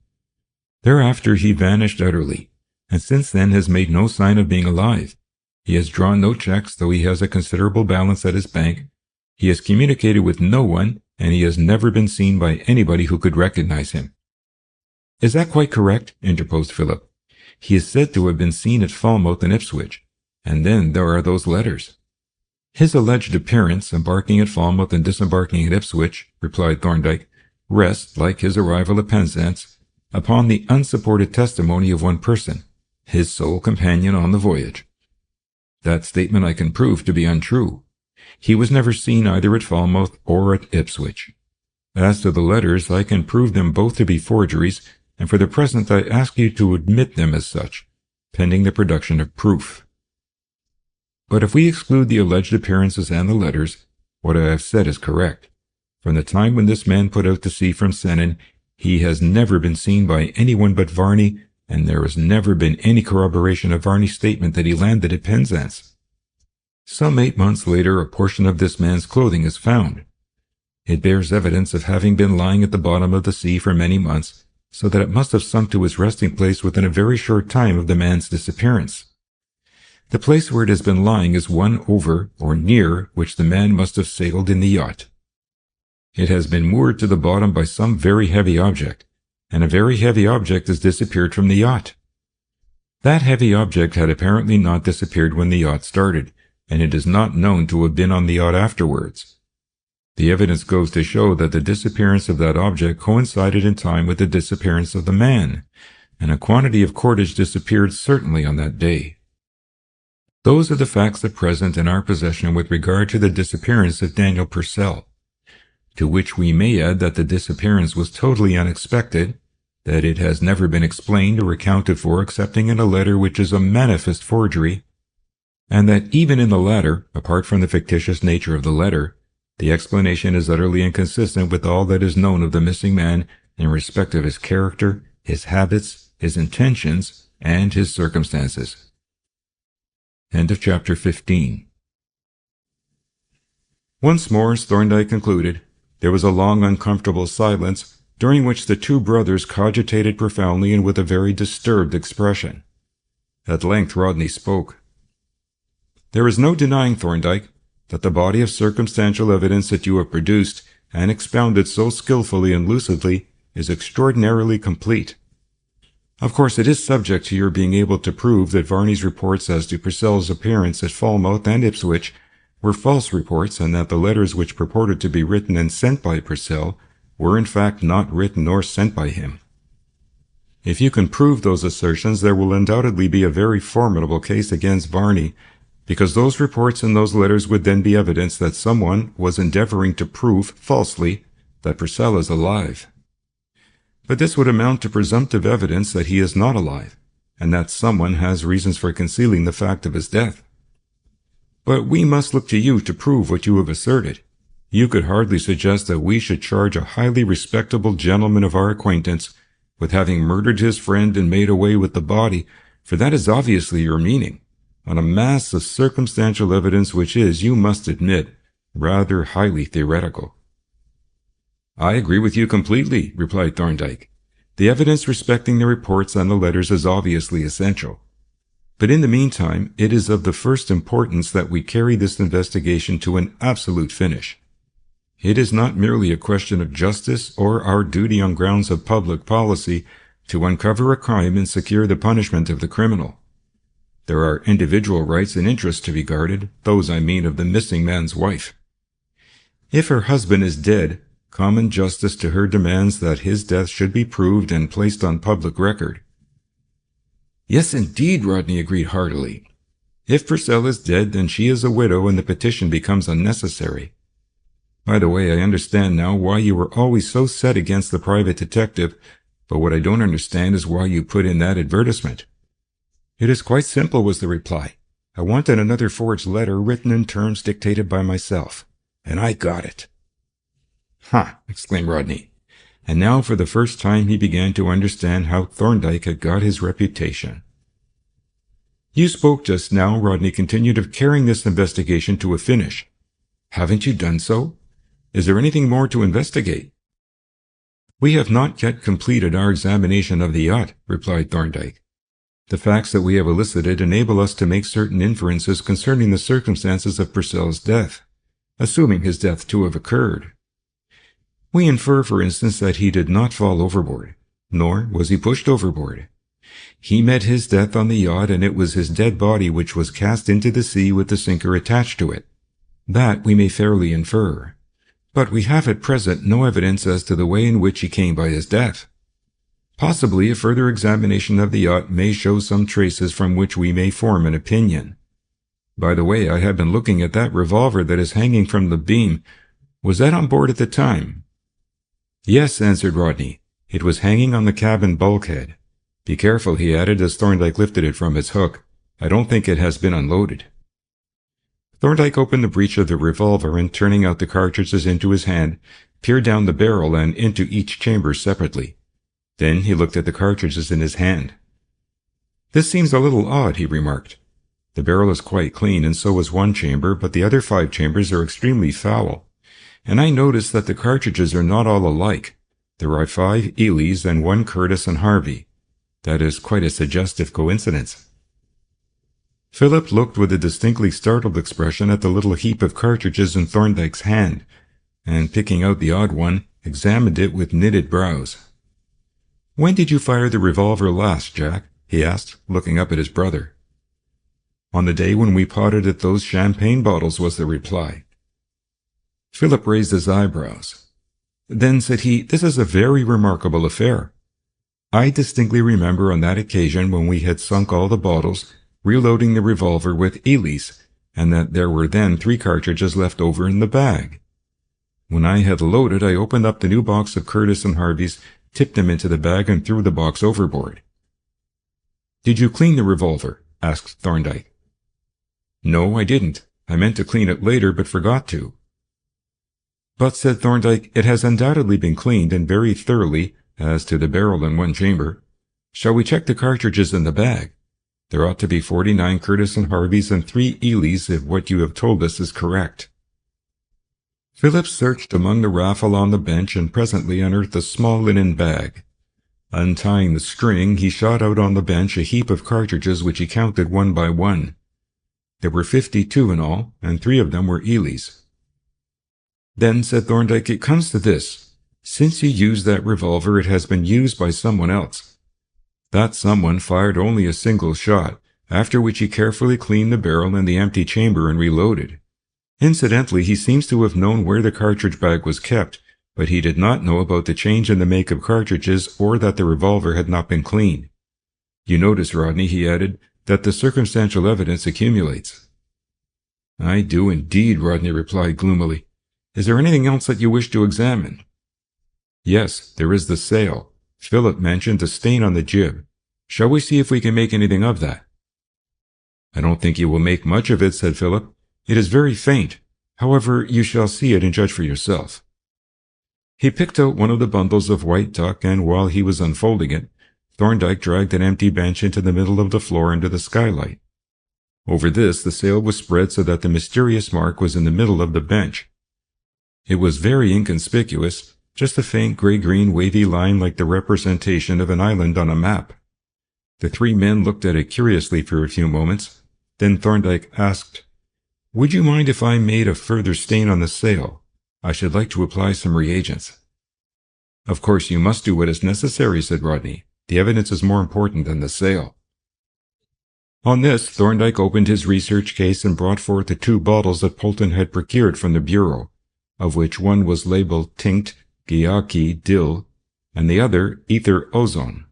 As they emerged from the case, Philip read the labels with evident surprise, remarking, I shouldn't have thought that the Gyacum test would be of any use after these months, especially as the sail seems to have been scrubbed.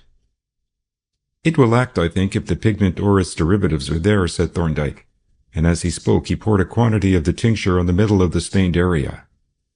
The pool of liquid rapidly spread considerably beyond the limits of the stain, growing paler as it extended. Then Thorndyke cautiously dropped small quantities of the ozonic ether at various points around the stained area and watched closely as the two liquids mingled in the fabric of the sail. Gradually, the ether spread towards the stain and first at one point and then at another, approached and finally crossed the wavy gray line.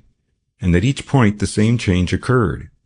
First the faint gray line turned into a strong blue line, and then the color extended to the enclosed space until the entire area of the stain stood out a conspicuous blue patch. Philip and Thorndyke looked at one another significantly, and the latter said, "You understand the meaning of this reaction, Rodney. This is a blood stain, and a very carefully washed blood stain." "So I supposed," Rodney replied, and for a while no one spoke. There was something very dramatic and solemn, they all felt, in the sudden appearance of the staring blue patch on the sail with the sinister message that it brought. But what followed was more dramatic still. As they stood silently regarding the blue stain, the mingled liquids continued to spread, and suddenly at the extreme edge of the wet area, they became aware of a new spot of blue. At first a mere speck, it grew slowly as the liquid spread over the canvas into a small oval, and then a second spot appeared by its side. At this point, Thorndyke poured out a fresh charge of the tincture, and when it had soaked into the cloth, cautiously applied a sprinkling of ether. Instantly the blue spots began to elongate, fresh spots and patches appeared, and as they ran together there sprang out of the blank surface the clear impression of a hand, a left hand, complete in all its details excepting the third finger, which was represented by a round spot at some 2/3 of its length.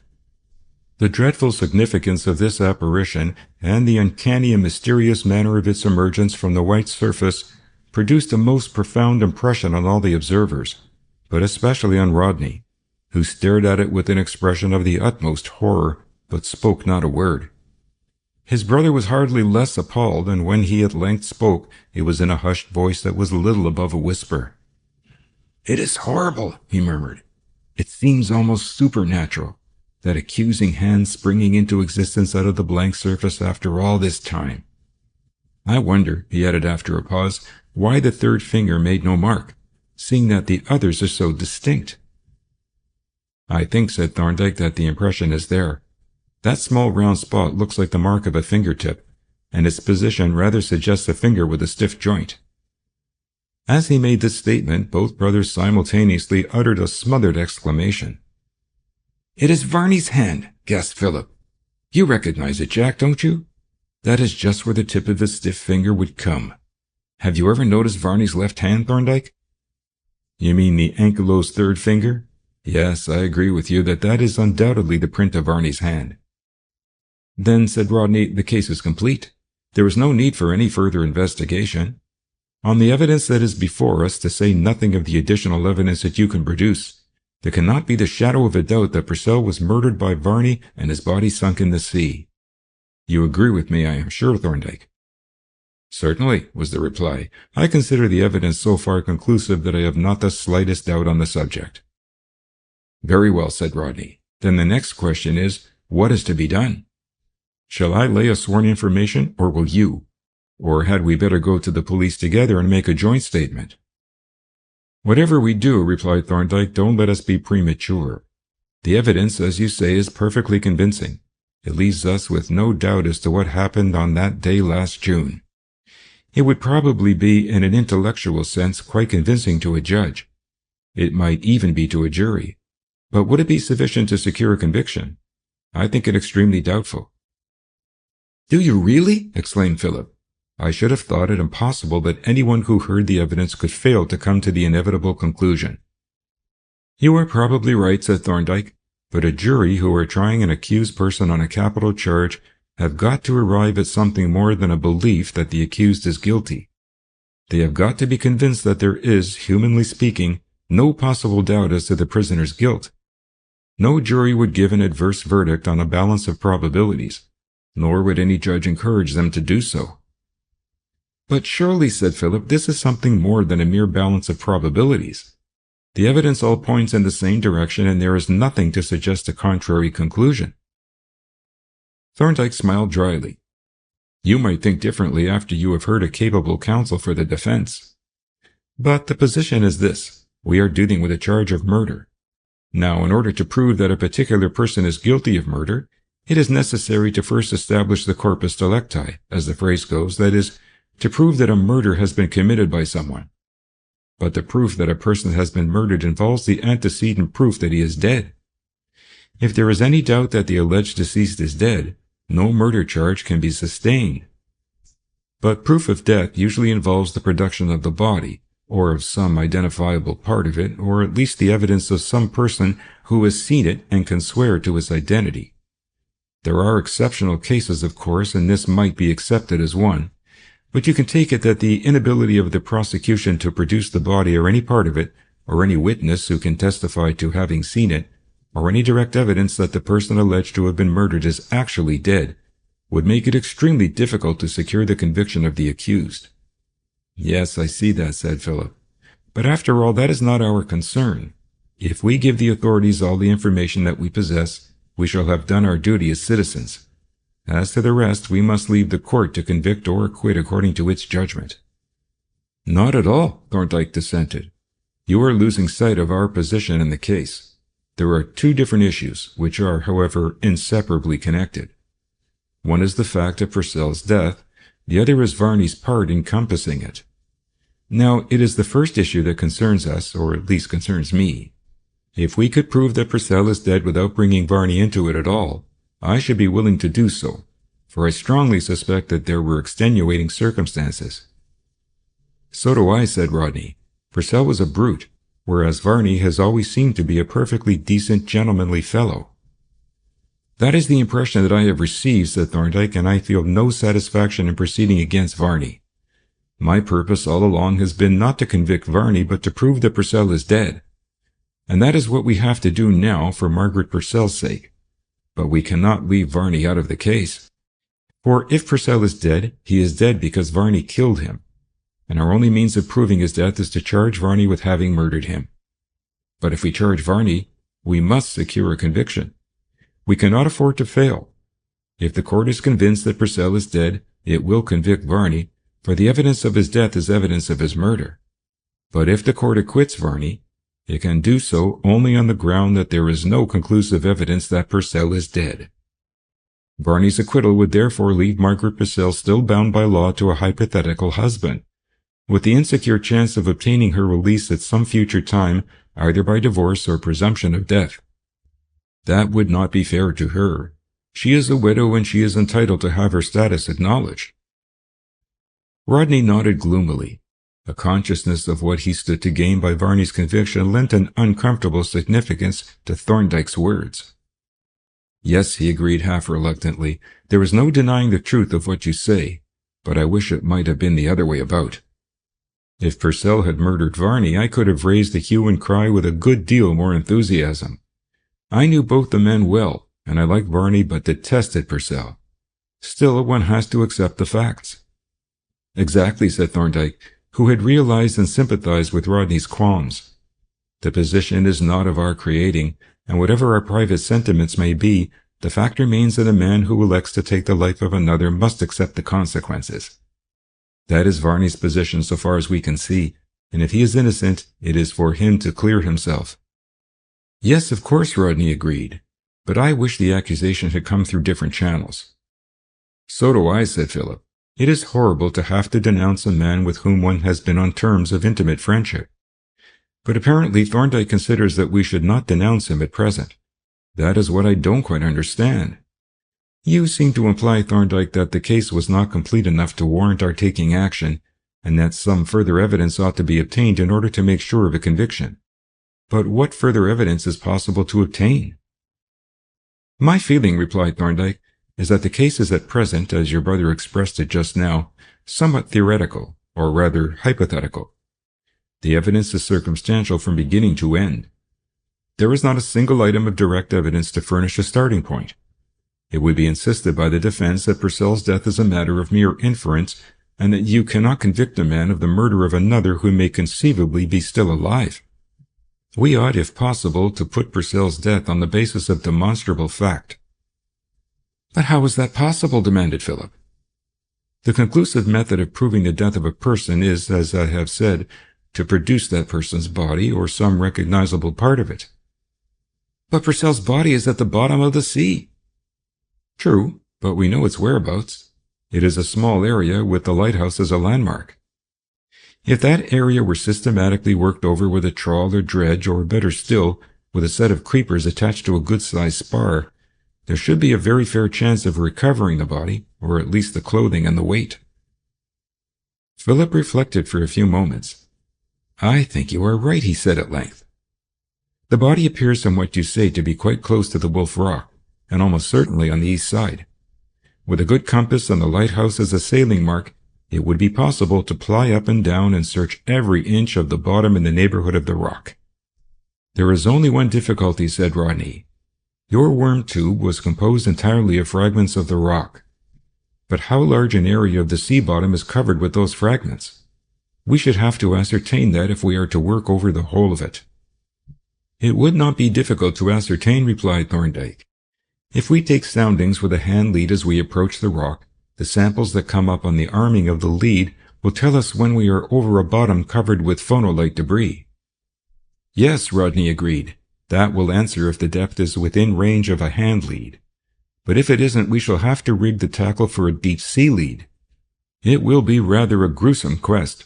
Do I gather that you are prepared to come down with us and lend a hand? I hope you are. So do I, exclaimed Philip. We shall be quite at home with the navigation, but if anything comes up on the creepers, it will be a good deal more in your line than ours. I should certainly wish to come, said Thorndyke, and in fact I think it rather desirable that I should, as Philip suggests. But I can't get away from town just at present, nor, I imagine, can you. We had better postpone the expedition for a week or so until the commencement of the spring vacation. That will give us time to make the necessary arrangements, to charter a suitable boat and so forth. And in any case we shall have to pick our weather, having regard to the sort of sea that one may encounter in the neighborhood of the Wolf. Yes, agreed Philip, it will have to be a reasonably calm day when we make the attempt, so I suggest that we put it off until you and Jack are free, and meanwhile I will get on with the preliminary arrangements, the hiring of the boat and getting together the necessary gear. While they had been talking, the evening had closed in, and the workshop was now almost in darkness. It being too late for the brothers to carry out the business that had brought them to the wharf, even if they had been in a state of mind suitable to the checking of inventories, they postponed the survey to a later date, locked up the workshop, and in company with Thorndyke, made their way homeward. End of chapter 16. It was quite early on a bright morning at the beginning of April when Thorndyke and the two Rodneys took their way from the hotel towards the harbour of Penzance. Philip had been in town for a day or two, completing the arrangements for the voyage of exploration. The other two had come down from London only on the preceding evening. I hope the skipper will be punctual, said Philip. I told him to meet us on the pier at 8 o'clock sharp. We want to get off as early as possible, for it is a longish run out to the rock and we may have to make a long day of it. We probably shall, said Rodney. The Wolf Rock is a good departure for purposes of navigation, but when it comes to finding a spot of sea bottom only a foot or two in extent, our landmark isn't very exact. It will take us a good many hours to search the whole area. I wonder, said Thorndyke, what took them out there. According to Varney's description and the evidence of the button, they must have had the rock close aboard. But it was a good deal out of their way from Sennin to Penzance. It was, agreed Philip. But you can't make a beeline in a sailing craft. That's why I chartered a motorboat for this job. Under canvas you can only keep as near to your course as the wind will let you. But Purcell was a deuce of a fellow for sea room. He always liked to keep a good offing. I remember that on that occasion he headed straight out to sea and got well outside the longships before he turned south. I watched the yacht from the shore and wondered how much longer he was going to hold on. It looked as if he were heading for America. Then, you remember, the fog came down and they may have lost their bearings a bit, and the tides are pretty strong about here. Yes, said Thorndyke, and as we may take it that the trouble, whatever it was, came to a head while they were enveloped in fog, it is likely that the yacht was left to take care of herself for a time and may have drifted a good deal off her course. At any rate, it is clear that at one time she had the rock right under her lee and must have drifted past within a few feet. It would have been a quaint position, said Philip, if she had bumped onto it and gone to the bottom. Then they would have kept one another company in Davy Jones' locker. It would have saved a lot of trouble if they had gone down together, his brother remarked. But from what you have just said, Thorndyke, it seems that you have a more definite idea as to the position of the body than I thought. Where do you suppose it to be? Judging from all the facts taken together, replied Thorndyke, I should say that it is lying close to the base of the rock on the east side. We have it from Varney that the yacht drifted down towards the rock during the fog, and I gathered that she drifted past close to the east side. Then we also learned from him that the jib had then come down, which was in fact the cause of her being adrift. But the bloodstains on the sail prove that the tragedy occurred either before the halyard broke or while the sail was down, almost certainly the latter. And we may take it that it occurred during the fog, that the fog created the opportunity, for we must remember that they were close to the lighthouse, and therefore, apart from the fog, easily within sight of it. For the same reason, we may assume that the body was put overboard before the fog lifted. All these circumstances point to the body being quite close to the rock, and the worm tube emphatically confirms that inference. Then, said Philip, in that case there is no great point in taking soundings. Not in the first instance, Thorndyke agreed, but if we get no result close to the rock, we may have to sample the bottom to see how far from the base the conditions indicated by the worm tube extend. They walked on in silence for some time. Presently Rodney remarked, This reminds me of the last time I came down to a rendezvous on Penzance Pier, when I expected to find Varney waiting for me and he wasn't there. I wonder where he was, by the way. He had probably gone to post a letter to Mr. Penfield at some remote pillar box where the collections were not too frequent, said Thorndyke. Rodney looked at him quickly, once more astonished at his intimate knowledge of the details of the case. He was about to remark on it when Thorndyke asked, Have you seen much of Varney lately? I haven't seen him at all, replied Rodney. Have you, Phil? No, replied Philip, not for quite a long time. Which is rather odd, for he used to look in at Maggie's flat pretty often to have tea and show her his latest work. But he hasn't been there for weeks, I know, because I was speaking to her about him only a day or two ago. She seemed to have an idea that he might have gone away on a sketching tour, though I don't think she had anything to go on. He can't have smelt a rat and cleared out, mused Rodney. I don't see how he could, though I shouldn't be altogether sorry if he had. It will be a horrid business when we have to charge him and give evidence against him, but it isn't possible that he can have seen or heard anything. This was also Thorndyke's opinion, but he was deeply interested in the report of Varney's disappearance, nor was he entirely without a clue to it. His observations of Margaret and Varney suggested a possible explanation which he did not think it necessary to refer to. And in fact, the conversation was here interrupted by their arrival at the pier, where an elderly fisherman who had been watching their approach came forward and saluted them. Here you are then, Skipper, said Philip, punctual to the minute. We've got a fine day for our trip, haven't we? Aye, sir, replied the skipper. 'Tis a wonderful calm day for the time of year, and glad I am to see it if we are to work close in to the Wolf, for it's a lumpy bit of water at the best of times around the rock. Is everything ready? Asked Philip. Aye, sir. We are all ready to cast off this moment. And in confirmation he preceded the party to the head of the ladder and indicated the craft lying alongside the pier beneath it, a small converted Penzance lugger with a large open cockpit in the forepart of which was the engine. The four men descended the ladder, and while the skipper and the second fisherman, who constituted the crew, were preparing to cast off the shore ropes, Philip took a last look round to see that all was in order. Then the crew, who was named Joe Trejana, pushed off and started the engine. The skipper took the tiller and the boat got under way. You see, said Philip, as the boat headed out to sea, we have got good strong tackle for the creeping operations. He pointed over the boat's side to a long stout spar which was slung outside the bulwarks. It was secured by a chain bridle to a trawl rope, and to it were attached a number of creepers, lengths of chain fitted with rows of hooks, which hung down into the water and trailed alongside. The equipment also included a spirit compass fitted with sight vanes, a sextant, a hand lead which lay on the cockpit floor with its line neatly coiled round it, and a deep-sea lead stowed away forward with its long line in the block for lowering and hoisting it. The occupants of the cockpit were strangely silent, It was a beautiful spring day, bright and sunny, with a warm blue sky overhead and a tranquil sea, heaving quietly to the long swell from the Atlantic, showing a sunlit sparkle on the surface and clear sapphire in the depths. Nature painted all things gay, excepting the three men who sat on the side benches of the cockpit, whose countenances were expressive of the deepest gravity and even, in the case of the two Rodneys, of profound gloom. "I shall be glad when this business is over," said Philip. "I feel as nervous as a cat." "So do I," his brother agreed. "It is a gruesome affair. I find myself almost hoping that nothing will come of it. And yet that would only leave us worse off than ever." "We mustn't be prepared to accept failure," said Thorndyke. "The thing is there and we have got to find it. If not today, then tomorrow or some other day." The two brothers looked at Thorndyke, a little daunted by his resolute attitude.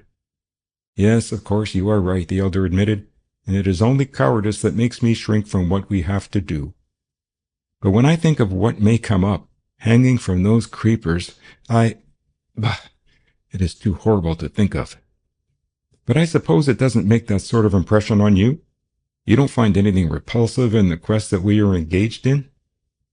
"No," Thorndyke admitted. "My attention is occupied by the scientific and legal interests of the search. But I can fully sympathize with your feelings on the matter. To you, Purcell is a real person whom you have known and talked with. To me, he is a mere abstraction connected with a very curious and interesting case. The really unpleasant part of that case, to me, will come when we have completed our evidence, if we are so fortunate. I mean, when we have to set the criminal law in motion." "Yes," said Philip, "that will be perfectly beastly." Once more silence fell upon the boat, broken only by the throb of the engine and the murmur of the water as it was cloven by the boat's stem. And meanwhile the distant coast slipped past until they were abreast of the Land's End, and far away to the southwest the solitary lighthouse rose on the verge of the horizon. Soon afterwards they began to overtake the scattered members of a fleet of luggers, some with lowered mainsails and handlines down, others with their black sails set, heading for a more distant fishing ground. Through the midst of them the boat was threading her way when her occupants suddenly became aware that one of the smaller luggers was steering so as to close in. Observing this, the skipper was putting over the helm to avoid her, when a seafaring voice from the little craft was heard to hail. "Motorboat ahoy! Gentleman aboard wants to speak to you." The two Rodneys looked at one another in surprise and then at the approaching lugger. "Who the deuce can it be?" exclaimed Rodney. "But perhaps it is a stranger who wants a passage. If it is, we shall have to refuse. We can't take anyone on board." The boat slowed down, for, at a word from the skipper, Joe Tregenna had reversed the propeller. The lugger closed rapidly, watched anxiously by the two Rodneys and Thorndyke. Suddenly a man appeared standing on the bulwark rail and holding on by the mast-stay while with his free hand he held a binocular to his eyes. Nearer and nearer the lugger approached, and still the two Rodneys gazed with growing anxiety at the figure on the bulwark. At length the man removed the glasses from his eyes and waved them above his head, and as his face became visible, both brothers uttered a cry of amazement. "God!" exclaimed Philip. "It's Varney! Sheer off, skipper! Don't let him come alongside." But it was too late. The boat had lost way and failed to answer her helm. The lugger sheered in, sweeping abreast with a foot, and as she crept past, Varney sprang lightly from her gunwale and dropped on the side bench beside Jack Rodney. "Well," he exclaimed, "this is a queer meeting. I couldn't believe my eyes when I first spotted you through the glasses. Motorboat, too! Rather a come-down, isn't it, for seasoned yachtsmen?" He looked curiously at his hosts, evidently a little perplexed by their silence and their unresponsive bearing. The Rodneys were, in fact, stricken dumb with dismay, and even Thorndyke was for the moment disconcerted. The lugger which had brought Varney had already gone about and was standing out to sea, leaving to them the alternative of accepting this most unwelcome passenger or pursuing the lugger and insisting on his returning on board of her. But the Rodneys were too paralyzed to do anything but gaze at Varney in silent consternation, and Thorndyke did not feel that his position on the boat entitled him to take any action. Indeed, no action seemed to be practicable. "This is an odd show," said Varney, looking inquisitively about the boat. "What is the lay? You can't be going out to fish in this craft. And you seem to be setting a course for the skillies. What is it, dredging? I see you've got a trawl rope. As the Rodneys were still almost stupefied by the horror of the situation, Thorndyke took upon himself to reply. The occasion of this little voyage was a rather remarkable marine worm that was sent to Professor Darcy and which came from the locality to which we are bound. We are going to explore the bottom there. Varney nodded. You seem mighty keen on marine worms. I remember when I met you down here before, you were in search of them, and so was Phil, though I don't fancy he got many. He had the bottles labeled ready for them, and that was about as far as he went. Do you remember that button you made, Phil, from the cork of one? Yes, Philip replied huskily, I remember. During this conversation, Thorndyke had been observing Varney with close attention, and he noted a very appreciable change in his appearance. He looked aged and worn, and there was in his expression a weariness and dejection that seemed to confirm certain opinions that Thorndyke had formed as to the reasons for his sudden disappearance from surroundings which had certainly not been without their attractions to him. And not for the first time, a feeling of compunction and of some distaste for this quest, contended with the professional interest and the sense of duty that had been the impelling force behind the long, patient investigation. Philip's curt reply was followed by a rather long, uncomfortable silence. Varney, quick and sensitive by nature, perceived that there was something amiss, that in some way his presence was a source of embarrassment. He sat on the side bench by Jack Rodney, gazing with a faraway look over the sea towards the longships, wishing that he had stayed on board the lugger, or that there were some means of escape from this glum and silent company. And as he meditated, he brought forth from his pocket his tobacco pouch and cigarette book, and half unconsciously, with a dexterity born of long practice, rolled a cigarette, all unaware that 3 pairs of eyes were riveted on his strangely efficient main finger, that 3 minds were conjuring up the vivid picture of a blue handprint on a white sail. When he had lit the cigarette, Varney once more looked about the boat. Again his eye lighted on the big coil of trawl rope with its end passed out through a fair lead. He rose and, crossing the cockpit, looked over the side. Why, he exclaimed, you've got a set of creepers. I thought you were going dredging. You won't pick up much with creepers, will you? They will pick up anything with weed attached to it, said Thorndyke. Varney went back to his seat with a thoughtful, somewhat puzzled expression. He smoked in silence for a minute or two, and then suddenly asked, Where is the place that you are going to explore for these worms? Professor Darcy's specimen, replied Thorndyke, came from the neighborhood of the Wolf Rock. That is where we are going to work. Varney made no comment on this answer. He looked long and steadily at Thorndyke, then he turned away his head and once more gazed out to sea. Evidently he was thinking hard, and his companions, who watched him furtively, could have little doubt as to the trend of his thoughts. Gradually, as the nature of the exploration dawned on him, his manner changed more and more. A horrible pallor overspread his face, and a terrible restlessness took possession of him. He smoked furiously, cigarette after cigarette. He brought various articles out of his pockets, fidgeted with them a while, and put them back. He picked up the hand lead, looked at its arming, ran the line through his fingers, and made fancy knots on the bight. And ever and anon his glance strayed to the tall lighthouse, standing out of the sea with its red and white ringed tower and drawing inexorably nearer and nearer. So the voyage went on until the boat was within half a mile of the rock, when Philip, having caught a glance and a nod from Thorndyke, gave the order to stop the engine and lower the creepers. The spar was cast loose and dropped into the water with a heavy splash. The trawl rope ran out through the fair lead, and meanwhile Jack Rodney took a pair of cross-bearings on the lighthouse and a point of the distant land. Then the engine was restarted, the boat moved forward at half speed, and the search began. It was an intensely disagreeable experience for all excepting the puzzled but discreet skipper and the unconscious Joe. Varney, pale, haggard, and wild in aspect, fidgeted about the boat, now silent and moody, now making miserable efforts to appear interested or unconcerned, picking up and handling loose objects or portions of the gear, but constantly returning to the hand lead, counting up the marks on the line or making and pulling out various knots with his restless but curiously skillful fingers. And as his moods changed, Thorndyke watched him furtively as if to judge by his manner how near they were to the object of the search. It was a long and wearisome quest. Slowly the boat plied up and down on the eastern side of the rock, gradually approaching it nearer and nearer at each return. From time to time the creepers caught on the rocky bottom and had to be eased off. From time to time the dripping trawl rope was hauled in and the creepers brought to the surface, offering to the anxious eyes that peered over the side nothing on the hooks but, perchance, a wisp of zostera or a clinging spider crab. Calm as the day was and quiet as was the ocean, stirred only by the slumberous echoes of the great Atlantic swell, the sea was breaking heavily over the rock, and as the boat closed in nearer and nearer, the water around boiled and eddied in an unpleasant and even dangerous manner. The lighthouse keepers, who had for some time past been watching from the gallery the movements of the boat, now began to make warning signs, and one of them bellowed through a megaphone to the searchers to keep farther away. "What do you say?" Rodney asked in a low voice. "We can't go any nearer. We shall be swamped or stove in. Shall we try another side?" "Better try one more cast this side," said Thorndyke, and he spoke so definitely that all the others, including Varney, looked at him curiously.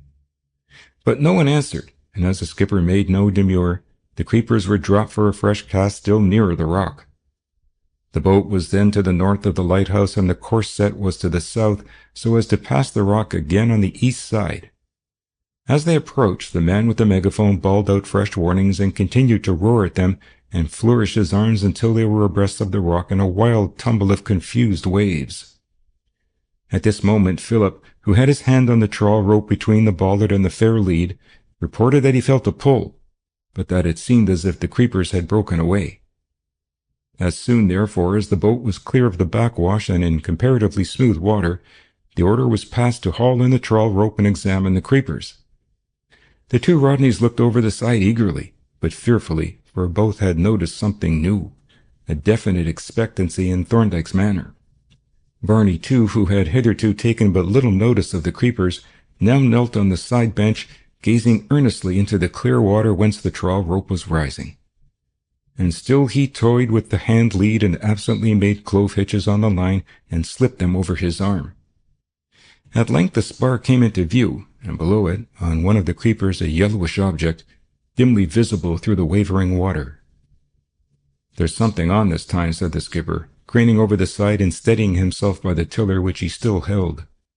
All eyes were riveted on the half-seen yellowish shape, moving up and down to the rise and fall of the boat.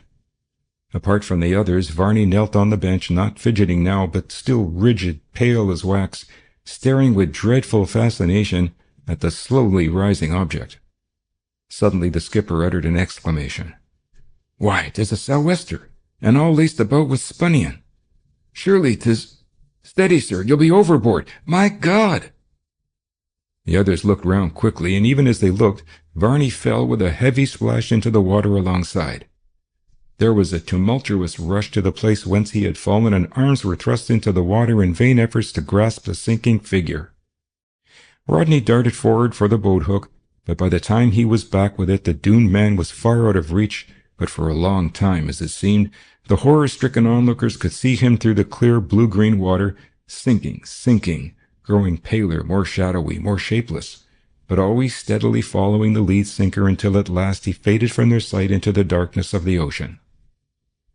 Not until some time after he had vanished did they haul on board the creeper with its dreadful burden. Indeed, that burden, in its entirety, was never hauled on board. As it reached the surface, Georgiana stopped hauling and held the rope steady, and for a sensible time all eyes were fixed upon a skull, with a great jagged hole above the brows, that looked up at them beneath the peak of the sou'wester through the web of spun yarn, like the face of some phantom warrior looking out through the bars of his helmet. Then, as Philip, reaching out an unsteady hand, unhooked the sou'wester from the creeper, the encircling coils of spun yarn slipped and the skull dropped into the water. Still the fascinated eyes watched it as it sank, turning slowly over and over and seeming to cast back glances of horrid valediction, watched it grow green and pallid and small until it vanished into the darkness even as Varney had vanished.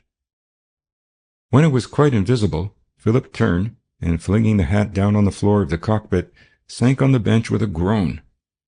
Thorndyke picked up the hat and unwound the spun yarn. "Do you identify it?" he asked, and then as he turned it over he added, "But I see it identifies itself." He held it out towards Rodney, who was able to read in embroidered lettering on the silk lining, Dan Purcell. Rodney nodded. Yes, he said, but of course there was no doubt.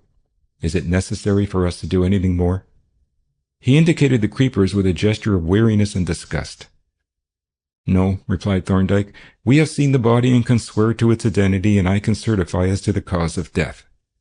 We can produce this hat, with a bullet hole, as I perceive, in the back, corresponding to the injury that we observed in the skull. I can also certify as to the death of Varney and can furnish a sworn declaration of the facts that are within my knowledge. That may possibly be accepted by the authorities, having regard to the circumstances, as rendering any further inquiry unnecessary. But that is no concern of ours. We have established the fact that Daniel Purcell is dead, and our task is accomplished. Yes, said Rodney, our quest has been successful beyond my expectations. But it has been an awful experience.